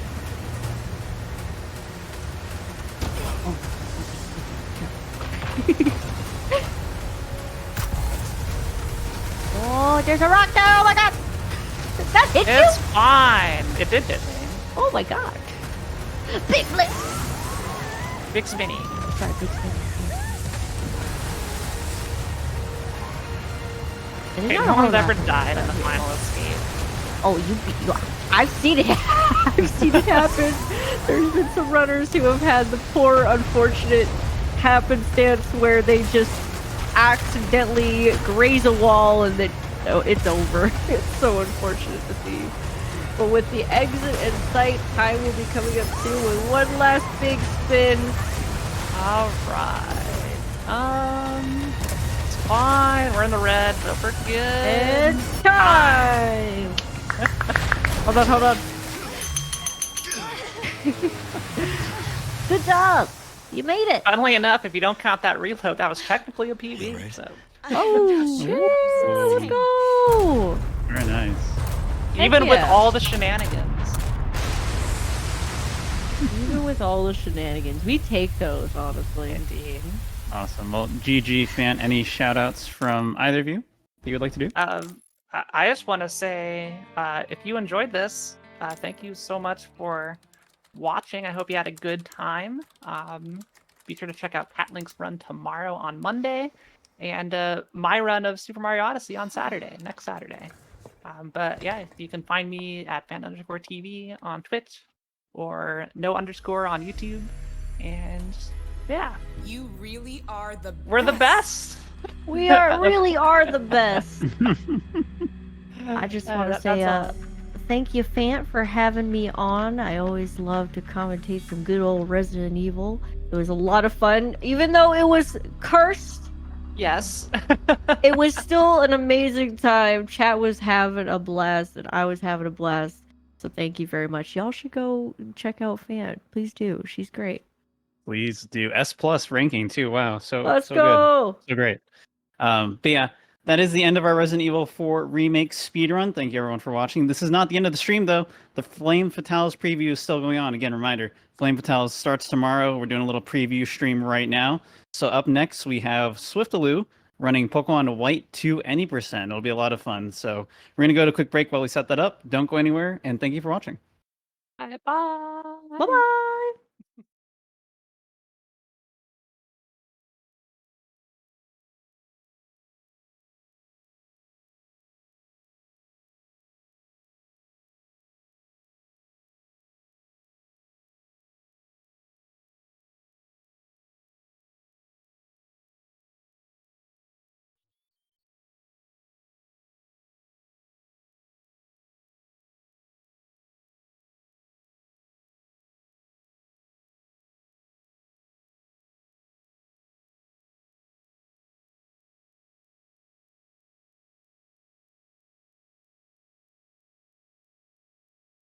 Hello and welcome back, everybody, to our Flame Fatales preview here on the Games Done Quick Hotfix. We are now in the second part of it. Again, Flame Fatales, if you weren't here earlier, will start tomorrow. I believe it starts 11:30 Central, so 12:30 p.m. Eastern. Definitely make sure you tune in for that all week from the 13th through the 20th. We're doing a little that preview stream today, and now we're going to get into a Pokemon White 2 speedrun with Swiftaloo, our runner here. We just finished up the Resident Evil 4 run with Fant. Very excited to be here for this, and I think I'll go ahead and throw it to Swift to do the intros. Hi! You might know me as someone who ran Coliseum recently. I'm not here to run Coliseum today, I'm sorry. I know that's like a fan favorite for everyone. I'm here to run instead the next fan favorite of the franchise, which is Pokemon White 2, any percent, and with me I have my lovely commentator, if he would like to introduce himself. Hello, I am Skogogo. You may have seen me here a while ago doing commentary for Diamond Any Percent, but now I'm here, as I've said, for the fan favorite, my personal favorite in the franchise for White 2. It's a good game. I also have Etchy here. You know, he'll just be my second commentator. Yeah, I'll be here. I'll help out where I can. I have not run this category before. I learned this category and I didn't do any runs of it, but I've ran challenge mode, so I have ran the game before at least. But yeah. Yep. So I have my manip set up. Now I'm just gonna open a timer really quick just in case. I would like to see what kind of pace I'm on here.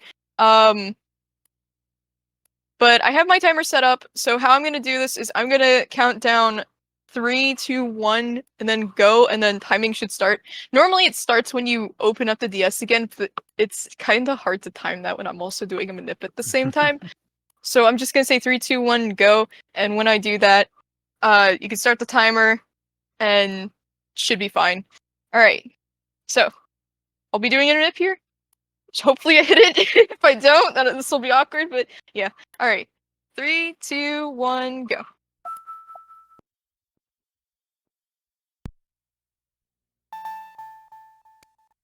You've got a speedy seed as well. I do. It's a very fast Tepig seed. It's about 6 seconds. That's way, way, way better than mine. Too bad it's on a rainy day. Oh, well, we'll cross that bridge when we get there, I suppose. We can all sit there and make fun of my losing a turn when we get to that fight. But yeah, so this is Pokemon White 2. What I did there was an RNG manipulation. It basically involves having your RNG be based on MAC address and stuff like that.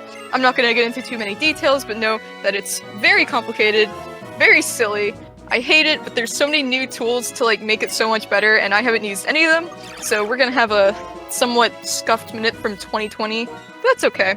Looks like I hit my seed because the pointer is supposed to be down. So that's good. Yeah, Not the getting an really essay fun on timer part. 0. None of that. Timer 0? Oh yeah, so timer 0. It's a hexadecimal value. I'm not going to get into too many details because you don't have to. No, I was just joking. Yeah, it's there's a lot going on with it, but basically think of it as like adding randomness to hitting your manip. I don't know why they put it in. They put in more of them in White 2 versus Black and White 1, so they put more randomness to hitting your manip because they really didn't want people to RNG manip these games. But here, what I'm doing is I'm RNG manipping a Tepig. This Tepig will have like 31 in almost every stat except speed. It'll also be naughty nature. I'm sorry, it's not Rush. No. I'll also be setting a few settings here, including changing my audio to mono, even though I don't really need to do that, but I really can't stand hearing half the audio in the game. And I'll also be changing my battle to set, which will not give me the prompt to switch Pokemon, which is generally faster. As well as turning off animations, things like that. Just the normal stuff that was before Scarlet Violet and everything. I am actually going to double check that I hit this, but I'm pretty sure I did. Yeah, I did. So, I'll be manipping this Tepig here. I will need to be moving a very certain way in order to get it, which is honestly not that bad. This is a pretty good, like, forgiving manip. I can bonk into Bianca and stuff. There's lots of ways that this manip is affected. It's more normally affected by the NPCs that move around town, which gets to be really fun because you have to continuously just test and test and test and test some more, and it's it's a headache. Yeah, I'm not gonna lie. A trial and error process whenever you're writing all of this stuff out. The big fun here, if you haven't realized it yet, is that if you've seen like Pokemon Gen 4 speedruns, Heart Gold, Soul Silver, Platinum, Diamond, Pearl, you may understand that the manip is always the same in those games across across all the runners basically. However, in this game, because it is based on MAC address, as Swift said, you have to make your own manip, which is a really time-consuming and challenging process, and that's why there's like variants for each runner doesn't run the exact same Tepig, or with there's like you can technically run Naughty versus Rash, and that's going to matter later as well because basically it's a lot of work and it leads to a lot of variance in some of this early game stuff, but it should even out pretty well throughout the rest of the run. Yeah, it's a lot of work that goes into the preparation for these games, more so, I believe, probably than any other, before you can even get to the point of actually playing. But yeah, as she said, it's not really too big of a variance. Like, every seed that you write out, assuming it's not like an insane amount of extra steps and whatnot to get what you need, every seed's probably going to be within about 5 seconds of each other, which, in a 3-hour run it's not that much. A lot of people, especially in recent times, have spent like hours and hours and hours refining every single step they can out of their manips. So some people have really, really, really good ones, and then some people are just like, I want it to work, and that's basically like good enough. I kind of fall into the latter group. I just like it to work. I'm not too worried about it being perfect. It's cool too because there's a lot of like runner preference too, where sometimes runners will just kind of route it out to be easier for them to execute consistently, versus just like saving a half second or a second for something that's a lot harder to pull off. So we're getting into the first rival fight here now. Trainer H. Yeah, his name is Hugh. We'll see his rage later, because that was a huge meme back when this game was released, I'm not gonna lie. He is an Oshawott. Normally you don't hit, like, the next level off this. At least you didn't in Black and White 1, but in Black and White 2, since this is the only one you fight, you do gain a level, which will allow me to check if the stats are correct. I'm looking for 10 special defense. Yep, okay, we're good. Very nice.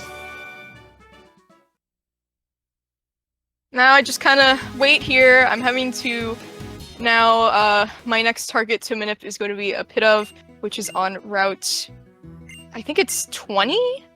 Yep. Route 20? And then ideally a Psyduck from Flockacy Ranch. If I don't get them, it's not that big of a deal. There are backups for it that I will be getting, such as if I miss the pit of, I can get a Zubat.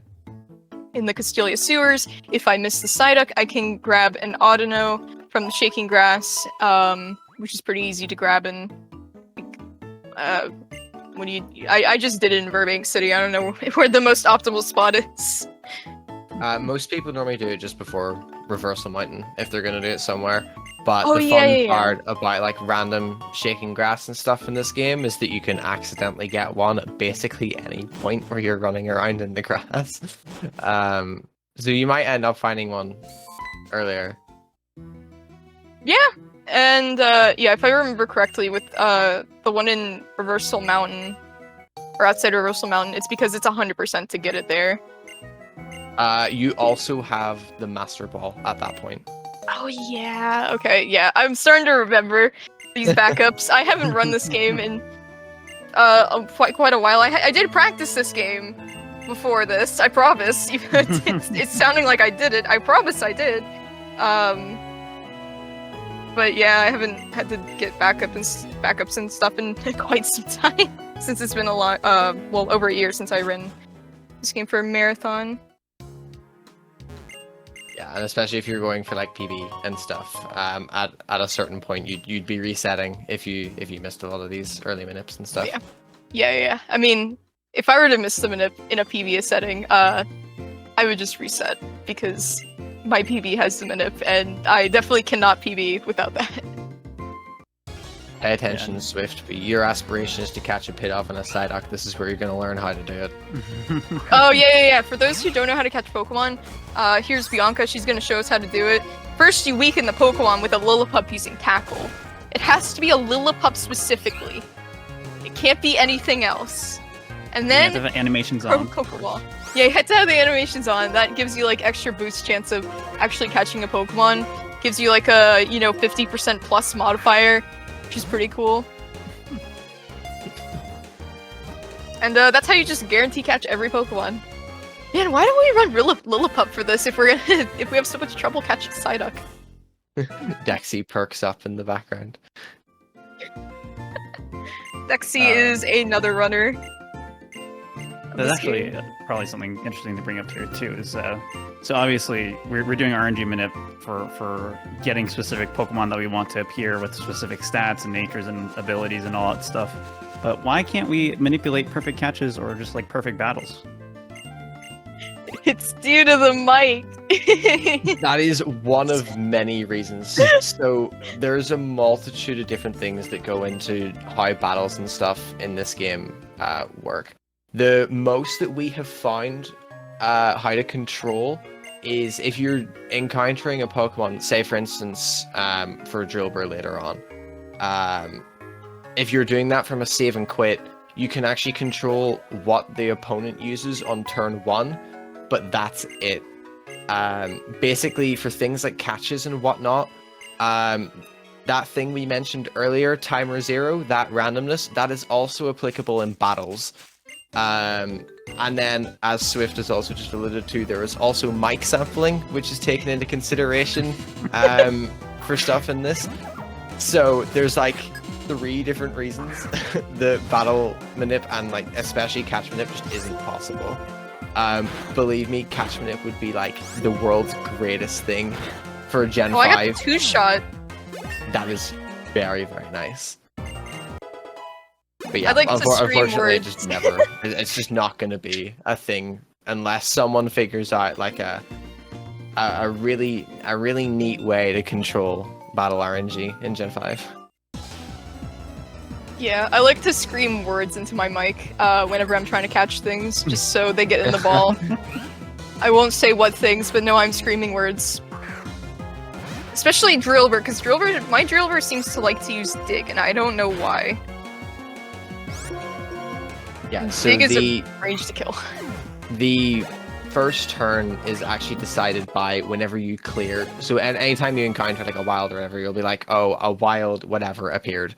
The frame that you clear that is what determines what they use turn 1. So it auto clears if you don't press anything. So if you always let that auto clear from a save and quit, the opponent Pokemon will always use the same move. So Here's a that. lot of people specifically search for drillburs that will not use dig. The thing that people normally look for is metal claw. It depends again for your method of drillburs. Some people just YOLO ball it and it doesn't even get a turn. Ideally, to answer your question, actually, I actually have no idea. Gen 5 battle RNG is so intricate and not very well understood, and the AI in these games is even less understood. So, yeah, it's a pretty interesting point. That's a common factor in a lot of Pokemon games. Like even Gen 4, you can manipulate battles, but it's not speedrun viable to manipulate them generally, except for like the first battle.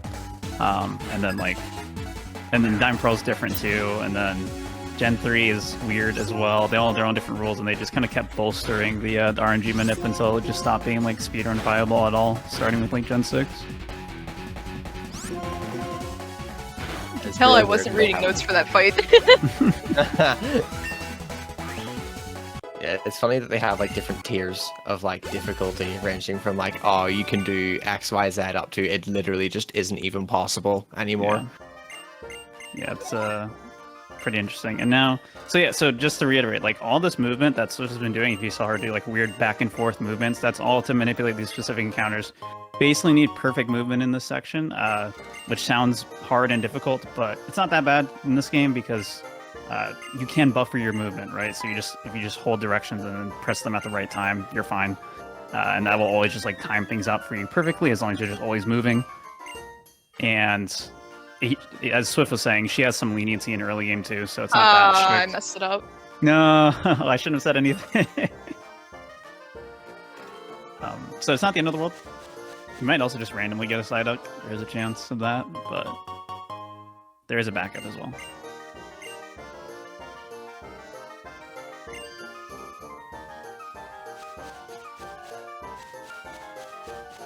No. Unfortunate. Oh my god! Oh, random duck, random duck. Just that easy. Nice. Backup And side up, not that's even even- faster. I was about to say, not even Cloud9 either. Yeah, there's two abilities on Psyduck, so one of them is technically suboptimal because it has an ability pop-up text thing every time you throw it into battle, and the Psyduck will go into battle sometimes. So just randomly getting the better ones is nice. That's even faster than my normal Psyduck, which is funny. Yo, new Manu? No. It sounds like you need to rewrite. No, because I don't know what direction this spinner is gonna face now. Yeah. Which is gonna be a little annoying. Yeah, there's a spinning trainer, we call them spinners. Basically just means an optional trainer. You don't want to fight that spins around and can be hit, and you do. Normally with RNG minute movement, you always know where they're facing, so you can play it very safely. You can run past this guy, by the way. Oh. Yeah, he doesn't respond to running. But, Oh. there's very few spinners in the game like that, but just to be aware. There's a lot of weird rules with spinners, and it's another RNG related thing, but generally, no! Oh, that was late. I probably shouldn't have gone for that. It's okay. Yeah, this guy doesn't really have much, it's fine. Yeah, this is a one. Okay. Oh, what? No, two! What? Yes. Yes, two. I hit him last time. I was like, oh, oops. These ranch trainers are buffed up, man. What are they feeding these Pokemon? It's okay. The extra experience will actually probably be quite useful. It's not gonna get me enough to hit level 19, unfortunately, for Drillbur. There's a Cloud9 Nice. setup if you wanted to see what they look like. But yeah, Swift went down there specifically to grab the X attack item. X items are super useful, and we're going to use them a lot during the run, but mostly like end game, I guess, because you can't really buy them until way later. But the ones you can pick up are super, super valuable in the meantime. But they basically just increase your stats. So using one X attack boosts your attack stat by 50%, which is a lot, and then each successive one increases it by another 50%, all the way up to 300%. So you can do a lot of damage, but obviously using items means you're just going to be taking hits, so it's dangerous as well. You have to use them at the right times, but they save a lot of time and are very good in speedruns. Yeah. There's so limited amount in White, too. You can't buy It's tough. until Drated. It's really funny because every other Pokemon game you can buy pretty early. They for some reason didn't change it for Black and White 2. In Black and White 1, you could buy X items in the Green City, which is the second town that you fight a gym in. But for some reason they just did not give an option for that in White 2, so that makes routing alt mains in this game really, really difficult, unfortunately. Yeah, that coupled with a lot of the gyms in this game are like massive walls for a lot of different folks, including the one that we're going to be using. However, there's a way around everything. It's just how quickly is it gonna go? Only one, no extra encounters there at least, right? There was Just one the extra trainer. encounter Oh, there in the was Trat. That's still not that bad for whiffing Manip. Hitting the trainer was not ideal, was- but you that was know a what? problem, That's yes. okay. Unfortunately, I'm not really sure if I can take extra steps to just try to avoid the first patch of grass on Route 19, so I'm not going to take the ledge, which could give me more encounters, which is not ideal, but it's because I need a lot of steps for my Drillbur Manip, and the last thing I want to do is roll over those steps. So there's a step counter in this game. It's on like a rotating roller about like 128 steps or something. Once you get over 128 steps, it counts back to 0. When you do that, when you are manipulating a Pokemon in this game, and say you like started the manip at like 120 steps, but it took you to get to the next rollover, you will just mess up the IVs on it, and I died. Oh. That will not really matter because you have extra experience already. So, Yeah. you'll be I might die to okay. this. Psyduck's gonna clutch the win for you. Yeah. I really hope so, because this will be really bad if I don't. It means I'll have to load a backup save. It's fine. It doesn't have. I didn't five mean to yet. use Water Spout. Uh-oh. Okay, I need to use a potion. Healing Psyduck. Let's go. Huge. I have to! I thought Scratch was in slot Okay, 1 we're and fine, it's we're in slot 2. Oh god. Okay. Let's go, Psyduck! Golduck alt man wham. Oh my god. So just eating all the experience. Yeah, so the interesting thing about experience in Gen 5 is they completely overhauled how it works. If you're defeating trainers Pokemon versus wilds, you get more experience. They also have scaled the experience depending on the level of the Pokemon you're fighting versus your own. So if you are a level above whatever you're fighting, or any level above, you'll be getting less experience by comparison to if you're a lower level. You get scaled up if you're a lower level, which helps you train things up, and it also it helps with with making sure that you don't get like too over leveled. Even though we will be over leveled in this run, but you know. Yeah. Drillbur is such a little funny guy, you know. Love that guy. I'm just really glad I did that in this fight.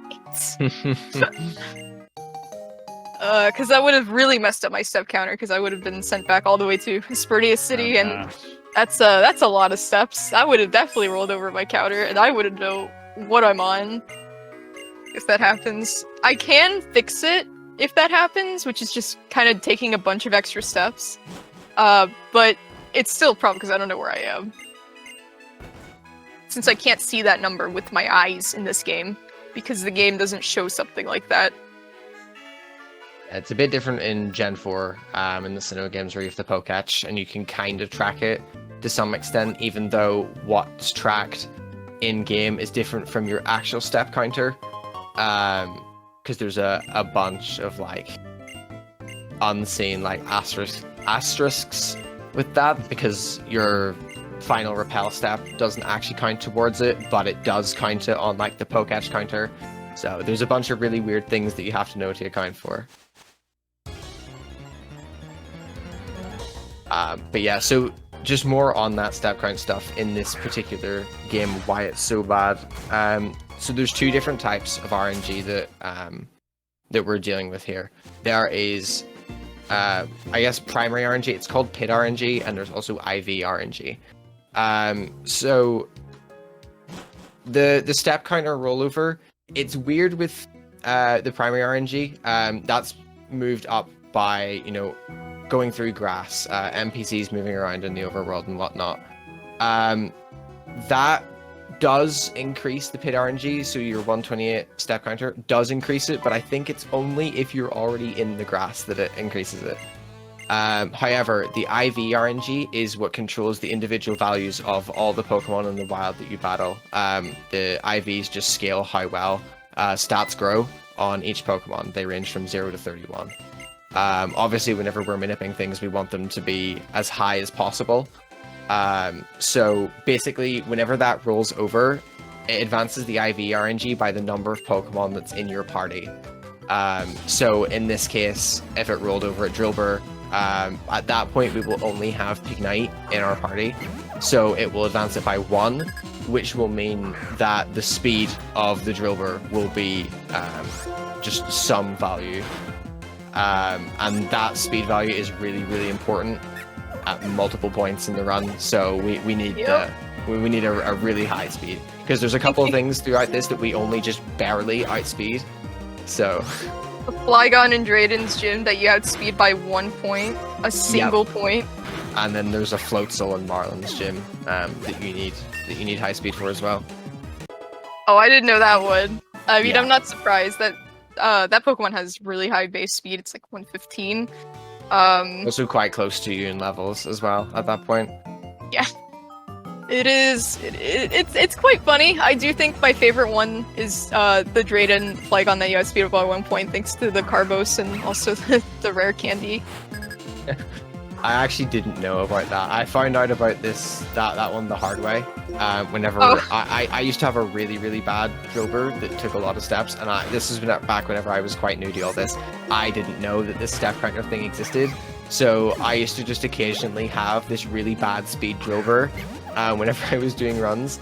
So I had like a run that just died to Drayden's Flygon, and I was like, what on earth has happened? I'm supposed to outspeed this. And that's whenever I got told about like all the step counter stuff, and I had to completely rework all my manips. That is not ideal. So we're approaching the first gym leader here, Sharon, normal type gym leader. First boss of the run. Is this bad on any percent? I don't remember.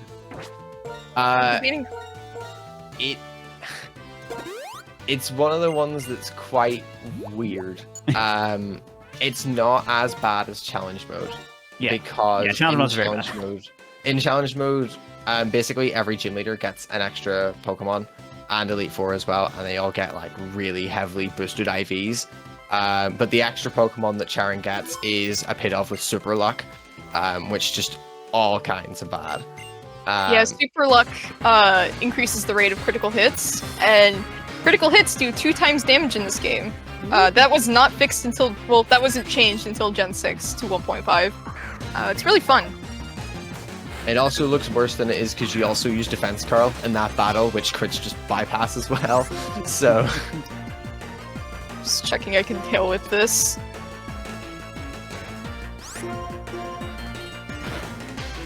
I realize I probably should have used an Oranberry, but you know what? It's okay. Instead of my 1 freshwater. No, freshwater was the right play. There you go. Normally, in challenge mode, you learn Defense Curl there just to tank a hit here. But in this game, you know, you don't learn that. It's fine. Any percent is chillin'. We do want this little pup to hit us into Blaze, though, so we're going to tackle it twice, and then it's going to tackle us again. Hopefully hit us into Blaze here. Yep, there we go. Did we explain Blaze? Did we explain Blaze?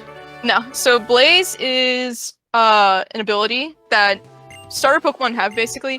Every starter Pokemon has a type-specific one. Fire's is Blaze, Grasses is Overgrow, and Waters is Torrent. Basically, when your HP is below 1/3, or is 1/3 or lower, your Fire-type attacks, or whatever matching attack is for that ability, will do 50% more damage. So our Fire-type attacks do a lot of damage when we're in Blaze. And we'll be using Blaze, hopefully, in Roxy's gym, I don't know because I think that's kind of high blaze I have. No, But maybe that's like perfect HP that you exited with. Okay, good. It's like 12, and I didn't level up. Oopsies. The XP kind of messing me up here a little bit, but it's okay. Here we get return. I don't think I've ever read what she gives us, and I didn't know it was return. I'll be real. That's a first for me. That's kind of funny. Learn something new every day. Yep, just like the cross transceiver is pronounced the cross transceiver. But people still pronounce it the X transceiver for some reason, even though in Black and White 1, your mom literally tells you in the first 2 minutes of the game that it's called and pronounced the cross transceiver. I was literally about to explain something with this, and I was going to say X transceiver, so now I feel really bad that that's what I'm going to use to describe it. Oh no! So here's Zoom. Yeah, that's Zoom. Yeah. It's Zoom Mobile. Yeah. Zoom Lite. You used to be actually able to use that feature, well, with just your mic on the DS online as well, but I never really used it because I didn't have friends who played this game. Yeah, neither did I. I also didn't know that this was like a thing that was like online capable until like years later. So That's one of the things with this game where both Black and White 1 and Black and White 2, I didn't play them until literally like 3 years ago, so I missed out on all the online fun, and it seems like there's a lot of really cool online features with these games that I Oh just my missed out God. on completely. Dream World? So fun. Interesting, that's also a serious Psyduck, so that must be just the same Psyduck, but on different seed. I already forgot my shopping. Can you tell how prepared I am? Buying some repels and some escape ropes and some healing items here. Escape rope lets us escape certain like dungeons or caves or whatever. You'll see that used fairly soon. And then the repels, we can finally access those now that we've beaten the first gym leaders. So even though we don't have like an RNG minute going still, we can still just use repels now to skip any random encounters. So we shouldn't see any more of those. Black and White 2 introduced a wonderful feature called a repel refresh, or whatever you want to really call it. But basically, well, that is not the right item. Basically, it will ask you if you want to use another repel after your repel has worn out, which was such a nice quality of life feature, because now you don't have to go back into your bag every single time to use another repel when your repel wears out. That's one of those things that really sticks out when you play the older gen games. It's such an annoying thing when you're just like running around so much. one that's sorely missed, especially whenever you go to like Black and White 1 and play it and run it, because you're like, oh, they're basically like the same engine and stuff. Why is this not here? It's one of the really jarring differences between the two. But yeah, so you do get access to repels after beating Charon. The thing I was going to explain about the cross transceiver, I'll call it by its proper name. So basically, for most RNG minute purposes, that's where a lot of runners will end. The reason being is that the RNG advances every single frame that you're in a cross transceiver call. So you have to exit frame perfectly in order to keep minute through that. Some runners have mapped out various frames off of those calls specifically so they can keep minute going through them. It's only slightly worth it. It does save a menu or two, and it also guarantees a fast spinner pass for an upcoming spinner after the cutscene that Swift's about to go into, which is a spinner that everyone who has ever run this game knows by name, because everyone has hit her so often. Well, I mean, she could put me into Blaze, because I lost my Blaze there since it quick attacked, and I was in range to die to another quick attack, and I was not about to do that, because I don't want to get sent all the way back to Aspertia City. Yeah, that's fair. One thing to kind of mention too, we saw it happen earlier and we didn't really talk about it because other things were going on, but there's like tricks we have in our toolbox in order to pass these spinners. They are not super easy to pass. You can't just pass them for free the way you could in the Gen 3 games. In the Gen 3 games, if you've seen speedruns of those games, you'll know that all you have to do is just like enter your bag and then leave your bag, and then the spinner just won't rotate for a little bit. You can't do that in Gen 4 or Gen 5, so we do these little tricks. You saw Swift there kind of like turn and then walk up. Or like you can do like multiple turns to line up the spinner timing. Basically, when you see them turn, you do certain motions or movements to try to line up your menu pause timing with their spins. And if they don't spin, you know it's safe to pass. And if they do spin, you just have to wait until they spin and then try again. Takes some time to get used to, but it is relatively reliable. But it does rely on your reaction time. Yeah, that pass is usually pretty safe because you need to open your bag anyways. So I generally don't hit her on that pass, since we need to open up our berry bag, which I registered. As you can see, I'm instantly opening it without having to actually go through the entire menu. You could register bags in this game. I really wish they would bring something like this back because it was actually really, really cool. But yeah, it allows me to just open my bag and pick out something, and that counts as part of the spinner manip, which is just so nice since we need to equip a Pecha here anyways. I am going to save for these guys. Yes. Yeah, okay. I'm going to save before the first trainer and then Roxy because I died to Roxy 3 days ago and I lost a lot of time. Yeah, that's fair. I always save for each. I save for the 2 band members whenever I do this marathon kind of things. I kind of chance my arm a bit with Roxy, but a chance for the second trainer because I don't mind that, and I chanced for Roxy, and it kind of kicked me, unfortunately. So I had to do those 3 fights again. Alright, unfortunately not in Blaze here, since again I need to heal, so we're not going to one-shot this. I also got poison there, that was very cool, which means I'm going to have to use another Pecha. Hopefully they just poison gas or something here, because then I can just antidote away. Tackle's fine too, though. Okay. That does nothing when you're not in Blaze, huh? Yeah, again, Blaze, that 50% damage boost to those fire moves, very, very useful, very powerful, and just makes the run way more dangerous too, because you want to be low HP, which means you will die very easily. Yeah, we're learning Flame Charge here. Yeah. So we're learning Flame Charge here. Flame Charge is a physical fire move. Tepig is mostly a physical attacker. Naughty Nature, in fact, increases our physical attack. I don't want to trash the Pecha. Oh my god, please don't do that. New strat, get rid of the Pechas. Just say, screw it, you know? But yeah, so Flame Charge will be really, really useful for this gym. But we'll still use Ember sometimes here. It is a little bit slower because every time we use Flame Charge, it raises our speed, which gives an extra text box, but in some cases we actually want that. In some cases we don't. Let's see what this grammar does. Disable turn 1 is pretty fine. I died. Oh. With the crit. Yeah, there's a prime example of what Etchi was talking about, where being in Blaze is like awesome. But at the same time, yeah, it's a lot easier to die in a lot of situations. You actually got really, really, really unlucky to die there. Not only was that a crit, that Grimer was also a range at that as well, so... Yep. Very fun. But the other interesting part about Gen 5's AI is that these guys do not have kill AI. So even if a Pokemon is theoretically guaranteed to be able to kill you, unless it's a gym trainer or sorry, a gym leader or like an Elite Four member or something, they sometimes just don't, which can be really, really frustrating whenever your plans revolve around getting Blaze, for example. So right here, Swift is healing, and well, if she'd used a potion, she would be outside of Blaze. But yeah, there you go. You get poison gas.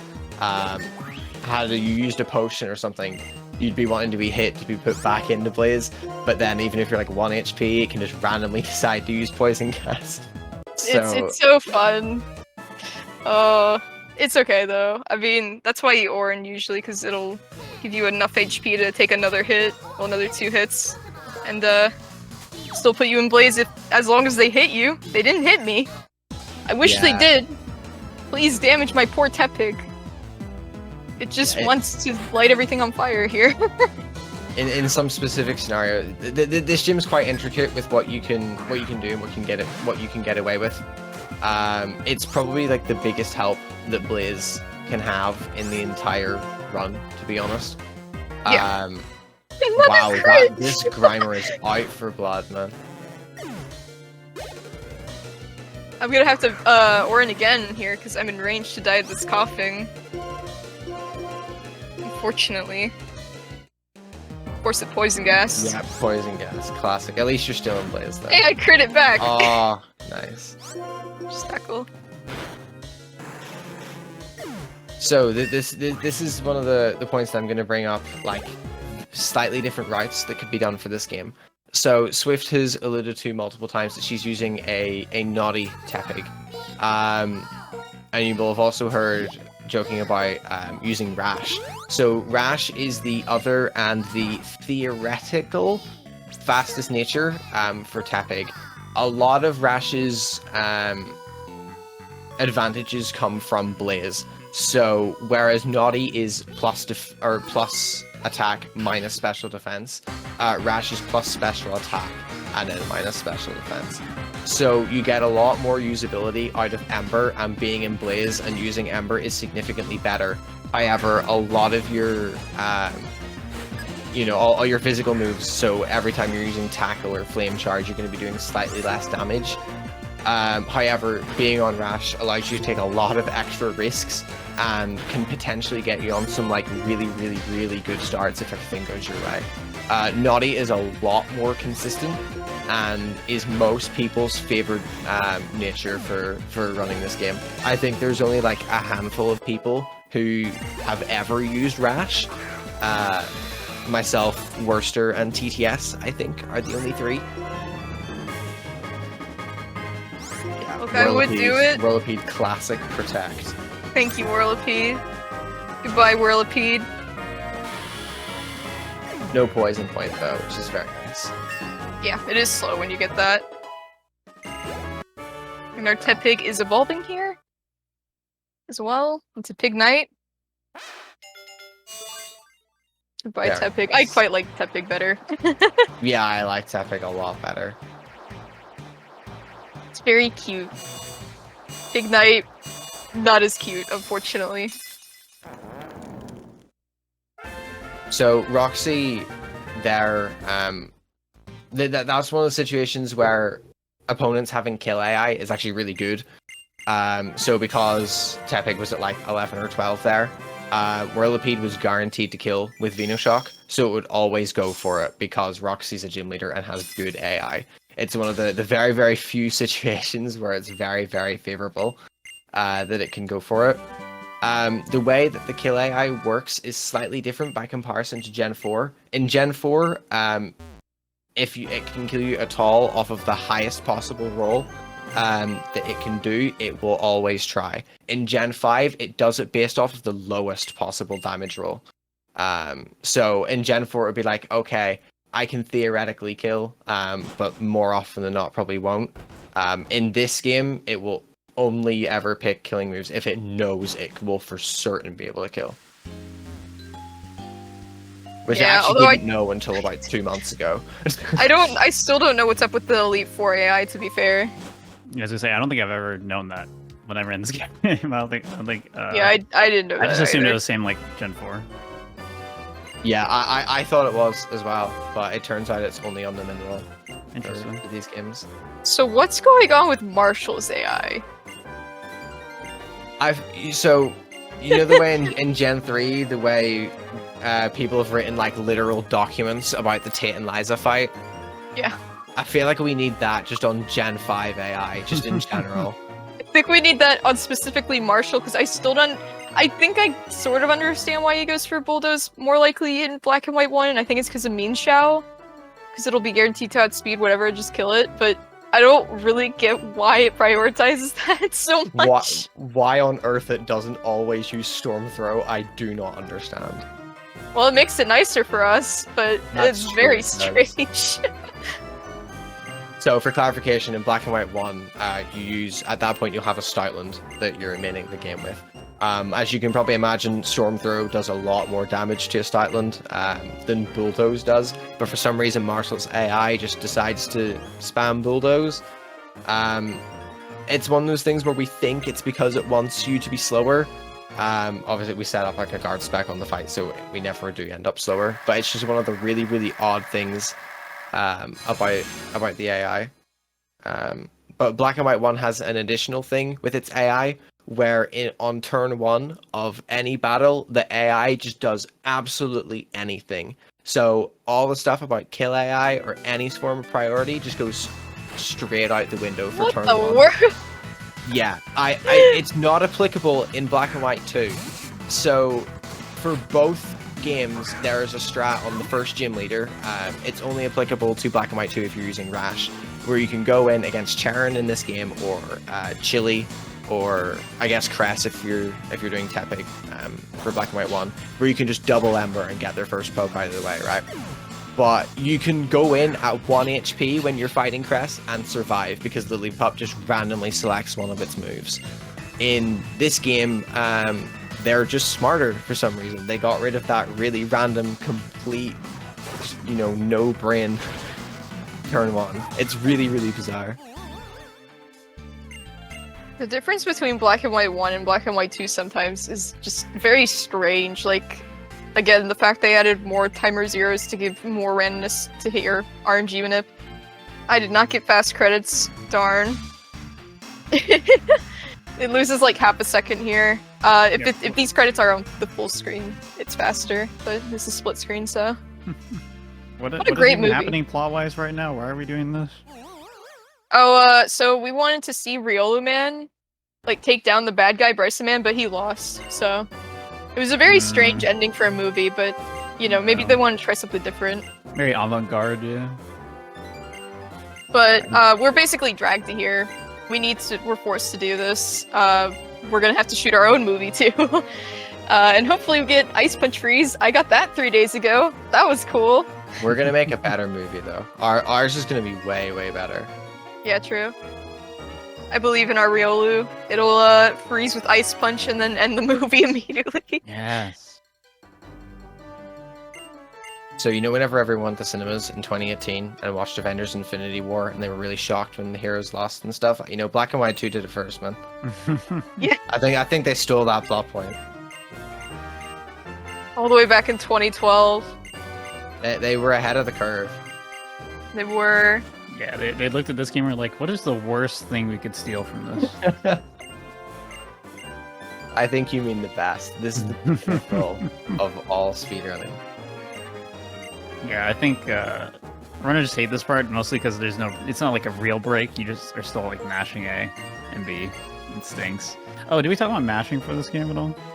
Oh, I mean, there's different ways to mash for this game. The popular way, I think, is the fingernail mashing, just because it's so fast. I hate doing that. Yeah. I do not want to do that. I don't do it either. Yeah, basically they removed L equals A, which was in the older games. So the L button instead, does it have an actual function, or does it just do nothing? You Surely can does something. menu through the bag with it. Okay, yeah, but in the older games you could set the L button to also be an A press, basically. You can't do that in this game, so your only buttons for mashing are A and B, which is less hand-friendly, unfortunately. Like, I use L and A to scroll through or not scroll through the bag, it's to, well, technically it is, because you can use the touchscreen to scroll up and down, but you can also use L and R to do that as well. It's really funny. We're forced to save our game here. If we don't save our game, they won't let us go. So, unfortunately, manual save. I don't think it actually does anything, though, right? I was about to say, fun fact, that save doesn't actually save your game. Yeah, it just sits there to waste your time. So if you turn your console off right now, you're back at new game. It's really, really weird. I have no idea. Because the save actually takes, like, the normal length of, like, a regular save as well. It just doesn't write anything to the file. It's really bizarre. I wonder if it's a accidental overlook. It's gotta be. That's like the only explanation. So how about that, Rain Swift? Right, we're at the point. So, there are certain days where it will rain in this game, because there's weather in this game. Rain has your fire type attacks, and usually, in a more optimal speedrun, you would not have rain, because you know exactly what days will give you rain. I, however, have Rain. I partially blame Pulse because he agreed my temp Pigmanip, but I also have to partially blame myself because I just continued off of it. So I now have to deal with this Patrat, and Team Plasma has random AI, and this thing has like Protect, or no, it's Detect and Sand Attack and all this other stuff that I don't like dealing with. So it's only one turn.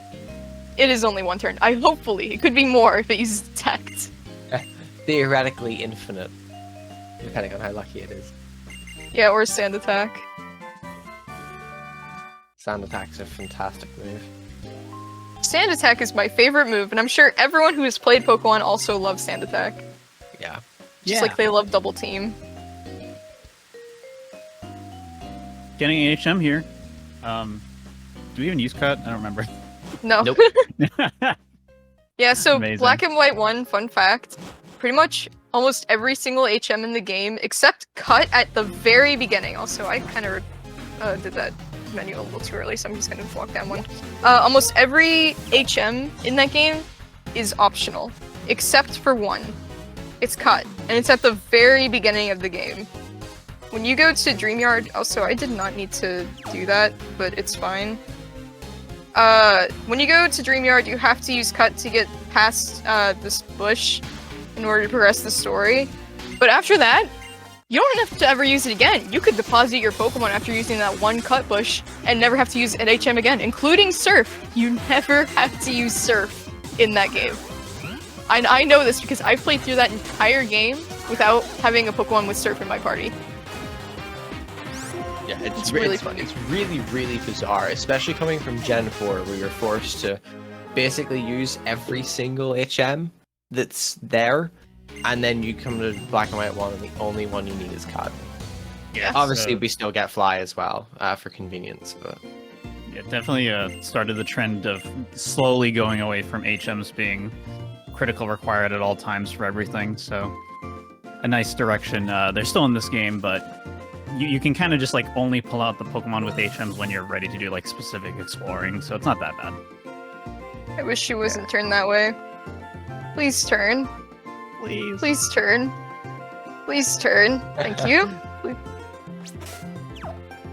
Yeah, that's the pause buffering there just to see if she has turned it on and if she is not, because that one step forward is essentially the amount of time it would take for her to potentially spin. It's just gives enough time to do that, so just showing that That's more the in only action there. spinner manip. Nice. That's the only spinner manip I like doing. I don't like doing. There's not that the many in third this grade game, one. unfortunately. No, thankfully. But yeah, in this game, for some reason, they go back to using HMs. So you have to use Surf, you have to use Strength. I think those are the only two you have to use. Yeah, they are.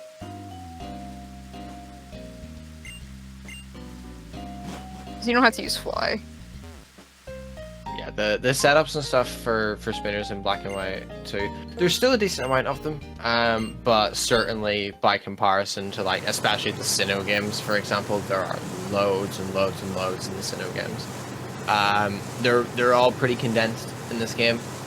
There's like 4 or 5 of them in like a 10-minute time span, and then there's like none for like the rest of the game. Beautiful Castelia City. It is really pretty. I actually really like a lot of the areas in this game, but I am super biased to Gen 5. It is my baby because this is the game I first played, Black and White 1 specifically. So I hold a lot of very good memories to this game, and I love it dearly. I do still think about it sometimes when I told some people in the Black and White speedrunning community, like, oh yeah, if you say yes or no to end here, it actually changes the text box at the very end. And they were like, what? What? Why would you know that? And it's just because I love the game so much. And now we have a bicycle. Now we can go faster. The bike in this game is super fast, if you couldn't already tell Yeah. from that brief section. The depth perception on the bike is really tough. Biking in Castelia City is probably one of the toughest areas to bike in my opinion, specifically because of the depth perception. Luckily I'm kind of used to it, but it is pretty tough. The next toughest part, I would say, is maybe like Victory Road because of all the obstacles. I've always really struggled with Route 6. Route 6 to anything between Clay and Skyla, I've always really struggled with. But a lot of that's from past runs. I've hit pretty much every single optional and spinner under the sun in that segment, so I'm just constantly scared. No, that's completely fair. Like, you have to go through Charge Stone, you have to go through... That's a really long bike segment, so it's pretty tough. Anything that's like a long bike segment is pretty tough too. That like 10-minute segment where there's like loads of like spinner setups. It's on Route 6 and Charge Stone is where they all are. Yeah, it's a tough segment. But it's one of the few places in these Pokemon games. Obviously, so much of it is RNG dependent, but it's one of the segments that is purely in your control. So it's one of the things that you can freely practice, and it's really satisfying to pull off if you get everything. Yeah, when you pull off all the bike movement, it looks so cool. The other thing about the bike in this game, as you've probably noticed, is that there's no build-up time, the way there is in Gen 4. It's just as soon as you're moving, you are at max speed. And that is both really useful for getting quickly, but it's also terrifying whenever you're like moving around near optionals and you're trying to correct your movement by one tile. Yeah, it is very scary for me personally to bike in Castelia because I'm worried about messing up my step count. Since if I take one extra bike step, I have to correct it, and there's a pretty good chance I'm not gonna bike just one tile from doing that. Because you definitely don't want to mess that up before Jumper. So the other thing that's just popped back into my head there, walking around in the sewers that we didn't explain, is seasons. Oh, yeah. They added real life into Pokemon, basically. So you have your 4 seasons in the game. They do change some of the landscape in pretty major ways. They also do some really minor changes, like some of the musical notes change on all the right themes, depending on what season you're playing in. For the purposes of the runs, you can theoretically use any of the seasons. However, people favor spring and autumn. We don't like winter because if there's snow falling, RNG advances during text boxes, which is something that otherwise doesn't happen, and it makes keeping your manip very difficult. And in summer, the encounter rate for Pidove, one of the Pokemon that you manip, is way lower. So it's higher in spring, autumn, and winter, and then obviously spring and autumn do not have any of the funny falling snow or any of that. Yeah. There are some other really small differences, like in the sewers. In spring, the water's raised, so you don't have to go up and down stairs, which is slightly faster.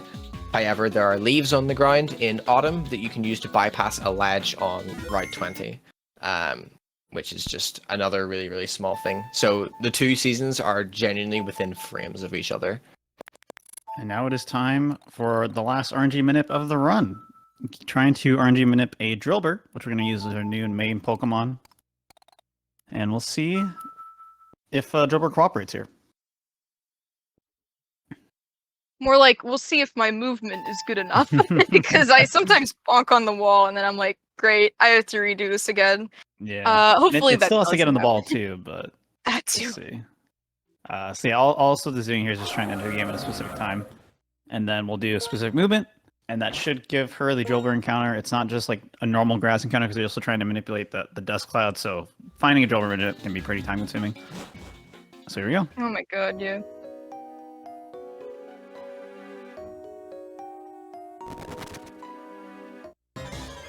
Again, all those weird extra steps even after dust cloud spawn Right. to specifically get the right encounter. I'm just sorry, I'm talking because I gotta advance the RNG because this Drillbur likes to use Dig and it's really annoying and I don't like using Dig. Please don't use Dig, please don't use Dig. Okay, cool.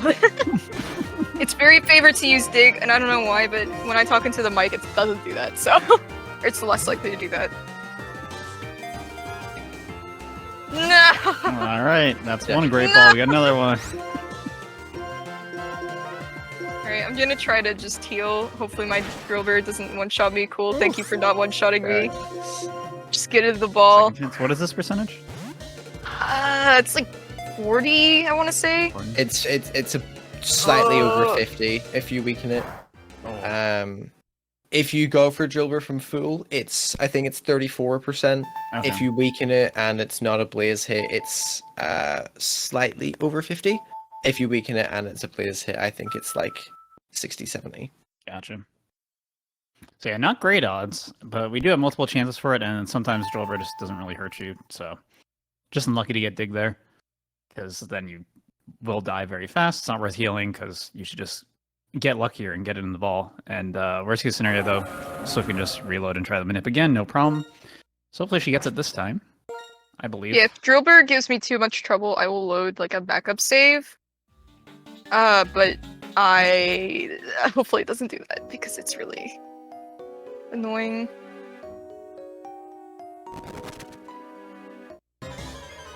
Pocket again, please don't use dig, please don't use dig, please don't use dig, please don't use dig, please don't use dig, please don't use dig, please don't use dig, I'm begging you.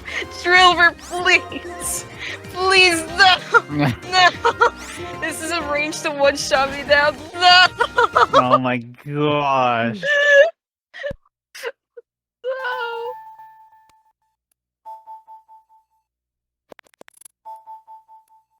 Alright. Round 3. Yeah, Sko was saying earlier that basically some manips you might accidentally have a Drilbur that is more favored to use a specific move. Did you explain like why that is or how that works at all? Yeah, so the first turn is based off of when you clear the in this case a wild Drilbur has appeared message. So it's one of the text boxes that auto clears in a battle. So if you always let that one auto clear, you'll always get the same result. So if you mash through that, you'll have some variance just depending on how good your mashing is and whatnot. I took one step too little on there, which is why I had to reset that. Yeah, any slight movement difference will give you the completely wrong thing. You might even get like an item off the dust cloud. You might not even get a dust cloud at all. Yeah. The dust cloud manip stuff was one of the funkiest things that I had to deal with when I was learning how to make my own manips. And Swift made all of her own manips for this and did a great job with it. And it's so much time and effort that all the runners for this game put into just to have the chance to do speedruns of this game. So everyone who does it at least likes it to some degree. It's one of the games that's absolutely worth putting in all the effort, though. I'm heavily biased because of how much time I've put into this game over the years. But in my opinion, this is like leagues above all the others. Okay.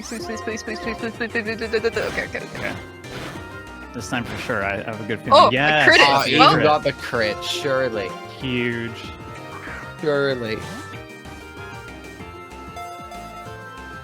hopefully it gets in. Please get in. Please get in. Okay. Let's go. Alright, should I name it you or I? Surely I. Surely. I is Alright. always funnier. I is always funny. I think you is also funny. Alright, but luckily we have the station with always naming all my stuff Zad for some reason. So. No, that's fair.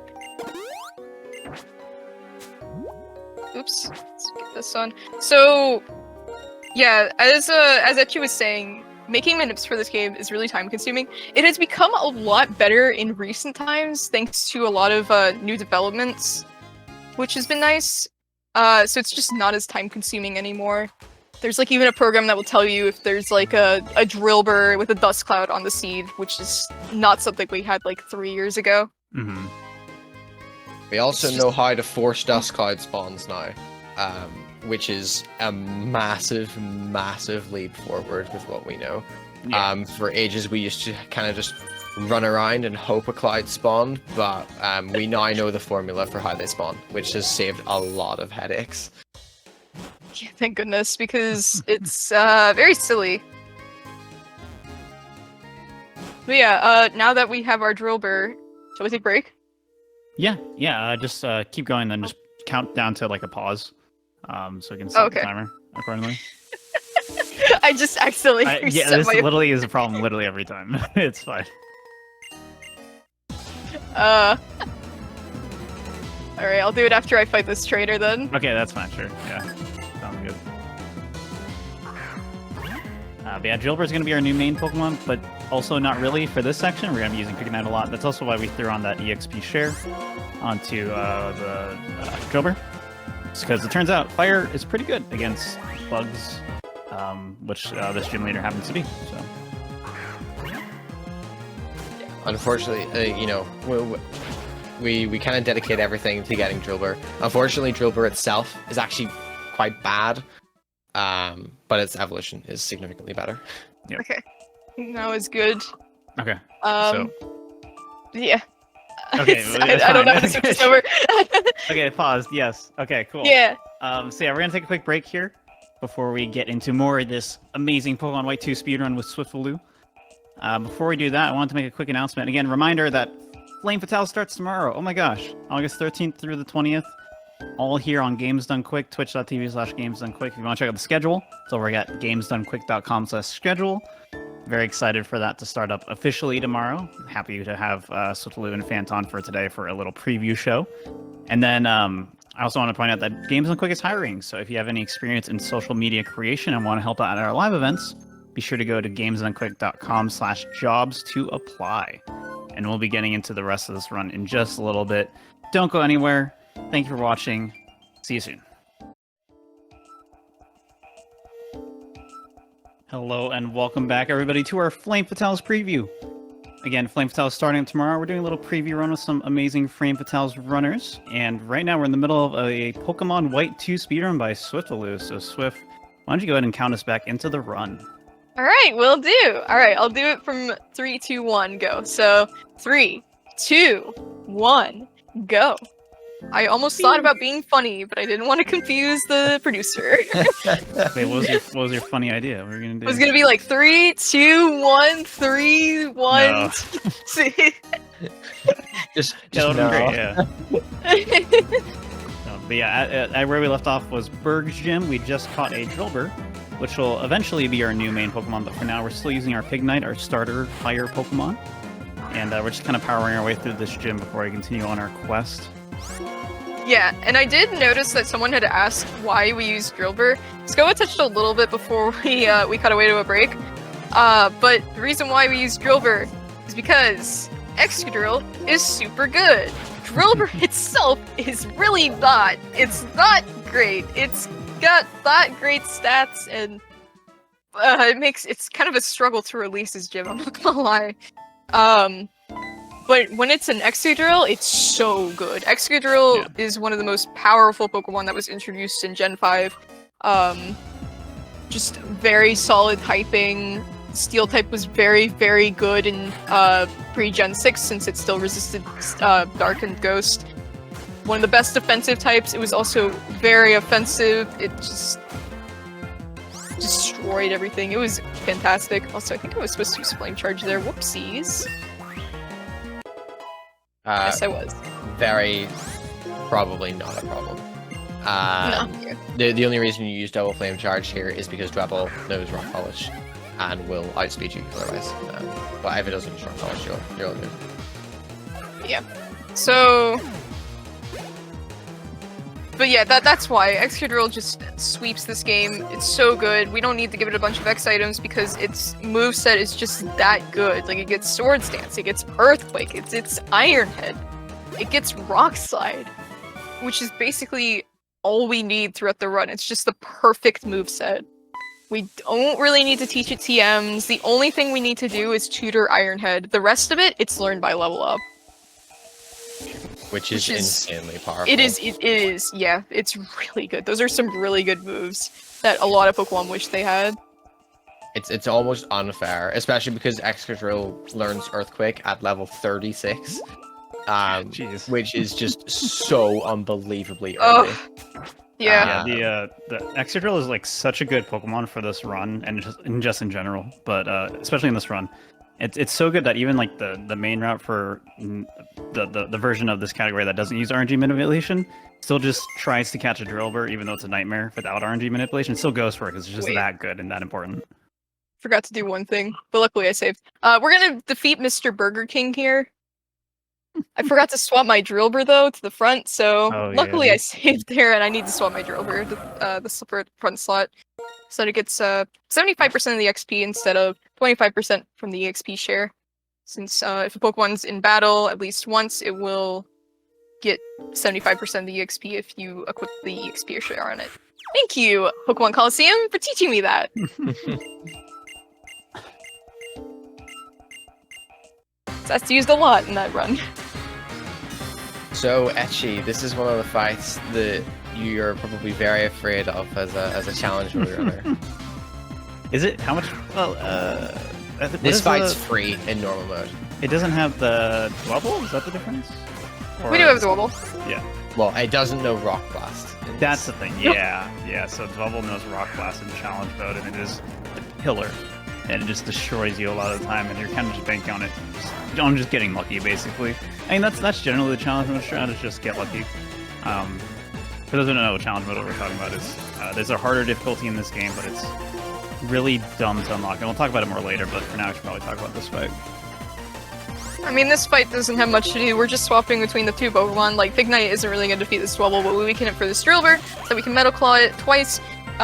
Steel type is super effective against this, so this should be doing quite a bit of damage to just two-shot it easily. So I guess the question is then why, what specific like EXP level threshold are you trying to hit to do all these like swap out strats? It's mostly EXP for later. I think it's to just try to get barely a level lower, for Elisa, so that when we can rare candy after her, we get Rock Slide, right? It's so that you get Slash for Elisa. Very nice. That crit was actually like good. Yeah, that's Blaze. So otherwise you would not have been in Blaze, and then Leavanny is a 75% range outside of Blaze. Gilbert learning Home Claws here. Really good move. Yeah. Home Claws is one of the main reasons that not being able to buy X attacks and stuff is really not that bad. Home Claws increases your accuracy and your attack by 1 stage. The accuracy portion of that is quite useful, especially for slightly later on, whenever we begin to use Rock Slide in a couple different places. Yeah, you wouldn't think it was that useful, but yeah, with the Rock Slide, I hate reuse Rock Slide, I'll be real. I think any Pokemon speedrunner who uses Rock Slide hates it. Unfortunately, it's such a good move, and the flinch chance is just awesome. So, just healing my Drillbur a bit there. I probably should have just used a super, but I thought it was a little bit higher than that with HP, but that's okay. But yeah, all the switching and whatnot is so that we can get Slash before Elisa. So currently our moveset is Metal Claw, Dig, Mud Slap, and now Home Claws. That's not gonna really be great against Elisa's gym. Everything up to Elisa is completely okay because we have Dig, and then you get to Elisa, and she has a lovely Pokemon called Emolga, which is part flying type. And Emolga is literally the entire reason that we need Slash, because Dig can't hit it. So obviously Slash is useful outside of that as well, but for the specific EXP thresholds, that's what we need it for. Yeah, even the what is it? The guy at the front that gives you the fresh water. He even tells you there's a Pokemon called Emolga, and it's not affected by ground type moves because it's part flying type. And just be careful of it. So it's a little hint about that. The game literally warns you. Yeah, probably partially because you have the opportunity to catch some ground type Pokemon outside of Drillbur on this next route. But if you're wondering why Swift was just talking to random clowns, find out in just 2 seconds here. Okay, but I forgot about the Bianca cutscene. You'll find out in like 10 seconds here. But basically, 2 seconds. Yeah. Right now. Okay, I won't say anything. We'll see. Right now. Nope. You gonna talk again? Right now. Right now. Right now. Right now. Okay, and? right now. Okay. But yeah, if you talk to all the clowns in Castelia, you get a free rare candy. Last I played challenge mode, you do not get this candy because it ends up not really mattering. It doesn't save you. Like the extra experience doesn't really help, and it's just pretty slow out of the way, but pretty useful in this route. Yeah, challenge mode, because everything is a higher level, you get more experience from everything that you defeat. In any percent, that candy it's not strictly required, because there are some like really weird writing ideas that people have come up with to cut that out.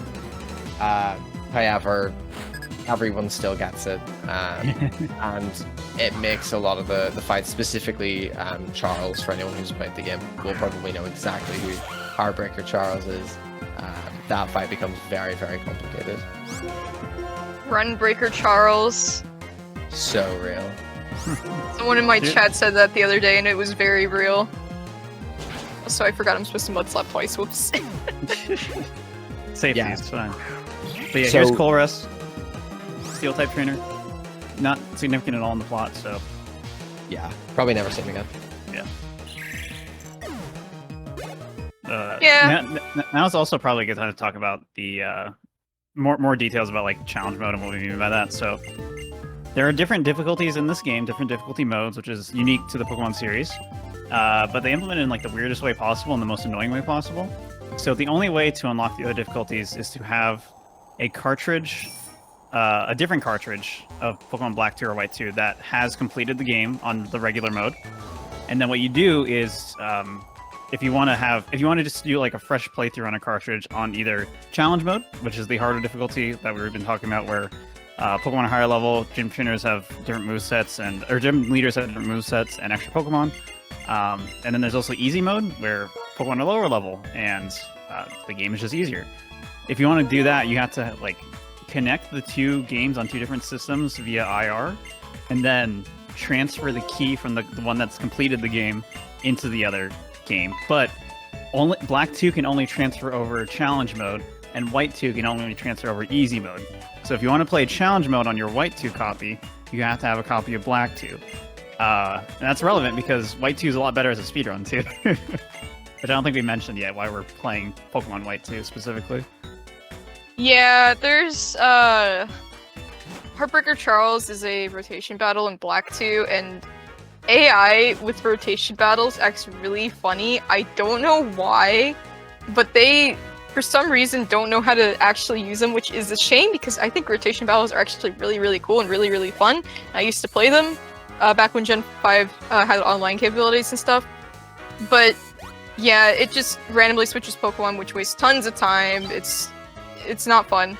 So, but in White 2, he's actually a triple battle, which is much faster to just deal with.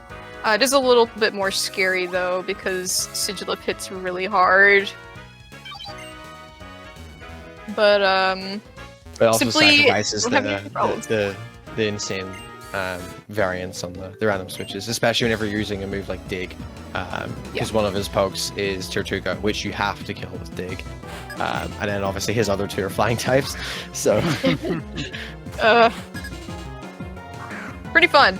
But yeah, that's just one reason. The other reason is that you have to fight an extra fight in Reversal Mountain in Black 2 versus White 2, so having to not have one extra fight is really nice. Just obviously saves some time, even though Gen 5's battle engine is extremely fast. the Also- extra fight that you have to do in Reversal Mountain is actually a double battle as well. Oh, fudge. Just to waste a little bit more time. The other interesting part about the two versions is that the plasma puzzles are actually swapped in Black and White 2. So there's two segments where you go through Team Plasma's base, and there's like different layouts and things that you go through. Apparently they're different between the two, but it's been so long since I played Black 2 to completion, because whenever I wanted to do challenge mode, I actually got my friend to complete Black 2, so I didn't have to.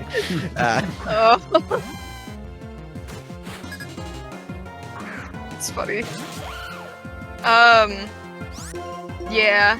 it is pretty funny with that. I was going to mention something completely off tangent, which is the item I got from Chorus, which is the most polarizing item in the Pokemon speedrun community, which is a protein. Some people consider it the god item. Some people don't consider it the god item. I personally think it doesn't affect the spread enough to really warrant considering it, but some people think differently. So basically, the protein is one of like the medicine items in the game, and it increases the EVs of, in this case, attack by 10. So basically, there's a bunch of different things. It's a lot more noticeable in the latter part of this run. There's a lot of ranges in White to any percent. So things that you're not guaranteed to defeat in one hit. With the protein, a lot of those ranges are slightly better. So we're talking like things that are maybe 11 and 16 become a 12 and 16. So there's a lot of split and a lot of memeing about whether it's worth it or not. Because you get given that one by Chorus, but there's an additional one on Route 6 that you can pick up, and that's the one that people have the big arguments about. That one takes about 6 or 7 seconds to pick up and use for very, very minimal benefits. So it's up to you if you want to end up taking it. Some people, believe it or not, don't even use the protein that is literally handed to you. So we do have a meme about that one as well, because Worcester has called that one debatable. So we have a debatable one and a god item one. As I said, I personally think going out of your way to get another protein is not worth it. Yeah, I never have picked it up and never will. Thank goodness, because some people would very much disagree with me. I stand strong in my belief. It is really funny debating with people in the community about it. I won't lie. Just because there's people who go like, "Oh, it's god item! It's so good!" I mean, I feel that way about Persimberries and Emeralds. I think they're god item, but some people think it's just a complete waste of time to go out of your way for it. And I mean, I don't blame them. I just like to be safe. But here we're fighting Elise's gym. A lot of these Pokemon have static, which will paralyze our Drillbur 30% of the time. Ideally, we don't get staticked, which is proccing the ability, but you never know. Flappy has it, Elekid has it. I think those are the only two that have it, actually. Has it as well. Yeah, Amalga does have it. But Blitzel luckily doesn't have it, so we don't have to worry about getting paralyzed on Blitzel. But there's like 5 different Pokemon that can paralyze us before we get to Lisa, so you could potentially, after every fight, just have to heal your paralysis. So right now we're 2 out of 5 to not get static. Can we make it a 3 out of 5? Surely. Also, that first trainer, that Flappy is a range, and I didn't know that, and then I didn't get it again the other day, and I was like, oh, great. You actually got the fastest possible fight on that first one as well, because Elekid didn't get switched out either. Just another one of those really random things about Gen 5 AI. Sometimes she switches Elekid turn 1, sometimes it's while you're underground dig, sometimes she doesn't switch at all. Very funny. Alright, we're 3 out of 5 on Nice. Pokemon. Not paralyzing. Mm-hmm. Unfortunately, with Amalga, we have to hit it twice, which means it has twice the amount of times to just static us, unless we miss the 50% range there. Or to hit it under 50% health. Alternatively, because we're using Slash and has a high crit ratio, I reckon you just crit one shot. Slash has an increased crit rate to 1 in 8. It's very, very nice, especially if you crit the Amalga, since you one-shot it, as long as you get the range. You don't get the range. You don't one-shot it, and then it heals, and you cry. Yeah, Molga, a very bad fight. It's also the worst fight possible in challenge mode. Somehow it is even worse. And I was saying before, we were joking about it, Challenge is actually a great speedrun because it's one of the shortest Pokemon speedruns because your run's dead in the first hour and 20 minutes anyway, so you don't actually have to play beyond that for that run, so highly recommend that if you want a short run. You don't have Lisa to will just kill all your runs. you don't have to get too attached to your runs anymore. Exactly, yeah. But in challenge mode, the main issue, well, one, she has an extra Joltik, which is annoying because it's energy ball, so you don't have like any reprieve basically. And then on top of that, the Emolga is just even more of a nightmare. Yeah, for some reason they looked at this fight and went, it's not bad enough, and decided to give Aerial Ace to Emolga, which just absolutely destroys Drillbur. You to the point where you literally have to get an X defend just purely to deal with it. Yeah, and I remember I was looking to like, okay, what if I just like purposely lose like 2 minutes to just like make this fight safer? But the Joltik makes it even worse. Like you can't deal with it easily. Like Rock Slide doesn't do anything against it, right? So like it'll just energy ball you if you try to go into it without enough setup. And it's really bad. Told you! There you go. Unfortunately, I easy. do. Actually, wait, no, I don't. No, you're all good. Just don't get static, and then boom. Okay, wow, perfect. That is an insane Let's go. I didn't even heal. Yeah, that is like the dream. And the other really, really nice thing about this by comparison to challenge mode is that Striker doesn't have Stomp in any percent. Stomp has a flinch chance of 30%. Just to add the icing on the cake as to all the things that could possibly go wrong in challenge mode, there's just one more. But that's Lisa. That's one more down. Yep, And again, one of the worst ones down, which is nice. I forgot to use protein. I guess it's fine. I wasn't healing. Yeah, just get lucky. It's fine. Oh, Yeah. you don't use the protein until this menu in this game. You're all good. It doesn't actually affect anything if you use it before. Oh, nice. Good to know. Isn't that the same in challenge mode, if I remember correctly? So Like that? there is a slight optimization that you can do in Elise's gym where you can, in the old gym, because you go to both with the roller coasters and stuff first. In that version, you can open your menu and close it, and it advances the roller coaster cycles slightly. It saves about 7 seconds. In challenge mode, it's actually worth it to use the protein in that menu because it helps with the Emolga range against Elisa. In any percent, it does nothing. So it's not worth it. You still open and close the menu because it advances the cycles, but it's not worth doing anything in that menu.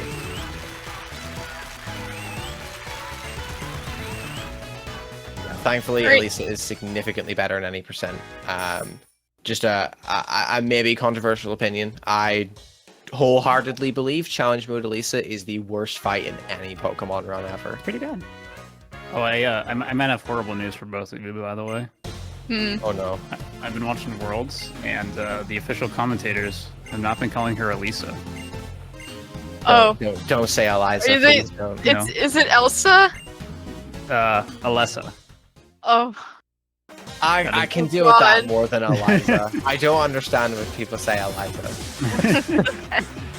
I guess that is the canon pronunciation, so there you go. I will keep referring to her as Elisa, though, I think. Yeah. Elisa.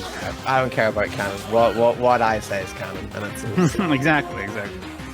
So we're coming up to one of the worst fights in the game as well. I personally hate this fight. Because it's a random AI, and this Watchog has 3 moves. It has Super Fang, which is what we want, Hypnosis, which is what we don't want, and Confuse Ray, which we also don't want. I hate this fight. I hate this Watchog specifically. Yeah, this entire segment of the run, myself and a couple of other runners call this like a gauntlet, because there's just 3 consecutive horrendous fights. This Watchog is one of them. Hypnosis, okay? Ooh, okay. Cool. Perfect. Easy. There's a bunch of like alternative stuff you can do on that fight. Worcester, for example, uses Rock Slide turn 1 and goes for a flinch. The only time I ever tried that, I missed Rock Slide and got confused. So I never did it ever again. But yeah, that's an example of it going really, really, really well. Then the next 2 fights after this can also go absolutely horrendously. They are Heartbreaker Charles and Rude, who is, true to his name, very, very rude and can absolutely annihilate you. Luckily, I have a male Drillbur, which we haven't really talked about. Oh yeah. Yeah, I did see that. So the Rude fight is not as bad for me because Rude has Attract, but it's on his male Pokemon. And I have a male Drillbur, so Attract does not work because it only works on opposite gendered Pokemon. So unfortunately, it means I have to deal with Attract on Skyla and Grimsley instead. But for those who have female Dribblers, which is the most optimal Dribbler anyways, they have to deal with it on Rude, and it's pretty horrible because you're still a Drillbur, so many things can go wrong, which is partially why I have a male Drillbur, but also it's just because I haven't taken the time to just make a new manip. I just hate, even though it's technically more time loss, I just hate having to deal with Attract and then so much damage as like a tiny little Drillbur. It sucks. Yeah, that's so fair. Alright, favorite fight in the game. I'm going to save because this fight will 100% just kill you if it wants to. It is a huge run killer. He is Heartbreaker Charles, or as my one member in my community has lovingly been calling him Run Breaker Charles because he is a huge run breaker.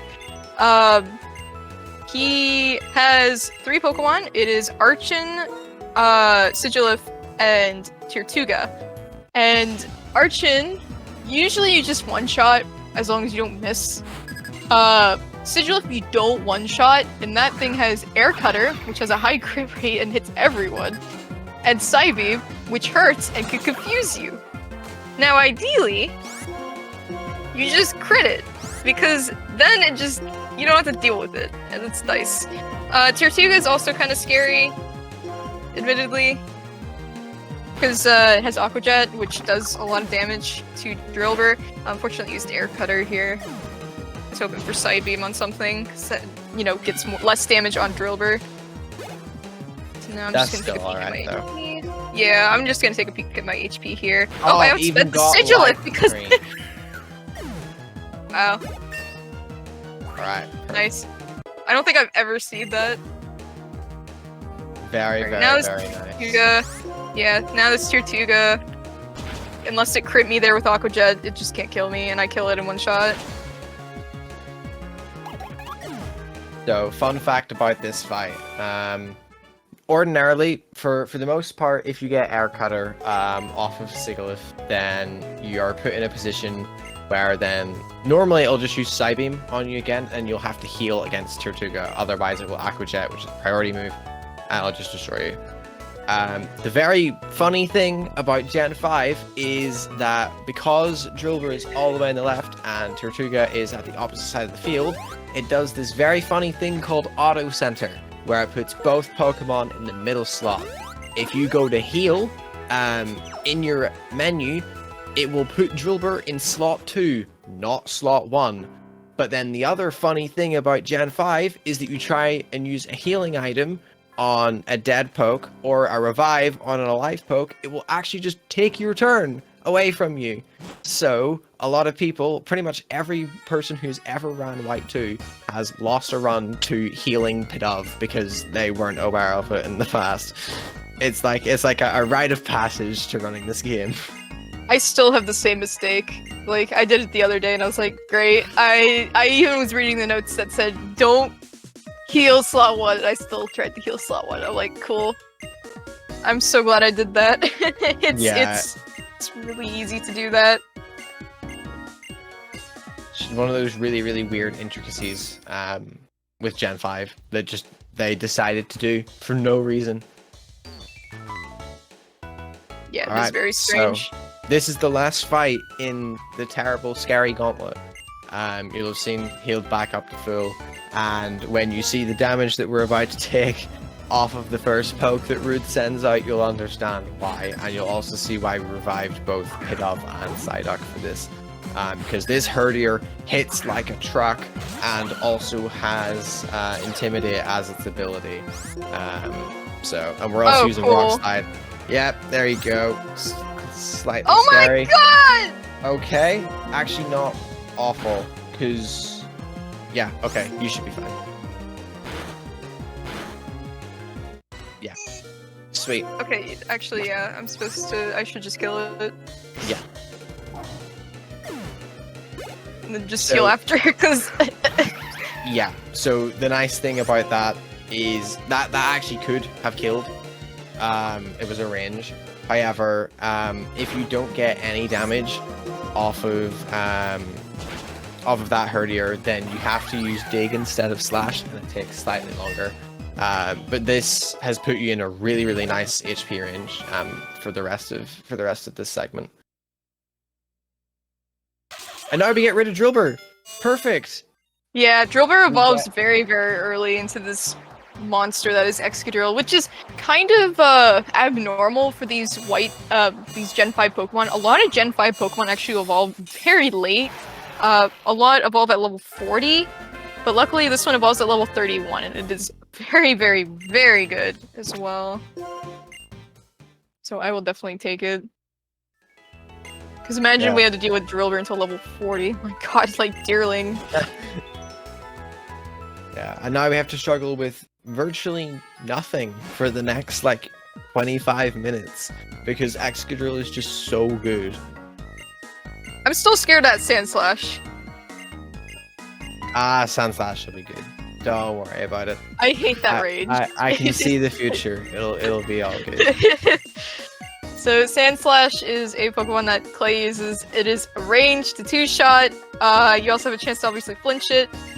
If you don't get in the range to 2-shot it and you don't flinch it, it is going to be some misery, unfortunately. Oh, I was supposed to teach Ironhead. Whoopsies. And I was also supposed to go to the gym. You know what? I'm doing good, you know? I know exactly where I'm going. I'm just gonna ignore that little detour, was just getting in some steps to raise my happiness. So we picked up red shards back in the Nimbasa City Pokemon Center. I don't think we mentioned it at the time, but this is the reason why. Ironhead is a fantastic move, really high damage, obviously stab move as well, 30% of flinch chance. It's so good. Yeah, it's the only move we have to teach outside of our level up moveset. It just goes to show just how good Excadrill is. It's even used in Shield speedruns because it's that good. All them years later, Excadrill's still just the undefeatable king. It's so good. Unfortunately, its catch rate really sucks. Yeah. Double-edged sword of having such a good Poe. Alright, so this gym is pretty easy. I know exactly where I'm going. I am a big fan of this gym's theme, though. So Gen 5, specifically Black and White 2, because the other games have not had that, has these different gym themes. A lot of people really like Elisa's. I personally am a big fan of Clay's. I think it's good. I like the beat. If any of you were paying attention at Berg's theme for his gym, I stand by that one. That's my personal favorite.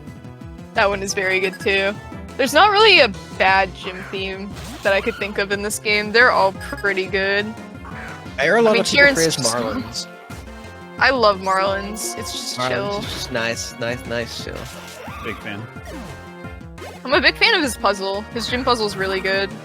Yeah, it is really good. I like this gym puzzle as well. This one's one of the best ones. This one's nice because if you enter it from a tile away instead of like turn framing onto it, it's like faster. Because you don't pause for a second.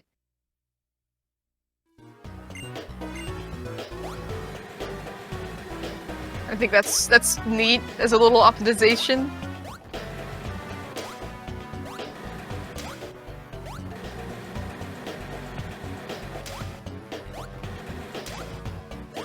Very nice. onwards to Clay, the 5th gym leader. So this is another one of the fights in challenge mode, as you probably noticed by now as a big trend, is quite a bit worse in challenge mode. But at 90%, it's actually not that bad. So Croc Rock, classic intimidate. We'll switch out just to get rid of that attack deficit. Hopefully it doesn't use Torment, which it did not. Happy days. And this Croc Rock right here is a really good showcase of just how strong Excadrill is, that it can just one-shot it. Yeah, neutral. Excadrill's so strong. But up next is the Scary Sand Slash that Swift was talking about. I don't like the Sand Slash. Okay, well that was a good damage roll, at least. So Bulldoze is a really annoying move that lowers your speed. And after that, it would mean you're slower than Sand Slash, it would just kill you. However, the other quite spooky thing about this Sand Slash is that it is a 91.6% chance to two-shot this. But then you also have the 30% flinch chance. Obviously, if you get the flinch, you don't have to switch. It's an automatic 20-second time save. But yeah, there's still that range, which is quite scary. I missed it so much, and it sucks every single time. But luckily we didn't get it, because if it speed drops us, we don't outspeed this Excadrill, and this Excadrill, well, you know how Excadrill is at this point if you've seen this. Hurts a lot. Luckily, Bulldoze doesn't hit us underground, only Earthquake does, so we don't have to worry about Bulldoze hitting us while we're using Dig. Yeah, our Excadrill is just better than his, to be honest. Skill issue. Yeah, literally. Should RNG manipulate your Excadrill, man. Exactly. So now we have just a gauntlet of fights coming up, which is the Pokemon World Tournament. This was a fan favorite for a lot of people back in when this game was very new. A lot of people really like seeing all the returning trainers and stuff. Unfortunately, we're not going to see any returning trainers, but we are forced to do at least the Drift Bale section of it, so we'll be fighting our rival in Sharon and Chorus. And then once we're done, we're gonna invade the Plasma Grunts and their ship. We're gonna go all Final Fantasy over it. And then get kicked off the ship. I actually really like the Plasma Frigate segments in this game. It's to this day, I think it's probably the most creative villainous team base they've ever done. It is very cool. Just being some weird, funny building. I like that it's a ship. Yeah, I definitely think it's a big step up from Black and White 1. What they did for stuff. Yeah. We'll take that. Yeah, Black and White 1 is that's really my biggest problem with Black and White 1 is just some of the run sections are just so boring and so long. It's usually just oh, you enter this container and fight a bunch in a row, or oh, you're in this the sand pyramid thingy, and you just keep falling. And that one's okay-ish, but it's still really long. The Frigate is nice, and there's a lot more movement and some puzzles too to mix it up, which helps a lot. Relic Castle is very cool. I do like Relic Castle's movement section, because the sand pits and everything is definitely very, very interesting. Especially if you try and bike it, it makes for some really interesting execution. No. I always bike the first room just to see. It's yet to go wrong. Every run I'm so scared of it though. It's one of those things that I'll continue to do until it goes wrong at one point, and I'll never do it again. But yeah, because there's optimal ways to do the sand pits. And if you bike or run along the sandpit, anywhere in the sandpit, you get dragged into the middle. So it's really important to not bike on the edge of a sandpit in the edge of the sandpit in general. Because if you bike on a sandpit edge that you do want to go in, it's very slow because you have to watch this entire animation as you get pulled in. And if you bike in a sandpit that you don't want to go in, well, you have to backtrack.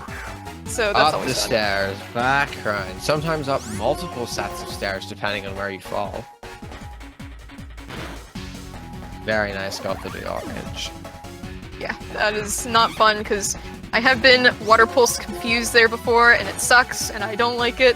I have in fact lost in this PWT. One other thing to note is we don't actually gain EXP here, as you can see. Pokemon are usually a set level when you enter them in the Pokemon World Tournament, which means you don't earn any EXP from it. Yeah, it's just basically the battle facility of this game, but it's definitely really interesting. They remixed a lot of different themes, and it's very, very cool. I don't think I really like doing these kinds of things for battle points myself, because I have done stuff like that, but, you know, I appreciate the effort they put into this, because you could fight Red, you could fight Blue, you could fight Steven, you could fight Roxanne, you could fight like, anyone from any of the, that is like a major trainer in gens below 5, as well as I think 5 itself too. Yeah, all of the gym leaders from Black and White 1, because they're not the same across the 2 games. A lot of them return as well in PWT. There's actually a whole speedrun dedicated to completing everything in the World Tournament, which has only so far been completed by Worcester, which takes like 9 hours to do the entire thing. It's quite interesting from a writing perspective, because you have to catch so many different pokes of different types to go through the World Tournament. And the other really interesting thing about the World Tournament is that abilities are randomized in it. So that Herdier that had Intimidate there, 50-50 shot if it has it or not. I said Herdier, Stoutland. Stoutland, it's the not important one. On the next fight there is a somewhat major one, which is significantly worse if you miss it. It's a Magneton, and I don't know what its other ability is, but the bad one is Magnet Pull. The bad one is Sturdy. Not only obviously does it mean you can't one-shot it, but as you've probably noticed from Intimidate and whatnot, abilities showing up it's really, really slow in Gen 5. Because there's a whole animation for it. But yeah, on the final round. Yeah. Who's this guy? I don't know. For reference, by the way, we'd never see this guy again. I don't know why he's here. For reference, by the way, Magnet Pull just prevents Steel type Pokemon from switching out, which is obviously nothing. You could technically test it by trying to switch your Excadrill out, but why would you do that? Because if you end up switching out, it wastes so much time. Just let Pedal fight the Magneton. If it lives the turn, it can get rid of the Sturdy. Oh no. So yeah, hopefully Magnet Pull here. Okay, cool. Very nice. The reason it's another really bad thing that it can have Sturdy is it knows Supersonic, which confuses you and just presents a whole host of issues. Mirror Shot can also lower your accuracy if it uses that. So yeah, that's just like potentially so bad. But it's one of the things that just if you don't get it, it's just completely okay. Yeah, I've died because I've gotten confused, and it's not fun when that happens, because you have to do this entire thing all over again from the beginning if that happens, which is such a huge waste of time. Yikes, I actually did not know that. Yeah, I've never actually lost to it. I have turned my console off because of it, but I've never actually lost. You have to start the tournament all the way from the first fight again if that happens, because you didn't actually win the tournament, and the game will not let you progress if you do that. All that for really one battle sucks. point. Yep. Believe it or not, we are going to use that battle point. I know, it's amazing what we use it for. Oops.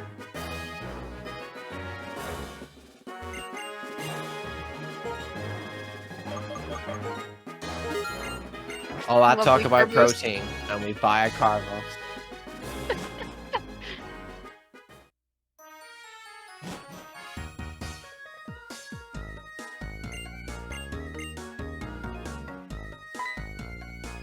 So this is one of the segments where Q goes into pure rage mode. If you've been reading the dialogue as it's been coming up, basically the whole reason that Hugh hates Team Plasma so much is because 5 years ago they stole a Purloin From his little sister, yeah. From his little sister, which was a gift from his grandpa, and there. So he's basically on a big journey to find out which plasmagron took it and to get it back and deliver the Pokemon back to his little sister.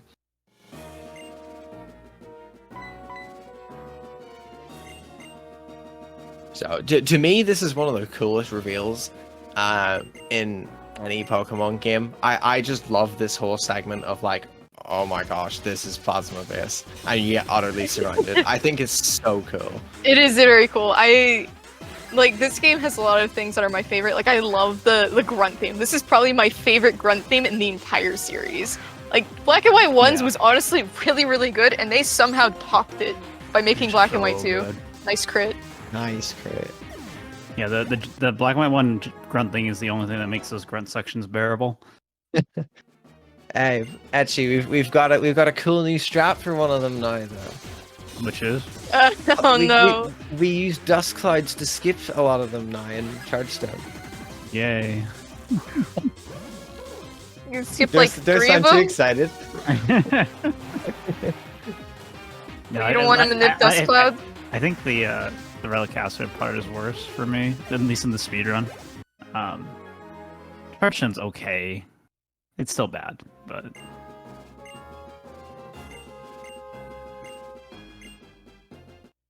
Okay, now we're gonna do a double battle. A true double battle. Yeah. There's a few of these in this run where we do some true doubles. Not too many, but it's probably one of the games where you do the most true doubles, I feel like. Like, I mean, I see some true doubles in Gen 4, but I don't think there's as many. You also have a really nice move called Surf in a lot of those, so... Yeah. They're just, like, completely irrelevant. Very, oh my God, I very crit. nice. Huge. So that Golbat is a 5 and 16 range, and it's quite a bad one to miss, even though you're obviously favored to not get it, because Hugh, despite having a start with these really cool moves, just sometimes is a complete idiot. This is Sharon. And picks really, really bad ones. That is true. Both of them are terrible. Honestly, it's irrelevant because they both suck. Hugh's actually worse than Sharon tends to be. I hate Hugh only because he likes to use Encore, and it's really annoying. Yeah. I don't want to use Encore.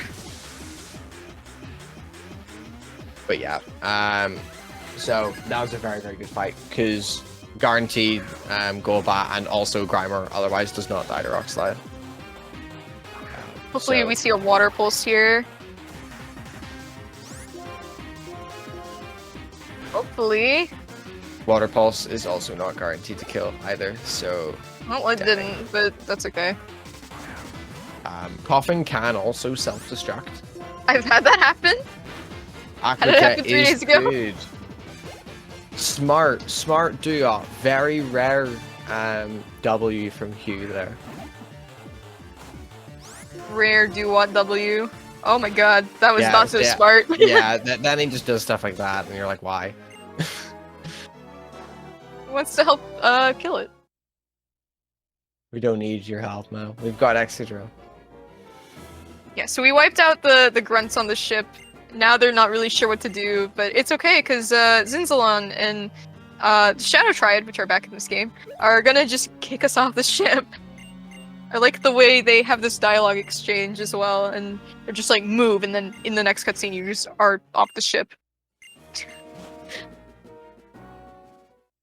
You guys remember whenever Black and White 1 came out and everyone was like, Silent, Chili, and Grass are the Shadow Triad because they weren't there at the end of Black and White 1 with all the other gym leaders, but the Shadow Triad were there. Yeah.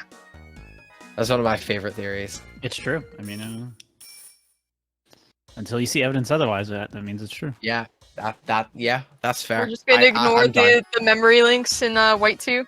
Yeah, ignore it. Yeah, nope, that didn't happen yet by the time Black and White 1 had happened. I hate one-tile doors. The memory links we're done with that just an section. elaborate cover-up. Shopping time. Can grab a lot more. You have access to more stuff now as well. So, full heals, max repels. Getting max repels really early, honestly. For I guess fourth gym early. I feel like that's early for a Pokemon game. It's 5 games. Oh, 5, right? Yeah. That still feels early, but either way. Just ready for music lag. Now we can use the max repels. We're going to be refreshing those for the remainder of the run. They just last longer. Super useful. Funky spinners coming up in this section. So take I'm them just very being safely. careful. Yeah, I don't want to hit them. I'm sorry. I'll Yeah, try if to do you- a run to bike manip here on this scientist lady, but I'm not gonna do anything else otherwise. Yeah, and we talked earlier about like fancy tricks to pass spinners normally. None of that really applies on the bike. You just wait till they spin and then you go, because the bike is much faster than they can turn. So as long as you react fast enough, you're fine. Just a matter of your reaction time.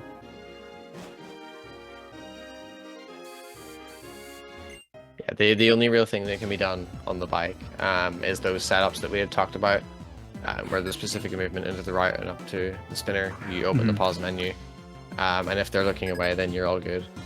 They're really, really finicky on this route, though. Like the first one, you have to wait. I think you have to waste like 1 or 2 frames, just on your pause for it to be safe. It's really, really bizarre, and the timing is quite finicky. And then, That was clean. There's Holy nice. moly! Yeah. That was very clean. Oh, there's Kabalion. It's Iron Crown! Whoa! Okay, goodbye. That's it. Probably was an important story or something, but you know, we don't speak Kabalion, so Yeah. Also, coming up is the important item that is very polarizing in the Pokemon speedrun community, and you know what? We're gonna skip it because I don't believe in it. Goodbye.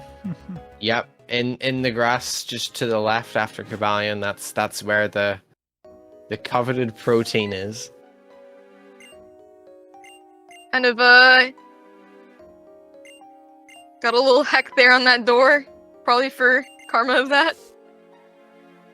Yeah, so because the bike is really fast, one tile movements are really, really tricky in this game. So things like, you know, if you go one wide of a doorway, for example, and you have to try and correct it, for example, it can be quite challenging. As you can see, Swift sometimes just gets off the bike and runs into the doorway. I also do that if I mess it up at all. I just get off the bike and run in, because sometimes you just go back and forth and you always miss it.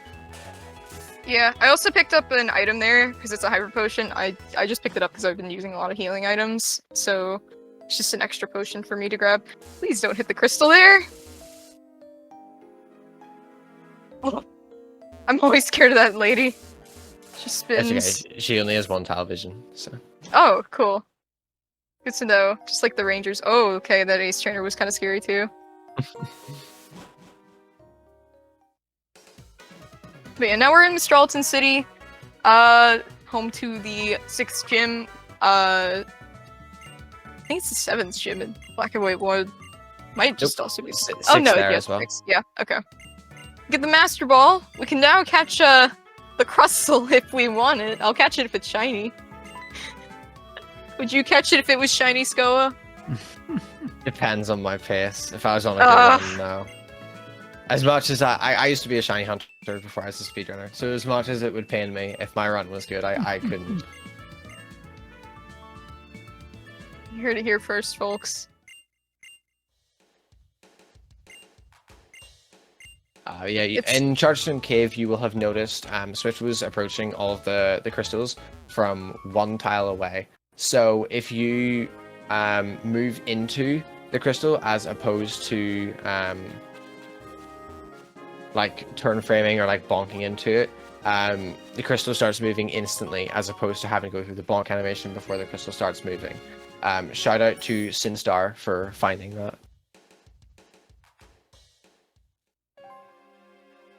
Yeah, that's why I would like kind of, I guess, charge up, which is, it looked weird, but yeah, it is just so much faster. Alright, I'm gonna menu in here because personally I like this music a lot more than I like the Route 6 music. I also like the music a lot better in here.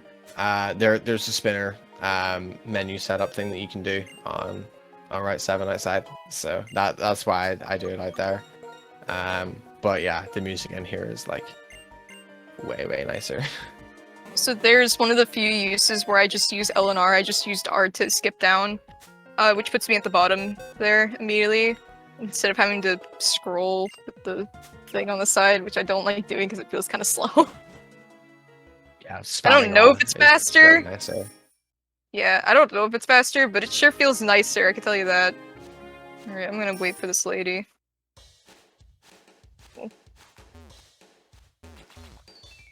Not hit that last, because if we do... I think it's like a... I didn't need to use that, that's fine. She's a triple battle, I believe. Yeah, she is a triple battle. It's wasn't sure if it was a rotation or triple, but yeah. Alright. There's this gym. This is one of the most fun gyms to do optimally. I cannot do it optimally, but I will try my best to at least do it well. I can't skip one of the cycles, unfortunately.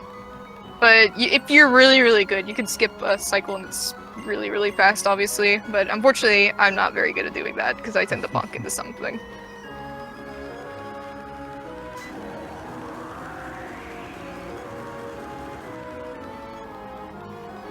Yeah, this gym puzzle is very funny, and it really feels bad if you miss something by a little bit, but Swift has played this enough and knows exactly when and where to do things, so no problem for her. If you're really good, you can make that propeller up there, and then skip a cycle. I don't trust my movement enough to do that, so I tend to kind of bonk. Yeah, it's super tight. Now meet Skyla. And now that the track thing you mentioned is going to be relevant here, right? Yes, attract is going to be relevant here. So Swoobat has attract. We have to set up on Swoobat. The problem is that Swoobat has unaware, which means any stat boosts we get are not going to affect it, and it's really annoying. I have been immobilized by love. Also, I'm pretty sure I was supposed to use an X speed. Oopsies. Oopsies. Reading my notes very well. But yeah, we have to set up...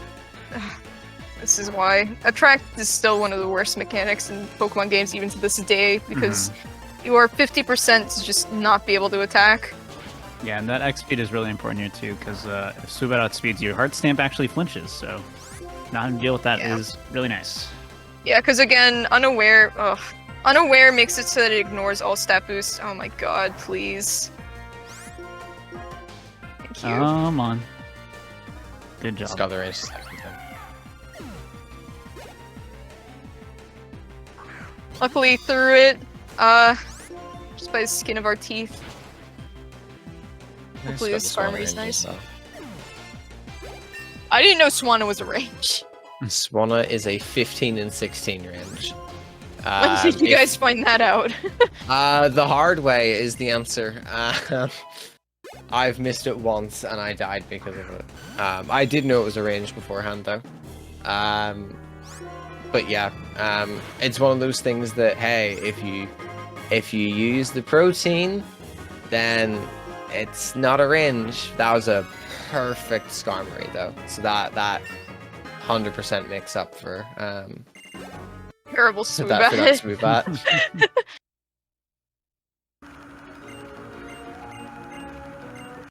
Very now nice. we have Skyla. I've never seen anyone double flinch Skarmory either. That's insane. Oh, I have double flinched it before, but it is quite rare. That is a solid first for me. That's never happened before. Yeah, a classic marathon showcase. I've had it happen before in my runs though, but it is funny to hear that you've never had that happen. Yeah, I've probably put one of like the of everyone in the community. I'm probably one of the people who's played the game the most.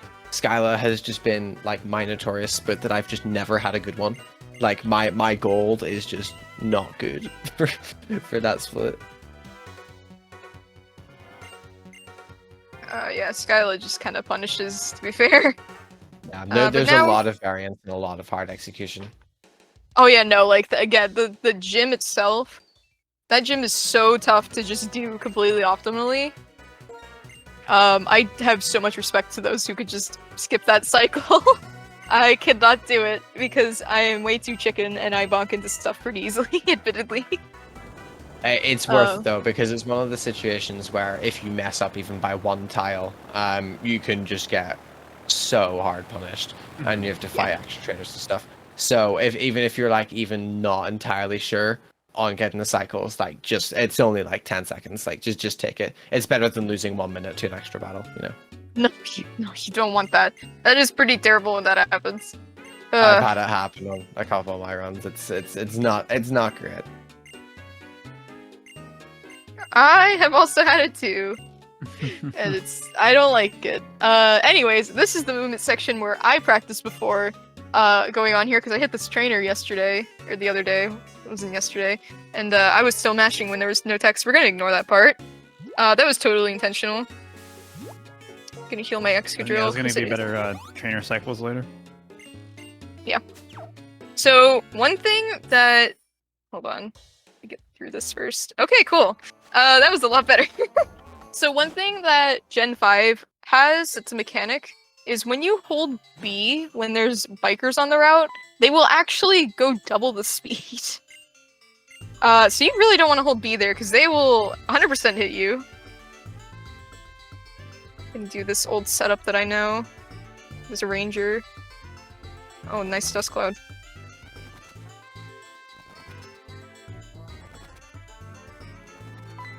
But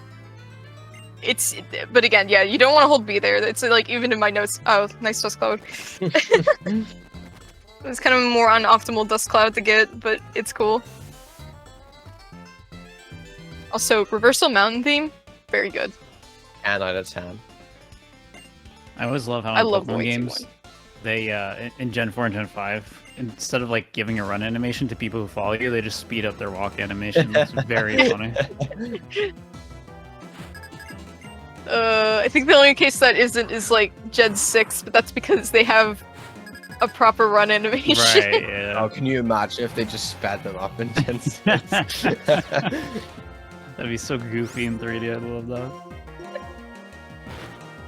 I didn't get the 75% range.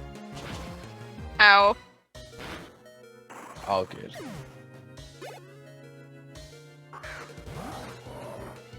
You saying all good has just reminded me of just Shab. If Shab was here, he would just say all gourd.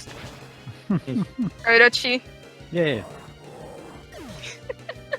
But this Musharna does nothing, right, in this fight? Isn't that like its whole thing? Musharna You could've. It does no Shadow Ball.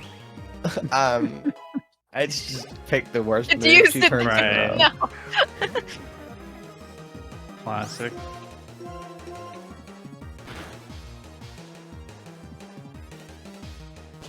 Oh, nice. Oh, that is really unlucky.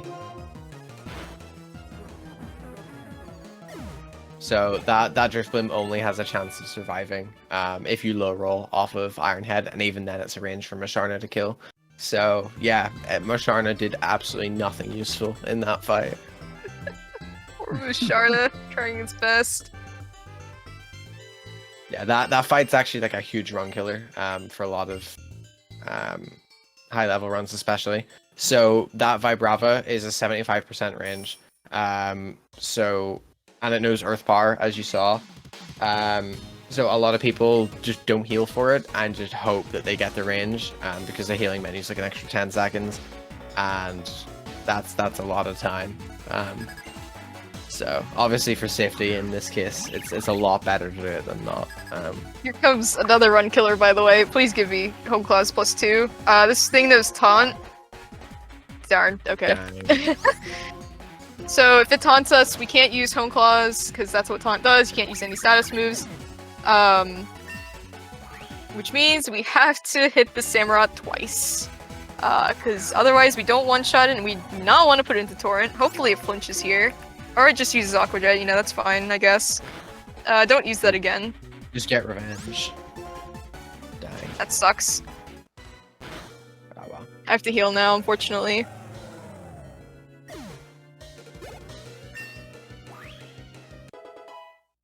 But yeah, this fight also just really sucks in the run. A lot of these like fights are kind of chained together that are really bad. Including this one. I personally don't like this one. I don't think challenge mode likes it either, right? It's worse in challenge mode. Everything is worse in challenge mode. Yeah. So in challenge mode, Aquajet ×2 is a range to kill you. As far as I remember, it never kills you in any percent. But it's not unlikely. It's a pretty decent chance that it'll kill you in challenge mode. Yeah, that's why challenge mode is so cool, because you get past Elisa and then you can still die in multiple different places, and it's awesome. It's a give and take, because a lot of the times, like you'll have heard me say quite a lot throughout this. Oh, that's a range. Most of those disappear in challenge mode. So it's like your bad segments are mostly fixed to like gym leaders and the occasional fight here and there, but everything else is easier. Right. In any percent, especially if you're going for like a really, really good run, because you have so many ranges and so many different fights that can just lose you small amounts of time here and there. Like, for example, that Undella rival that Swift just got, like, it's fine, you win, like, it's whatever. But then, because you have to heal, it costs you an extra 10 seconds. But over the course of a run, like, those can, like, really, really add up. Mm-hmm. Better than challenge mode, where it would just, like, kill you. But... Yeah, exactly. Yeah. It just sucks because immediately there's a fight here, so... Yeah, unfortunately, you much. don't get any free heals either. This game's quite No. generous with giving you free heals. You do get quite a few throughout it, so it almost makes it feel worse whenever they decide to not give you one here and there. Because in this segment between Skyla and Drayden, there's like numerous places where a free heal would be really, really beneficial. Yeah. On the bright side, we get to hear this music a little bit more because of the extra menu. That's true. Fun fact that about music. this town is that if your Drilbur seed is at night, there is an NPC who stands under this bridge. There you go, the parasol lady. None of the NPCs are there at nighttime because of the story that was just told in the house where everyone goes inside at night at Lacinosa because they're scared that Kuram's going to come and eat them. Oh my. Oh, I didn't know that. It seems like it's pretty optimal to have a nighttime seed. Yeah, it's just that it's only really that one difference where you just don't have the potential to be bonking on that parasol lady. It's just nice that there's like a lore implication behind it and like the story. Actually, Yeah, makes any amount of absolutely. sense in the overworld. Another Black and White true 2 double has here. a lot of really cool small things like that.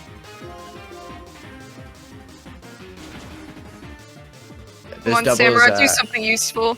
Yeah, this double is a really good example of just how stupid the AI is. Samurai. Like that thing is like insanely favored to use Encore turn 1. I think I've only ever not seen it use it maybe twice. And even then, you look at like the setup with Sneasel and Golbat there and be like, oh, of course it'll use Aquajet. Occasionally it decides to use Revenge because it thinks it's going to go for Sneasel, and then obviously you kill Sneasel, it goes for Revenge, and then even at that red HP, it does not kill Golbat, so you have to use another turn. Like, the AI is just so not good. But now we hit at level 42, we get Swords Dance, which increases our attack by 2 stages instead. Which is just an insanely powerful buff to have, especially at this point in the game. Getting a move like Swords Dance at level 42, it basically means that anything that you couldn't kill normally, just use that like once, and you definitely can kill it now. Yeah, getting a rare candy. On the bike. Yeah, bike points are I tried to awkward line in this up. game. Just trying to line up there, and I had to correct myself because it was wrong, which made it a little awkward for those cycles. I was hoping I wouldn't hit anything, and luckily I didn't. Another really good theme, by the way, Village Bridge. With all the extra instruments and everything, it sounds fantastic. And luckily the bike, like, doesn't affect it at all, which is really cool. A lot of the route themes in this game, I mean, just a lot of the themes in this game are super, super good. Hey, look, it's Iron Leaves!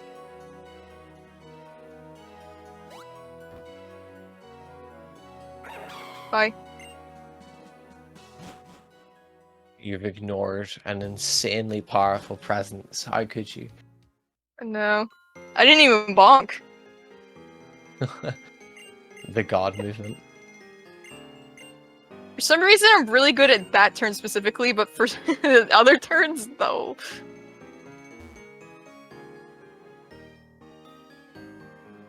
We don't need the repel right now. Yeah, this is one of the few places in the entire run where it's actually faster to drop the repels for a little while. Because there's a huge movement portion where you don't use any. Have you menued? No. Okay. And I don't think I... Wait, hold on, do I need to? You should be. Unless you have extra XP, you menu. No, yeah. I'm not used to this. I'm used to having extra XP because I constantly hit one person. It really sucks.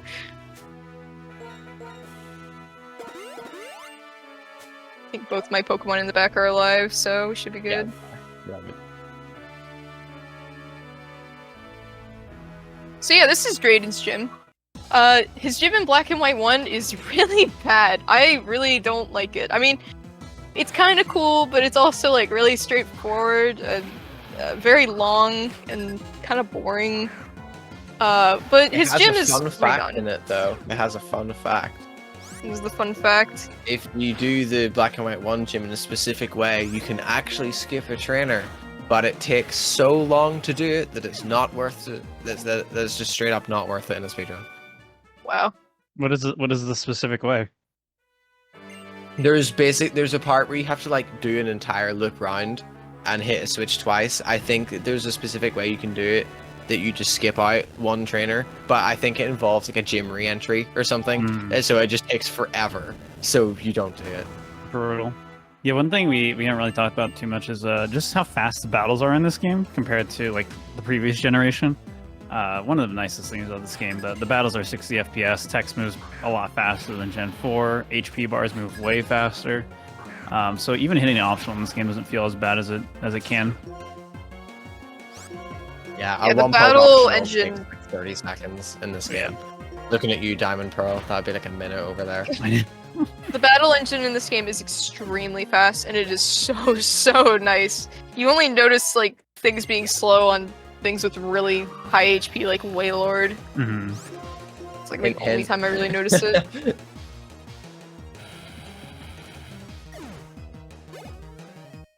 Yeah, even the experience bar moves so fast, so clean. It's so good. Ugh. So One of the things here... that like going backwards, like it really pains you. It does, yeah. Yeah. Here we have a triple battle. I need to swap my Excadrill to slot 2. Do I really need to heal to full here? I don't think I do. I wouldn't. That doesn't count for wouldn't much. either. I play very risky, but I wouldn't. It's 14 HP. I'll be fine. It's fine. What would kill you at full would kill you at this HP. So like, Yeah. There's That's a bad. yeah. This Gradigan is a range. I forget what the range is, but it's a range. 75%. Ugh. And everyone who uses the protein in Route 6, this does not get affected. This Druddigan, the range is only better if you have Pokerus. This range was actually the make or break for me, whether it would be worth it to actually pick up the protein. But you're in a position now where even if you miss the range, you won't die, so it's all good. We got it Oh, anyways. crit it anyway. Let's go.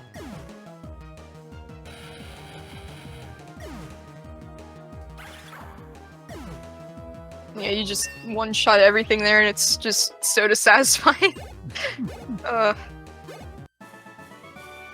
Also won't need to heal before draining either, because you've good Yep. HP.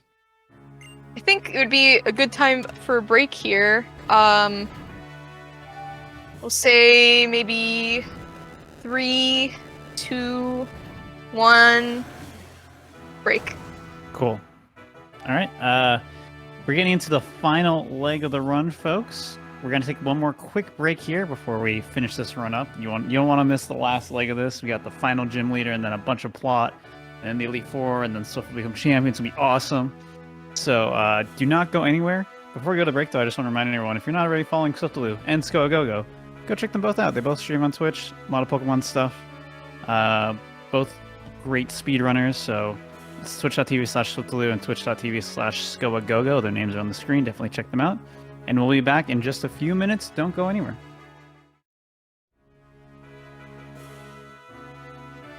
Hello and welcome back, everybody, to the Flame Fatales preview here on GDQ Hotfix. Again, Flame Fatales starting tomorrow, running from August 13th through the 20th. They start tomorrow around 12:30 p.m. Eastern, so make sure you're here for that.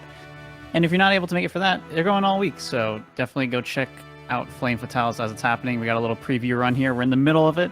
We're about to enter endgame, so Swiftaloo, take it away. Yep. So I'll count down to unpause the timer here. I'll do 3, 2, 1, go, as I've normally done. I promise I won't mess with the producer like I said I thought about doing. So 3, 2, 1, go. So here we're gonna fight Drayden. He is the second to last gym trainer that we have to fight in this game. Funny enough, when we fight the last gym trainer, we still have an hour of the game left to go. Yeah. Plot. Yep. Drayden is kind of scary. But luckily we could just beat him. He would be scary if we weren't so over leveled at this point. Well, we're on par actually, but if we weren't so strong.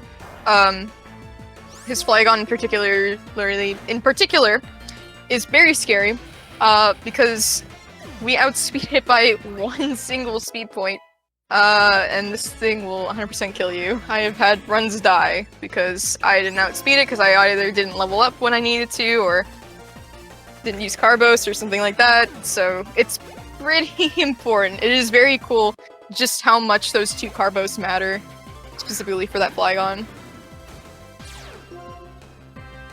But, luckily this should be it. I'm just gonna use Dragon Dance there, but it's fine.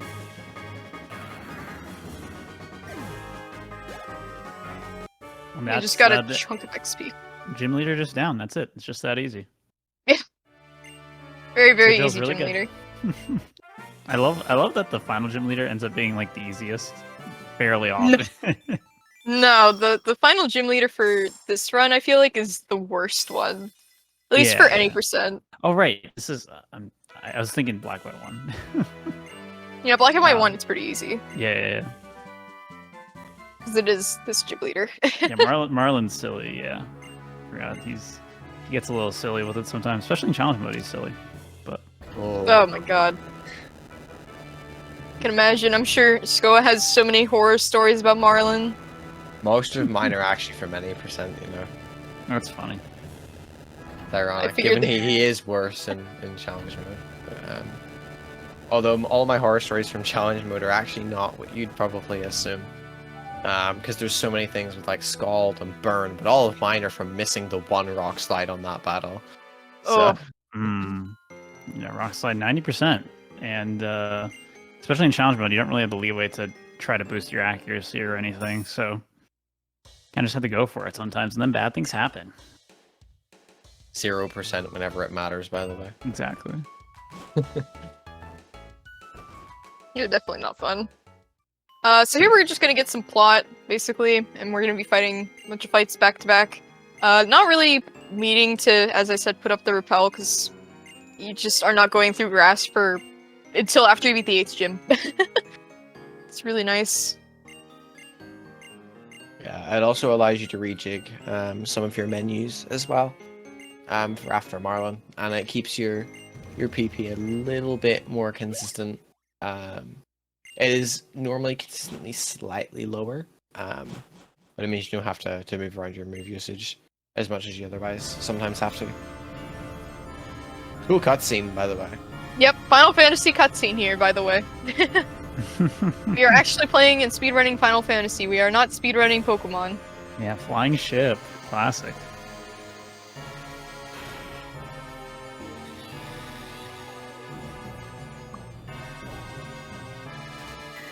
Wonder what they are going to do with that.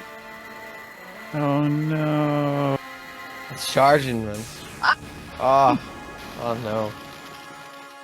Ice! Ice! Whoa. It's a cool turning point for the series, though, because for the first time it shows the evil team like actually like really doing something, as opposed to just being like, I'm gonna do this, and It shows them actually being happens. evil. Yeah. Most of the time it's usually just something silly. You're just like, okay, goodbye. Kick you out. Or the box mean, legendary appears and then that's it, and then you have to deal with it. But they actually kind of do stuff here. It's really cool. Yeah, I mean, I guess in Gen 2 they kidnapped the radio tower guy. But radio tower is just such a boring segment. Also pales in comparison to icing over a whole city. Yeah, though. I mean, quite a like, bit this affects so many people in comparison. Yeah, in Hargot's where they just stop a podcast. That's pretty much it. So Yeah. It's their we're just gonna fight podcast some now. more- What? It's their podcast now. Yeah. But yeah, so this section just playing more plasma grunts, and then gonna go somewhere else for more plot. We get to see one of my favorite gyms in the game, if not my favorite one, honestly, because it's I love Marlon's gym. It's so good. I love his puzzle. I love the music. Fantastic gym. Hate the fight. This is kind of like the classic Pokemon staple, at least up until this point in the series, where fight 7 gyms, and then the story happens, and then you have to like deal with that, and then you can finally finish up, get your 8th gym badge, and then continue on from there, sort of. But this game, there's a little bit more plot after the 8th gym leader as well, so it's like relatively split up, so it's not as much as like dense, I guess, but gonna be doing some plot for a bit here. Yeah. So we have time for donations. So I guess question for both of you then, since you both like this game probably more than I do.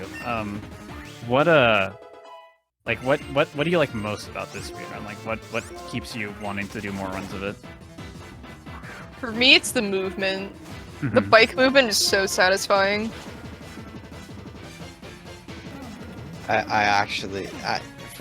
Given the amount of time I've put into this game, I actually don't know if I can give you an answer.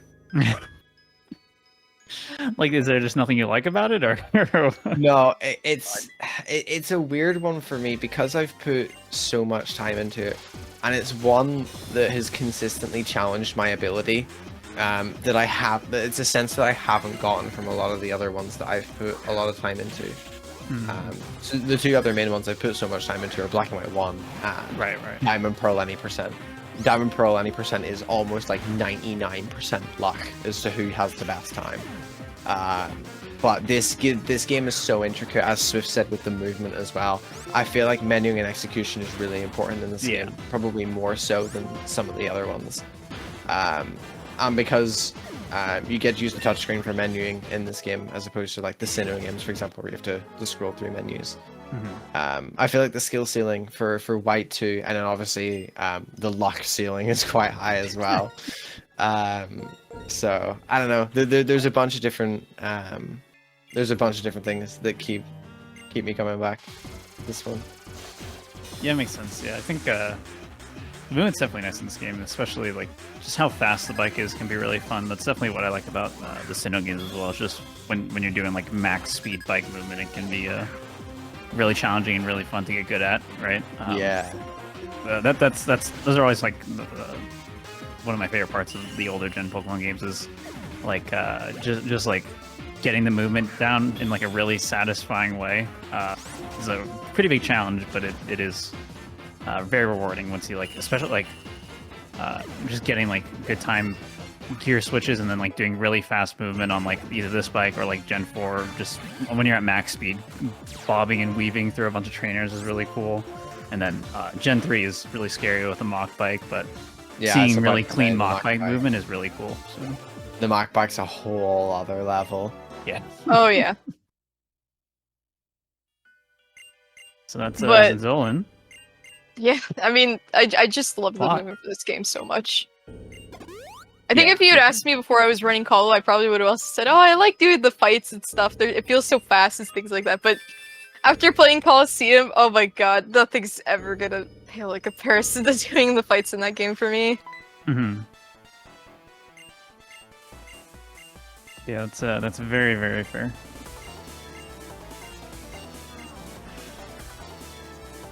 But the movement is still very, very solid in this For sure. game, especially just doing very well. Yeah, This that's what is a Colo's good missing example. is having no movement.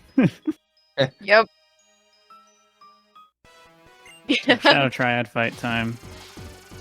Hey, I somehow didn't do swift movement where I go back and forth trying to enter that tile just to save a little bit of time. There's actually really specific movement you can do around the ice. Like you can go below the fountain and do like weird zigzag movement to try and avoid as much ice as possible. It's very, very, very challenging though. Oh. But it is. I've only ever done it once in my entire life, but it was very, very satisfying to pull off. And the fact that I did it once, and it was in my PB, thankfully, so like it's recorded, so like I can always reference it. So that thankfully, the one time I've ever done it, I can prove it. But it's just one of those things that it's another good example. If you can put ages into practicing it, actually, it's one of those small like throwaway things in a run that'll maybe save you like 1 second. It's just nice to have. I just read the text for that Shadow Triad and he said Cheerio bye bye. What? I've never read that. What? they're in the US. Why are they saying Cheerio? Try to say how very British. What a strange thing. Oh, I accidentally pressed A some more.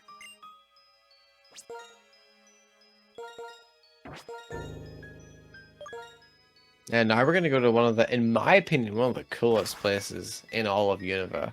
Oh yeah. The marine tube. I think Tube. it's class. I love it. He only here for 5 seconds and I'm so sad. I actually like the visuals more than I like the theme, to be honest. The real winner theme here for me is the Undella Town theme. I know a lot of people really like the summer one, like the upbeat one. I really like the other seasons. I think this segment here, the marine tube, I just think it's so cool. Does I your seat love have the a music. wheel lord? Yeah. I don't see the wheel lord. Well, now the best song's over. Interesting fact, I believe the same composer who made the Ultra Wormhole theme also made that theme. And you can kind of hear it. I think that what that really means is the marine tube is actually an ultra wormhole, and Himalaya City is just like a True. completely other location, to be honest. Alright, so now we're in Marlin's gym. Yeah, my favorite gym. Honestly, I love the puzzle, I love the theme, I love Varlet, I hate his fight. What's so bad about it, Swift? So you see, there's this funny move that Gen 5 introduced called Scald, which is a 30% chance to burn you, and does a lot of damage. It's an 80 base power water type move. And we're weak to that. And we also use physical attacks, so we really don't want to get scalded. Mm-hmm. Ideally, we see a shell smash or something. Got the rock slide on Mantine though, which is nice. Yeah, no. Is the cursed body only an issue in challenge mode? Is there no no, he still has Jellicent here, right? Yeah, he does, but it's not an Yes. issue here. Oh, okay. And challenge mode Jellicent, it's relevant where am I because there's a cursed body ability. Where am on I the going? Jellicent, which prevents you from... Oh, I'm going What here. is it again? Is Oops. it just from using the move? I don't remember. Yes, it locks out the move that you Right. have used whenever you hit the poke until you switch out Yeah, and that can cause or problems. defeat the poke. It's another one of those funny things that like it just should never be an issue because you should just kill Jellison. But depending on how the fight goes, I'm assuming you mean whenever like you try and go for the flinch on it or something because you don't have the setup. Mm-hmm. Yeah, it's another. Oh, I suppose. Yeah. So, because I always go for the earthquake range. That's probably why I never see it. Speaking of earthquake ranges, Yeah, 7 and 8. got Very it. rare. That one is a terrible one to miss. That Golduck knows Soak, which changes your type to water type, which means you lose your same type attack bonus, and it means you cannot kill Starmie in one hit. That'd be stinky. It is very stinky. I'm gonna wait for this train. Something to note too is we, if you're wondering why we always say things are like out of 8 or out of 16 or whatever, did we explain damage rolls at all? I don't think so. It's Okay. basically like rolling a 16-sided die, and Yep. depending on how high you roll on that dice, the more damage you do. So that's what Pokemon rolls every time it does that for damage. So sometimes you may the classic one that I like to talk about is if you hit a Pokemon into yellow, and then the next turn you just don't one-shot it when you would have expected to one-shot it. That is good. It just happened. Very Now he's getting Earthquake. That's what's damage rolls working out of your favor or in your favor depending on what the first damage roll was like. Mm-hmm. Oh. Ooh, bouncy. Dang. Just don't Bounce, very paralyze. annoying move. Can't paralyze, and we just saw it. It never doesn't paralyze. I swear. Don't burn. Oh, thank Okay. you. Para to burn would have been so bad. That would have been annoying, yeah. I mean, I did Swords Dance twice, so... Here's the Jellicent I was talking about. Again, not going to be an issue here. Bye-bye.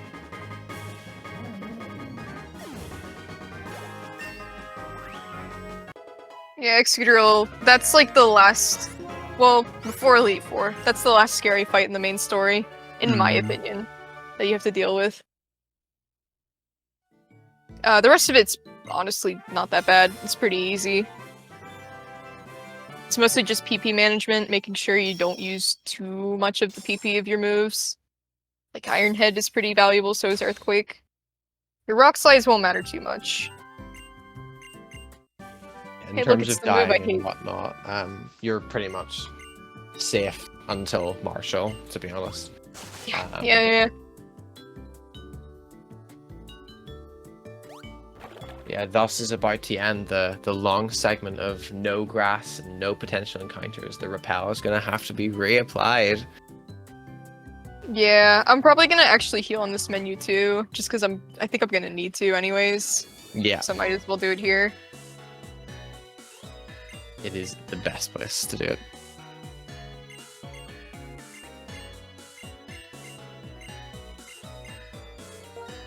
I don't know if no, yes is faster. I was like, I'm not sure if yes or no is faster here. Read my notes.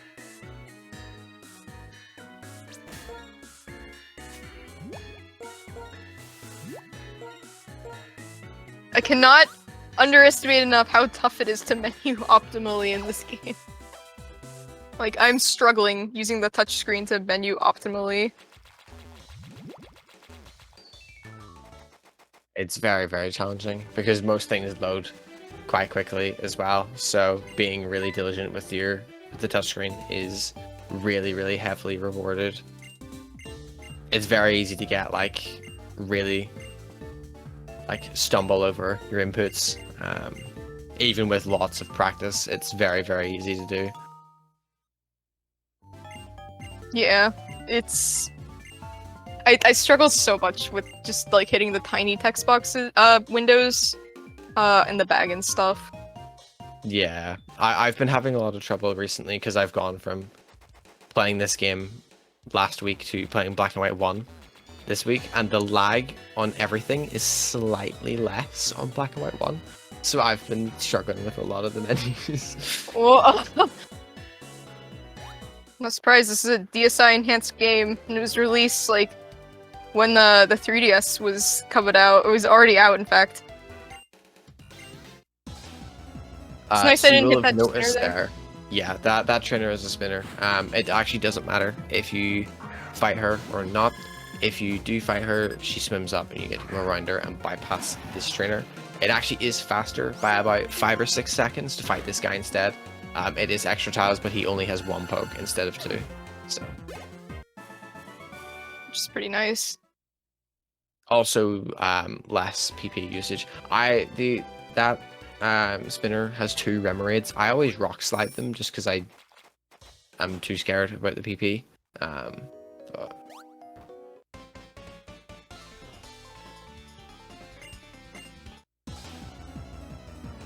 I'm getting low on earthquakes, which means I'll have to do a max ether here soon.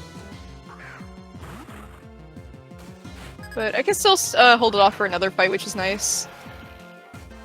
Since I don't need to use it here. Because there's nothing that can be hit with earthquake on this fight. Mm-hmm. you can actually wait until after the plasma grunts on the ship, because I think you only need 1 from here. Until you go downstairs to get the plasma card. You need it on the plasma double. Oh, you get a movement opportunity between those 2. Oh, well, yeah. I was gonna do it after I fight the plasma grunt, like the first one. I am not going to bike 1 tile for that, because if I do, if you're more than 1 tile up, there's a trainer there, he will fight you, and I don't really want to fight him. So I'm just gonna take the loss there and just get off the bike and walk 1 tile. Alright, Crustle fans, rise up. Now is your moment. It's not shiny, so I'm not catching it. Get out of here.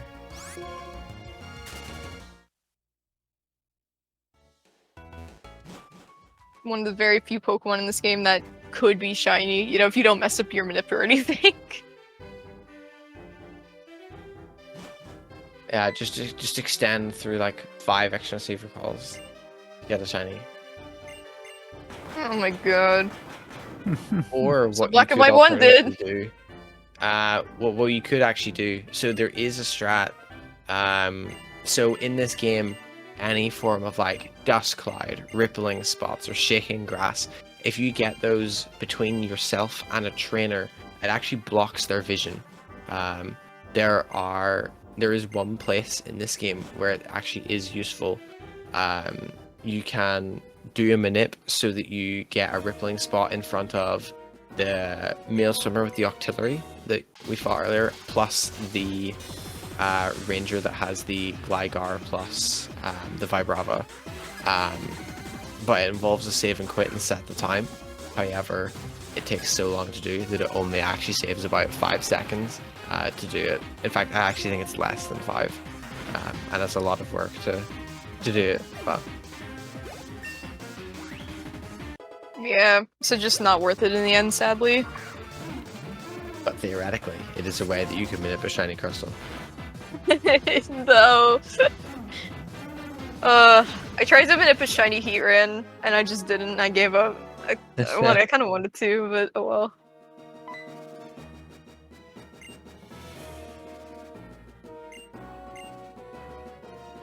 Alright, so here I'm gonna max Ether, because I need an Earthquake for the next fight. Make sure not to accidentally max Ether the wrong move, because I'm always afraid of that.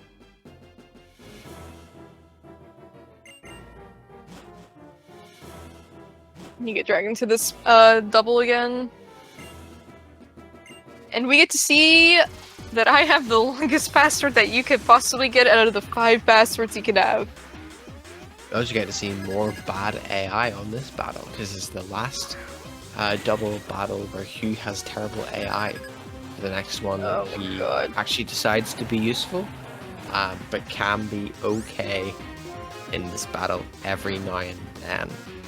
There's a bunch of different ways this fight can go. Ideally, Survivor does not hit Samurott. That's actually really good.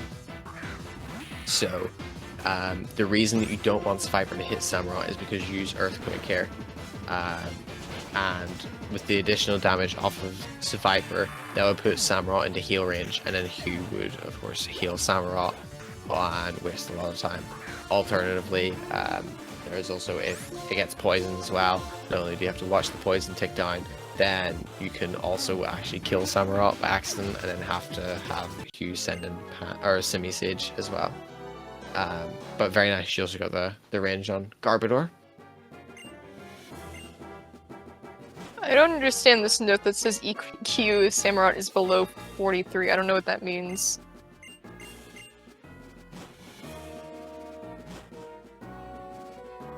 That will be for Garbodor? Yeah. Yeah. It's probably just to guarantee the range. It's maybe to prevent Garbodor from potentially, missing the range and then killing Samurott as well. I'm actually not sure why that's there. I don't think I have that in mind. But I'm assuming that's probably the thought process behind it. Maybe. Oh well, it's fine. Doesn't matter, I got the 13, 16. Now we fight this. She gives us the key cards so that we can enter the password. Again, there are 5 different passwords you can get in this game. They are based on your trainer ID. My password is Reshiram, but other types of passwords you can get is 22027707, 9909, and Zekrom. Reshiram is the longest one since it is the longest one to input, so I have a pretty optimal Tepig seed, as you can see, because of that. Not only the rain, but also the password.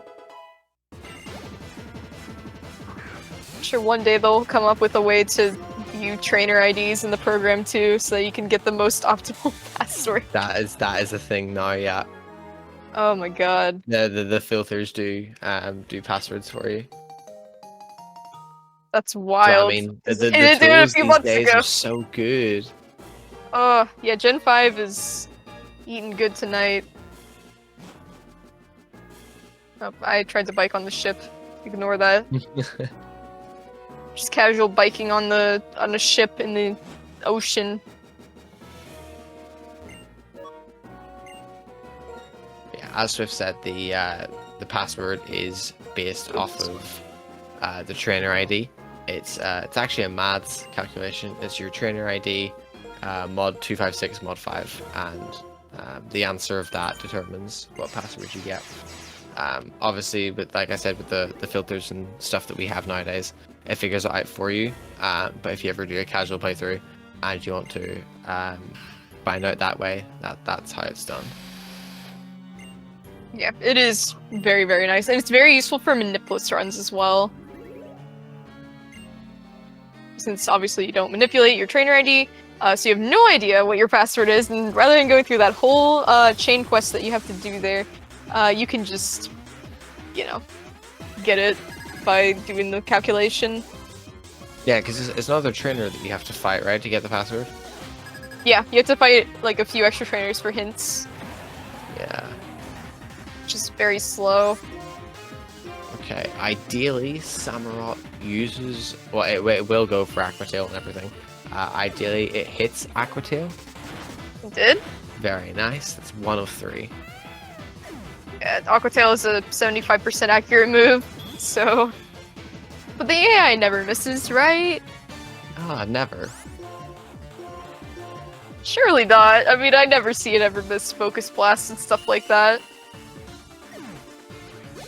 Okay, hit the second Very one, nice. that's good.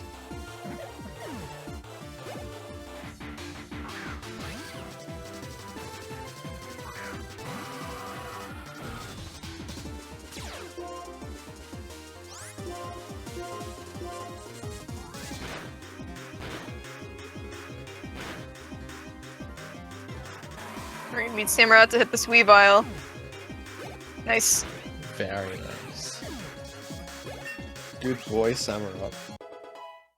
Very good. Hitting all 3 of those Aqua Tails that are 75%. Again, not fun to rely on. No Pokemon speedrunner likes to rely on moves that are less than like 85% accurate.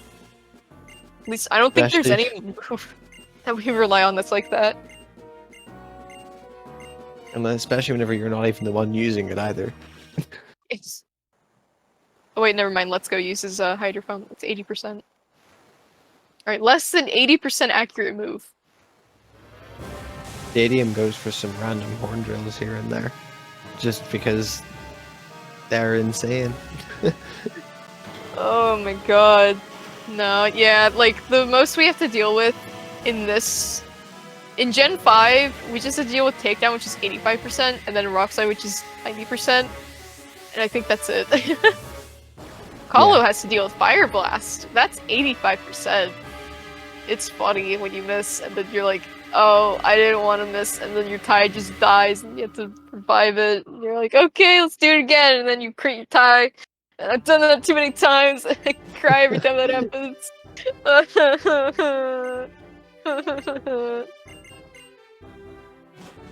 So anyways, we're gonna go to the cave, confront Getsus and his crew of Team Plasma. There's a really cool setup that we do for when we escape rope out of the cave. I am not clicking the right Pokemon. Where we're gonna exit the cave really quick and then re-enter, and it looks weird. The reason why we do that is because when we escape rope, we'll be sent at that entrance to the cave, which is closer to the exit we want to go to. It's pretty cool. At least I think it's cool. Cool setup.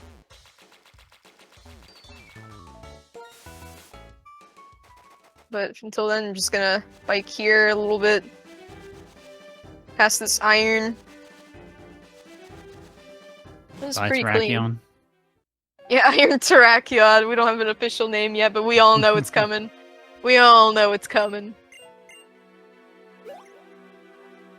Can't wait to see what they do to Entei.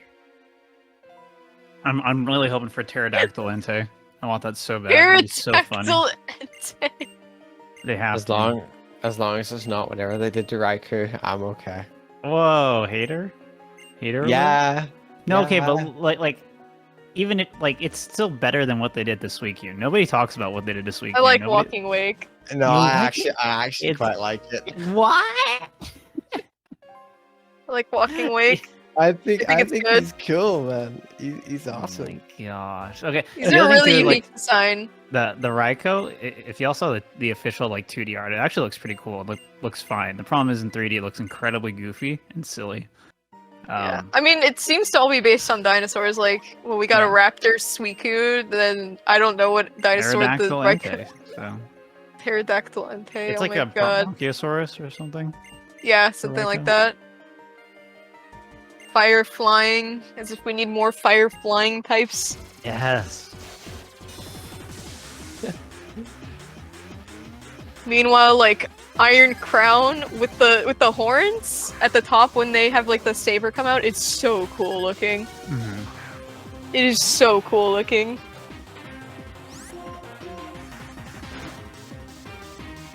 Nice crit, that's very good.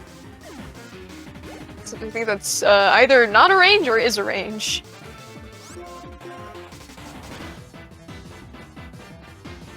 So, depending on how much risk you want to go for, there's a cool strat on that fight where you can switch out from Excadrill against the Weezing into Pidove, and Weezing has a fairly good chance of using Explosion, so it'll kill Pidove, and obviously Weezing will then die as well. But the reason is there's a double battle coming up, that otherwise you can choose to do setup with Swords Dance if you want to. If you have Pidove alive in the field, obviously you have to, because if you're killing things while Pidove is on the field, then it's going to get a bunch of levels, and Earthquake does not kill it. However, if you switch out there and Pidove is then dead, you can decide to go for no setup. It just adds in a range to the fight, but it does make it very, very fast. and this is the double. Which, by the way, these guys have some of the best dialogue in the game, in my opinion. I have not read it. I just love these guys. They're so enthusiastic about their job. Oh my god. Also, this is the last time we're going to be on this ship. I think this is the coolest section on the Plasma Frigate because I really like the puzzle that you have to do. Big agree. Very nice. I've had some absolute nightmares on this battle from neither of them killing Pidove. So Goodbye, Psyduck. Bye-bye. This is where that we were talking earlier about how if you get a Cloud9 Psyduck, it loses time. There's situations like this where it would lose time, but again, got the other nature. What is the other nature? Is it Damp is the other ability. Damp, that's what it is. It'd be really funny if Damp was relevant. Damp prevents... Is it just damage from, like, self-destructing moves? Yeah. I think it prevents usage altogether. Just usage, yeah. Don't quote me on that. I actually have no idea. That sounds right. Yeah, it is. Wait, That we is have what it does. technology. Okay, I trust I that. know. I trust two voices saying yes. This is why shiny hunters use damp for stuff they're looking for That's self-destruct. right. Yeah, I thought you were the shiny hunter here, Skoa. What the heck? I spent ages soft resetting in front of like Suicune and Heart Gold Silver, so.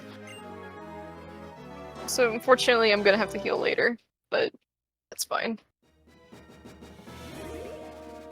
Combine it with the Max Ether, or Max Elixir, and then it's all okay.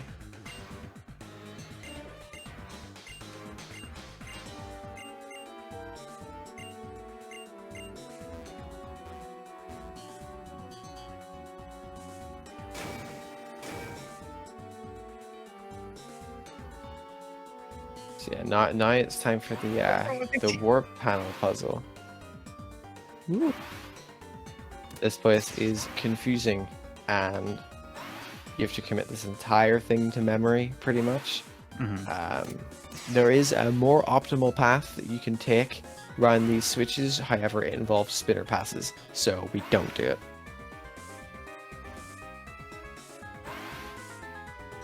Not the most optimal, especially since I went into one wrong war panel. Oops. Okay. Rather than going into your trainer, which I've done many times in here. Oh dear.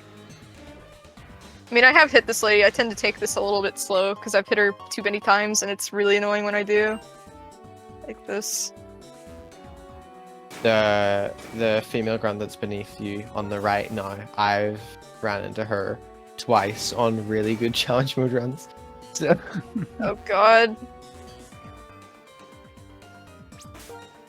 To the point where I actually like stop because there's like a small amount of lag whenever you pass through that section. I've had my inputs eaten a couple times in that area, so no. I just take it slow now. I'll sacrifice 1 second to not lose my run. It's happened one too many times.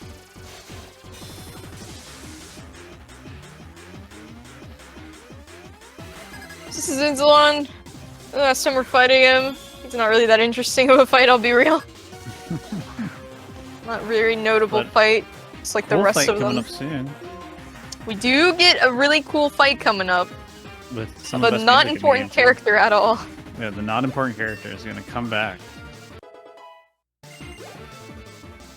I wonder who that could be. That's right, No it's idea. the rancher from the ranch at the beginning of the game. They're behind Team Plasma. I was trying so hard to think of like an irrelevant character, but I couldn't think of any. That was the best I could that's like Sun and Moon youngster challenging you for the champion seat energy. Maybe he'll win this time. That is so funny. Just a random youngster that was from like Route 1 or 2 challenged you for the champ title, and it's really funny. It's like an actual team. This guy again. Oh my god! What? Who? Old dress. Everyone turn up your volume though. Oh yeah, no, this theme is such a banger. This theme Fan is like, favorite. yeah, it's like S+ tier.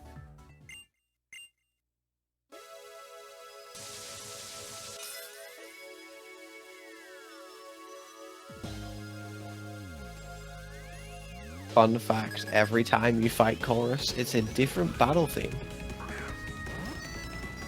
That is pretty funny, actually. Yeah.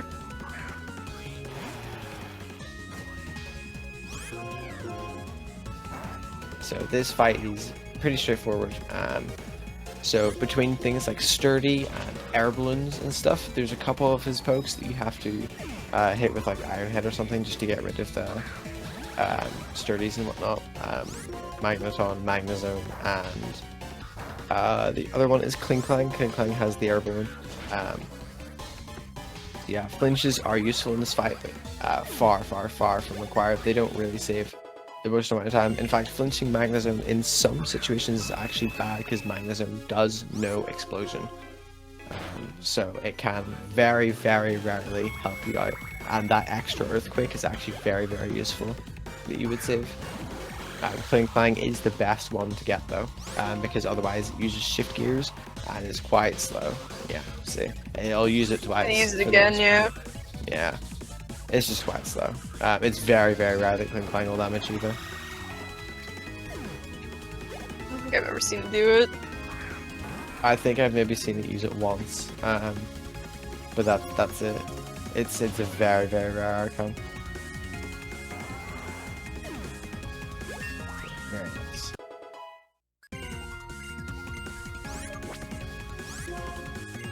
That's Chorus, and if you ever want to hear that theme again, you can actually refight him in post-game. He's on the plasma frigate that's hanging out in Route 18, outside the P2 laboratory. I do not know Was this. Every day. Yeah, you can fight him every day. That P2 laboratory was where you could get Genesect event back in Black and White 1, but it is also still in Black and White 2, since the entire Unova region from Black and White 1 is pretty much still there. Except for, I think, like a few areas, such as Route 10. Oh, Route 10, how I miss you. So that one's a big loss. The Route 10 theme, if you've never heard it before, go to YouTube. It's so good. Amazing theme. I think it was remixed in Smash, and thank God, it's such a good theme.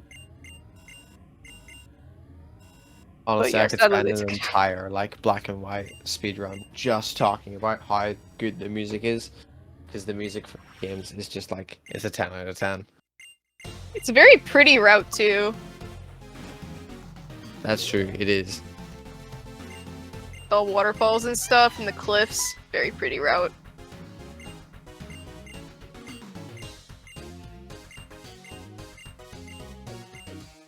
So I'm just gonna Iron Head twice this Poniard on this fight. I know you could do it on the Excelgor fight.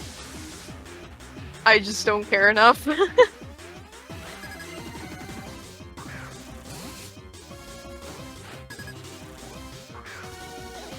But it's slightly more optimal to do it later, I believe.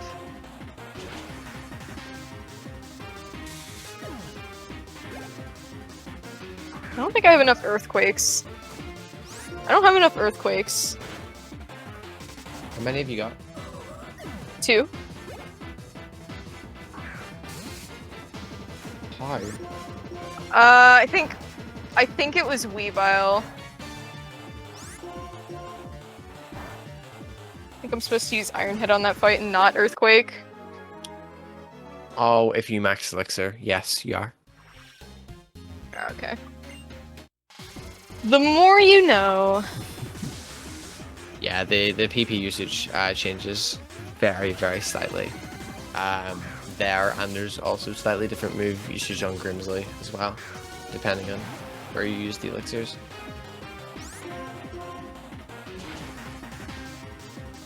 It's fine. We'll figure it out. Hopefully. How many Iron Heads do I have? 7? 6? 4? 3, 2, 1. Okay, I have enough.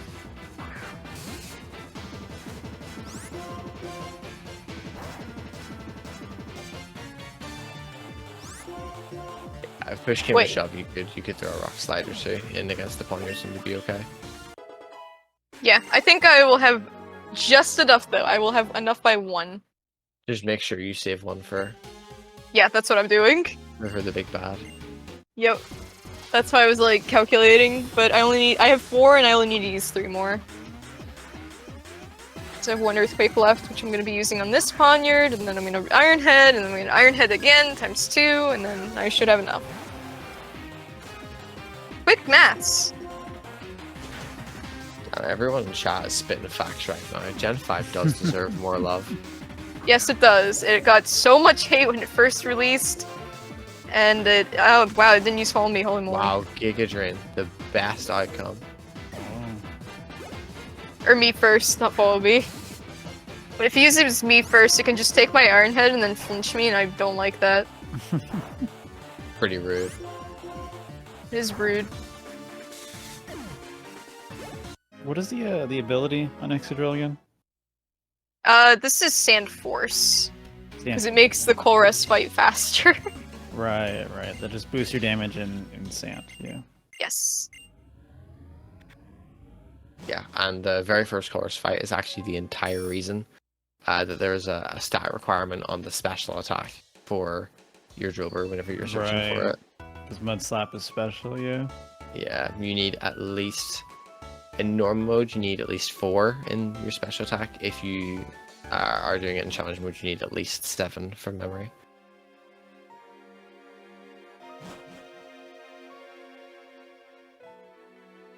Alright. Big boss time. And also long cutscene time. Is it White Kiraba Rage, by the way? Oh, so... Very unlikely range. Because White Kyurem is a wild Pokemon, it has random stats and random IVs. If you get unlucky and it gets a plus defense nature and a decent defense IV, it is a range for it to survive. It is a lot more common for it to survive at any % by comparison to challenge mode, but it is still a range in challenge mode if it gets a plus defense nature and the highest possible defense IV. I've only seen it live maybe a handful of times, and it's only happened to me once, so... And even if it does survive, it's not always a death, so...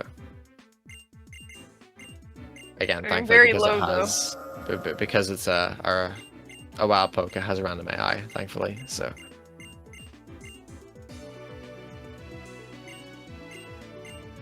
Game's goofy. Also, yeah, this is like one of the very few games where the evil team actually tries to kill the protagonist. Again, more points to Team Plasma for actually doing something evil in this game. Which is wild. Yeah, we've just never quite gotten something this cool. Yeah. Speaking of cool, though, cool cutscene time. Oh yeah, we got 2 cutscenes here. Nearly back to back. Not quite, because there's a text box in between. You can interact with the movie. Wait, you can? No, I was like Okay. the 3 text boxes is like an interactive movie. It's like why do those exist? Otherwise, Which just I like do. 4 minutes of an uninterrupted cutscene. It'd be fantastic. I just realized this looks really weird on the GDQ screen because they're side by side instead of on top of each other's screens. Yeah, I'm sure it looks very goofy. Everyone's oriented. Everyone will figure it out. It's all good.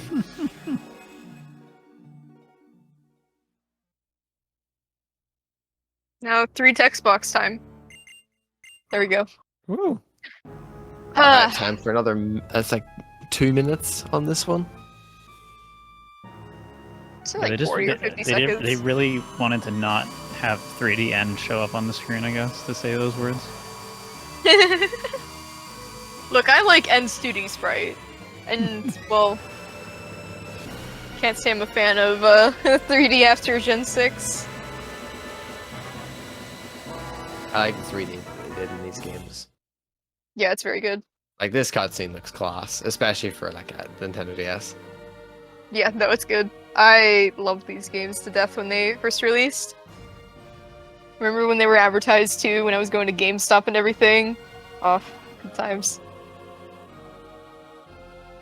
I also talk about how cool black and white QRAM are, by the way. Oh yeah.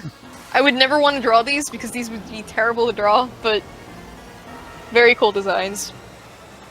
These guys like wiped the floor with me in my casual playthrough. Like I really struggled against black QRAM. Wiped out like 3 or 4 members of my party. Very good. Because they give off like such a threatening aura as well, and they are like, to their credit, they are quite a high level, especially if you were, you know, raising a team like normal and whatnot, and not just using one Pokemon with a really good attack stat. Yeah, 55 for this point is it's quite good, especially, you know, I know we're level 63, but you have to consider the fact that we've had the lucky egg on since the moment we got it. Very nice. Not survived. Darn. Alright, well now we fight Getsus. That's the end of that. It's a little anticlimactic, just to have like such a cool cutscene and build up to that, and then you just one-shot it. I guess that's what speedrunners do. But here, another banger theme. Oh yeah. I love this theme as well. Big improvement over black and white ones. Did not like it very much. Yeah, huge improvement. Also get a free heal in between, which is nice.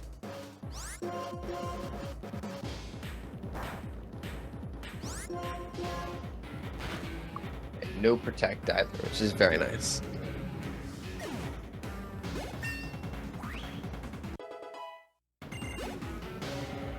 Hopefully we get our rock slide hit.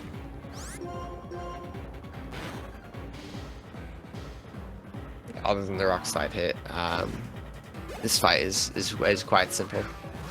Just it really showcases the power of Sword Stance, to be honest. I mean, it's basically like an X attack in Gen 7, since it was boosted by 2 stages. 2 stage boosts in 1 turn is just so good. Luckily you hit the rock slide, which is good.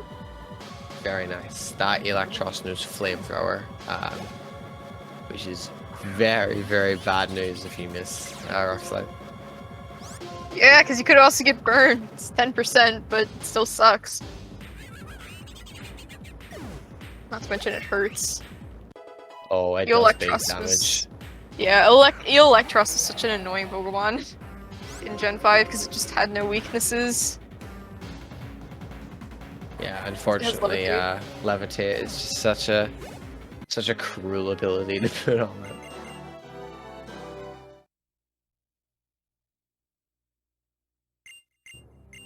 And that's Team Plasma done.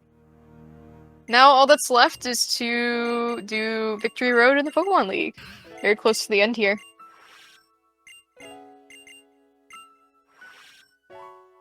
Very beautiful music here that I really love.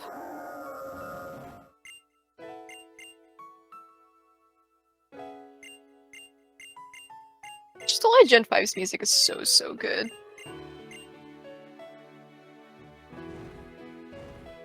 Off he goes. Goodbye, sweet prince.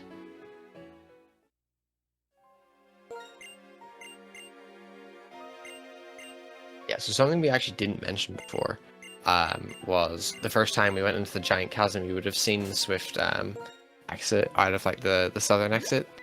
Yeah, I mentioned it. Oh, you did? Okay. I Cool. did! This is the reason why. So Fun I was like, fact. oh, I thought this is cool. This is another one of those things that, like, I think if you go completely optimal, isn't actually faster than just ordinarily biking out of the giant chasm. Yeah. Technically, you don't actually need any escape ropes. The only reason that we do bite 2 is obviously for giant chasm there, but obviously we also use one just after Drillbur. So I really don't want to hit the spinner. Yeah, that's fair. This one's quite a slow one to hit. Oh, that was close.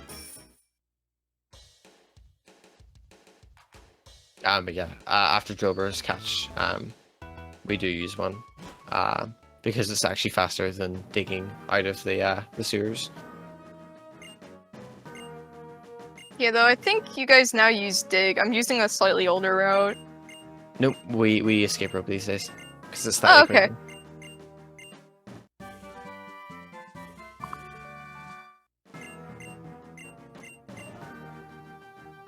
You've barely just enough money for it in any percent. Yeah, and the exit that shop with like 82 or 42, I forget what.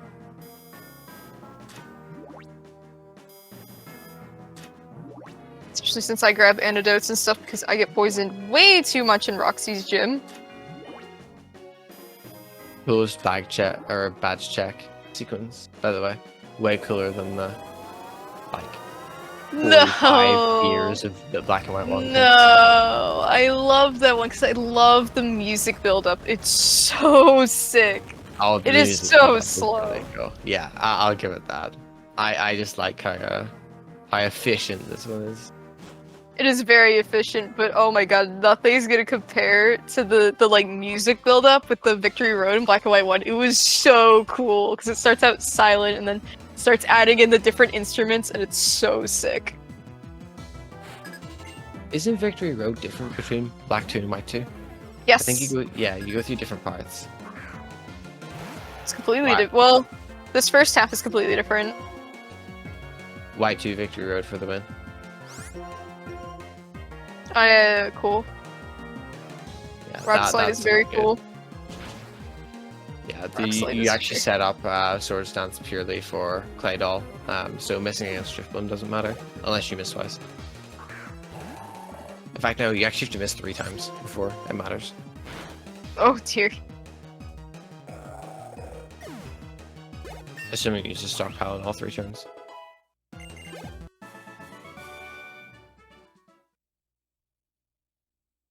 It's one of the few times we also need strength.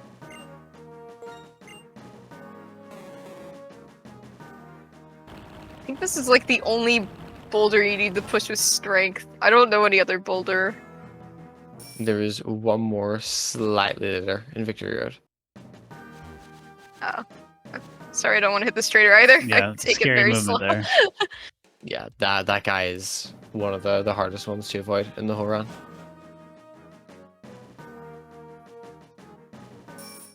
I'm just gonna wait for him to look down. Okay, I really want to wait for him to look down. Thank you.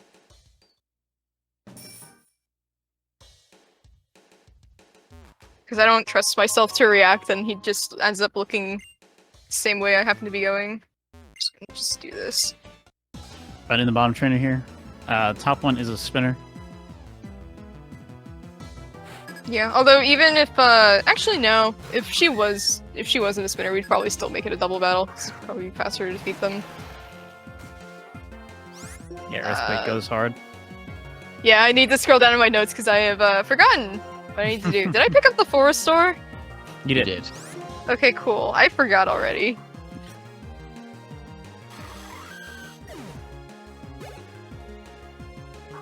I wasn't sure if I did, because I would have definitely believed if I didn't. Using Earthquake on Ferrothorn is something that always just baffles me. How does it get hit?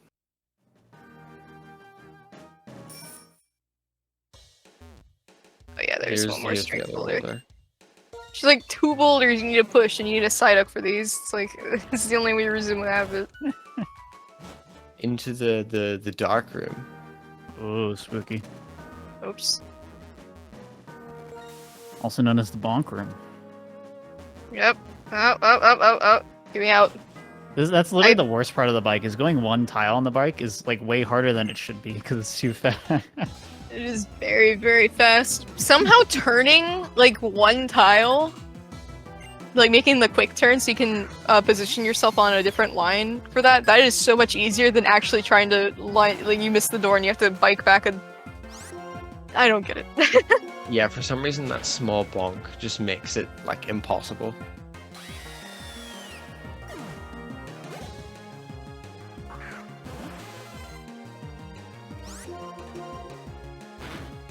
Yeah, just sweeping the rest of this victory road. I could go for some funny ranges. I do not think I will, but I Do could. not. It's Do not worth it. It's not worth it. I don't know. I've hit him a lot. Okay, that sucks. Oh.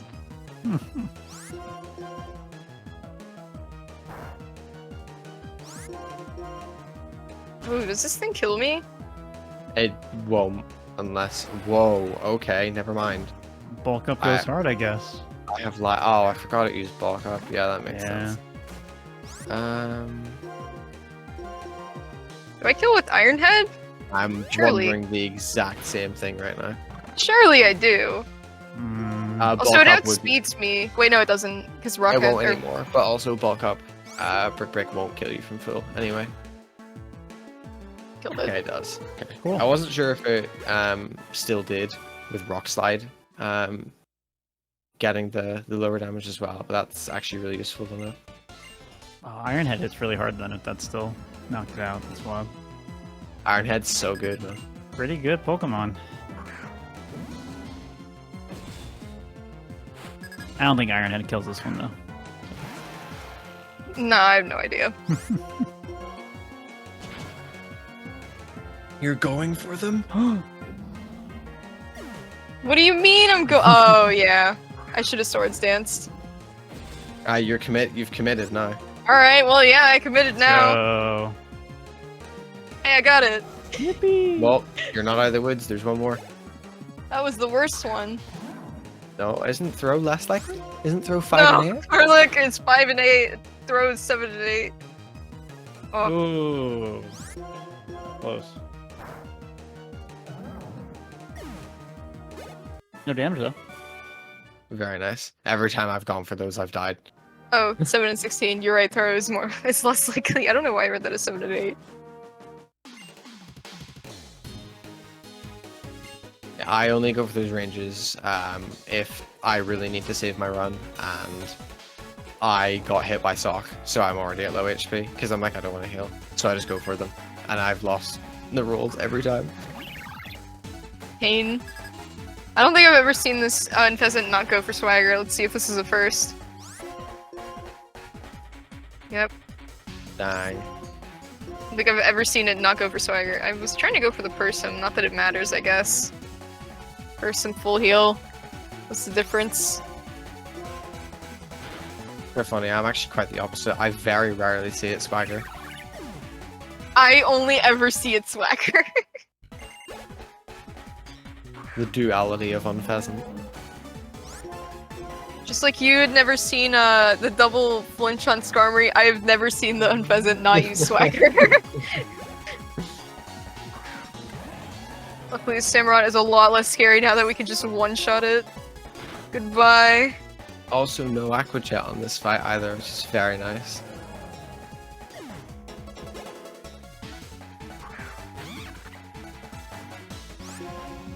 I could have Iron Head. Oh well, I thought I had 6.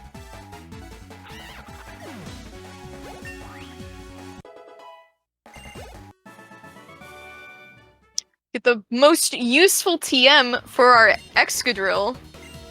Thunderbolt! I cannot wait to teach this to my Excadrill. Imagine having a ground mole use Thunderbolt. It's so good. It's gonna be Good so type coverage. powerful. Is very powerful. Alright, so here we have the Pokemon League, which is the final part of this game. Unlike Black and White 1, where you instead fight the Plasma Grunts, you know, after you beat the Elite Four, they don't do this in this game, so you just fight the Elite Four and you fight the champ, and there's no other events. So this truly is the final point of the game. First up we have Marshall. Funny enough, Black and White 1 didn't used to fight Marshall first. And now it does, but I do think it's kind of funny that they kind of match the same order, Black and White 2 now. And I might have been the one to come up with that, teehee. Please say more. It's, basically, the only reason I came up with that is because of the text boxes, because depending on who you defeat last, they talk less or talk more. So I was talking with Minnow, a lot. And it just was like, oh, what if we just do Marshall first? And it turns out that he doesn't really go for Storm Throw, and I don't know why, but that works out really nicely. I just think it's, and then I got all the calculations wrong, so Dexy had to go back in and collect them, or correct them. You got the flinch there, really nice. Yeah, that's a good flinch. Ideally you get all flinches, but, you know, chances like 30% for each flinch here, so it's pretty unlikely. But having him's really good. Oh, avoidance is good too, though. Means I do not have to heal, I think?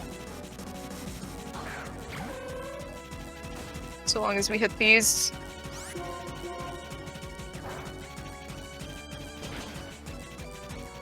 Oh, I'm gonna have to heal.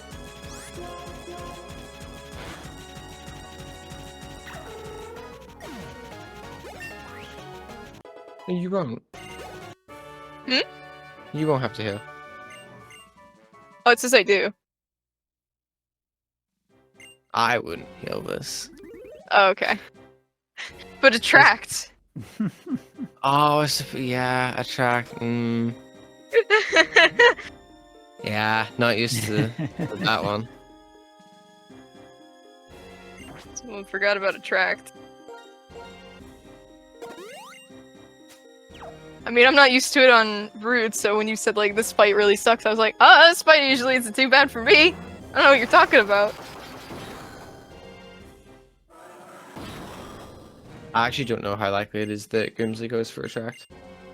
I usually see him go for attract on me whenever I get to here, but I only know this because I have a Veil Drover, and he's always gone for attract. Because the Liepard has it.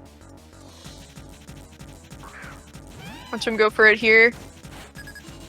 Watching. No shot. GDQ luck. Oh, fake out.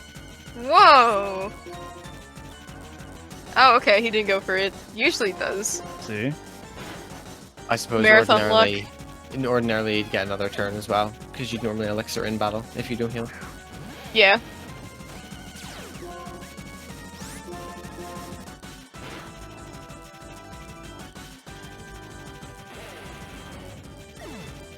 Hopefully I have enough PP, because I had the elixir. You'll want to EQ this. Oh, oops. Oh. You should be fine.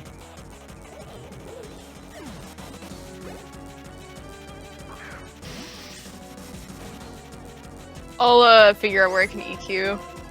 9 left. 1, 2, 3, 4, 5, 6, 7, 8. No, I have just enough. I need 9. Oh wait, no, I don't have enough. I can't math. I'll yeah, you're only one. I'll EQ something. Just EQ something of Caitlyn. Yeah.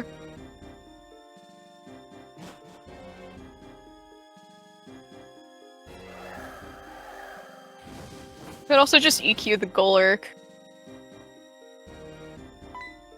You could also rock slide Haxorus if you're No. feeling really brave. No. No.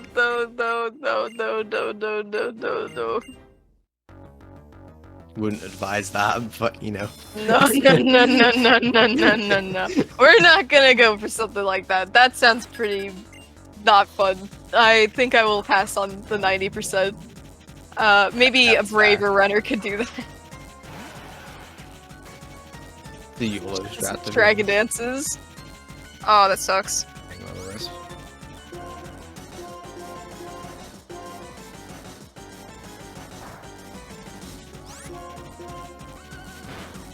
I guess I'll EQ the Golurk, because I mean, I can EQ it. It's right here. And we'll have to think ever again. Chandelure is another Pokemon wait. that just confuses me about EQ. I do have enough Iron Heads.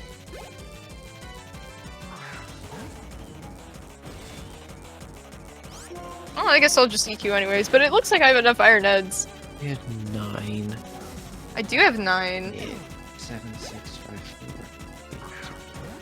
8. There. Oh, I think you would have been okay. Thought I had 8. Thought I used 2 on Grimsley. Oh well. That's okay. Math is hard, and so is PP management. Doesn't really matter, I don't think, if I used Earthquake or Ironhead there. I think it's literally the same amount of time. Yeah, there's maybe like 1 frame difference between the two text-wise. Even if that, to be honest. Yeah, I don't even know if they do. It's the Final glorious Elite Four thing member. about Gen 5 text being so quick. Yeah, because we don't have move animations. Scarlet Violet runners in shambles. Brutal. It's okay, Kala has to deal with it too. And Legends Arceus and Ugh. XD Stadium. and Stadium, yeah. Stadium. So yeah, fun everyone's- fact: Caitlyn, this is not her first appearance in the series. She's also she's like not actually the Frontier Brain in Gen 4, but she's like the I don't even understand it. Is she like the princess of the castle or something? And technically, He's kind the of a other dudes- frontier brain. Yeah, she's like effectively a Frontier Brain in the Gen 4 games. So we see her again here. Nice little carryover. Yeah, it's just the Dirac in Gen 4 battles on her behalf because she doesn't know Right. how to control her psychic powers at that point. So it's cool that like she's like fully harnessed them at this point and uses them to encapsulate herself in a flower and sleep, which honestly big move. Or And then she just sleep in loses Black and to White. she just loses to an extra drill spamming Ironhead anyway, so doesn't really matter. I think it is sleep. really cool. I definitely wish they would do more Elite Four members like they did with Kaylin. Or they just bring back someone from an older game Yeah. and then Bring back make them an Elite Annabelle. Four. They should just But bring not- back Rika in all future Pokemon games. She was in right? Sun and Moon. Yeah, but like not as a police officer. Fair. She lost all her memories. Now has to put up with Oh Looker. man. Time to Yeah. become a champion. Are you ready, Swift? I'm ready for this theme. This theme is a bop. Yeah. Absolute banger. Probably the best part of this run, the most rewarding part, is listening to this theme at the end. It's so good. It is probably my favorite champion theme of all the champion it's themes. really, really good. I think it's. I'm still a Cynthia simp, but this might be higher up on the list for me. It's This- better. this- It is. It's such a step up from Black and White ones as well. Black and White ones was not that great. It's so bad that you don't even hear it the first time you play through the game. No, Oh yeah, Cynthia's in this game too. They have a lot of carryovers from Gen 4. they I do. totally forgot. The Cynthia theme is actually better in this game because they speed Pretty it good. up slightly as well. Yeah.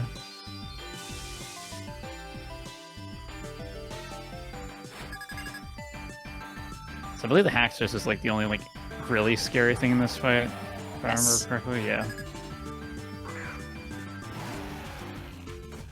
Look at the background too. It's so sick. Oh my gosh. No, Surf is nice. Don't like Flamethrower. The Hydreigon can Flamethrower or Surf. I definitely prefer Surf just because it doesn't have any burn chance or extra chance to do something, basically. So, Yeah, it's a weird double-edged again because Surf does slightly more damage, which sometimes means you have to do an extra healing menu, but then not having to worry about the burn is like way better. yeah. I don't even have to heal here. I'm good. Yeah, the threshold's like 151, I think. Yeah, it is. Nice Easy. wee Gen 1 reference. Rock slide, rock slide. No! Oh my god. You can go do that in your run. No. Alright, so No the reason flinch, you can't just but- one shot is the yeah. Focus Sash, activating, keeping Haxorus at 1 HP. Have to go for Very 2 shots. And that is GG's. It is There's just that easy. officially nothing that can kill you now. Yep. Unless I want to be funny on Lapras or something. Yeah, misclicks can still kill you. That's still a thing.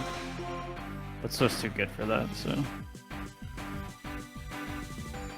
The only reason I want an those are earthquake on different Archeops. after Hackers is that Hackers can like sometimes randomly decide to use EQ. Another one of Yes. those AI elements that we just don't understand. I have seen that happen to me, and it scares me every time. I'm like, did it just predict a crit or something? Yeah, we have no idea why it does it. And that's the last fight in the game. Congratulations, champion Swiftaloo. Yeah. To get registered in the Hall of Fame. This room is also so cool. I love the wee animation that it does, like the orbiting around like the centerpiece.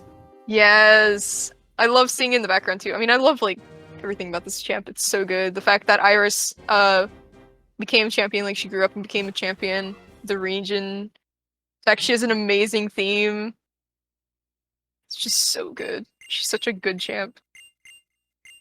It bewilders me that people say that she's a bad champ, and then she has like one of the best teams of any champion ever as well. It's so good. Alright, Cool. so You're timing right. is going to end on the fade out to, what is it, black, I think? I think it's the fade out to black. After we see the trainer card. It's like, congratulations, and then time. But I'll say when it is time, when it gets there.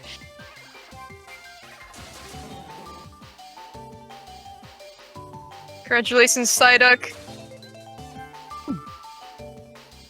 MVP took out a Pansage this run. Oh yeah, that Psyduck has blood on its Great. hands. Time. GG. Easy mode unlocked. Yes. Let's go. Go. So yeah, we're gonna follow up with an easy mode run. Don't. No, I'm just kidding. Yeah. Any no. shoutouts, Swift? /Scoa? Yeah! So, I want to give a major shout out to Scoa here, who commentated for this run. If you do not know him, he is the world record holder for all the Gen 5 games. He's really, really good.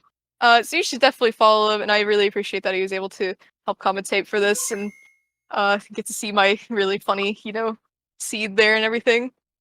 Would like to give shout outs to some of the people in the Gen 5 community, like TTS for Life, who has been doing a lot of work on this, as well as Tucker Rat, who I was trying to invite on to here to help commentate as well, but he was kind of busy. Would have been nice to have him, but that's okay.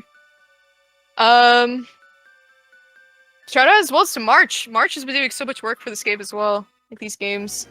What about you, Scoa? Do you have any shout outs? Well, first off, thank you for the shout out. I'm gonna go for my OGs, Worcester, Garf, and Sinstar, for doing so much work for the early stages. Those guys really cemented so much of what the right is, because a lot of this is so unchanged from what it was many moons ago. So huge shout outs to them, and obviously to Swift for providing such an amazing run for us all to witness and showcasing just what a good game White 2 is. Yeah, White Tree Hollow next. Oh. White Tree Hollow next. Just You really White like Tree that Hollow. thing. You really like that.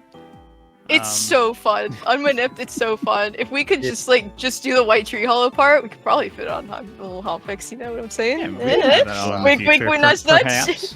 Perchance. But yeah, be sure to follow Swiftaloo and Scoa. I just put their Twitch URLs in the chat, so go click them, drop a heart. You don't even have to leave the stream if you want to follow Swift, because you just hover over her name in the title and then click the heart. That'd be awesome. And again, this was a nice little preview. We got to show off 2 awesome Frame Fatales runners, because Flame Fatale starts tomorrow, goes all week, starting tomorrow 12:30 Eastern, going through August 20th. A lot of good content there. If I do !FF, it'll show in chat. I believe there's a link to the schedule in there as well. But if you go to gamesdonetquick.com, you can see the schedule on the front page as well. Definitely check out all the cool runs for Flame Fatales going on next week. I'm super excited for it. A lot of really cool runs, a lot of amazing runners, and yeah, I just can't. I'm just so excited for it. So really excited that I was able to do a little something to kind of prepare us for that. So yeah, any last words from either of you? Watch FF. Yeah. Very good, very stacked schedule, very amazing runners. It's for such a good cause, and oh my god. I mean, it's more GDQ! You can only ask for more GDQ, right? That's what I'm It's saying. all women. It's all amazing. They're just all amazing people who run for that event. For sure. All right. That's going to be it for us today. But again, if you missed any part of this, it'll all be on the YouTube. Make sure you go to youtube.com/gamesdonequick and check it out. Subscribe to that channel. There's more content there as well, not just this show, but past events and future events when they do finish and get uploaded there. So definitely check that out. And thank you all so much for watching. Have a wonderful rest of your weekend.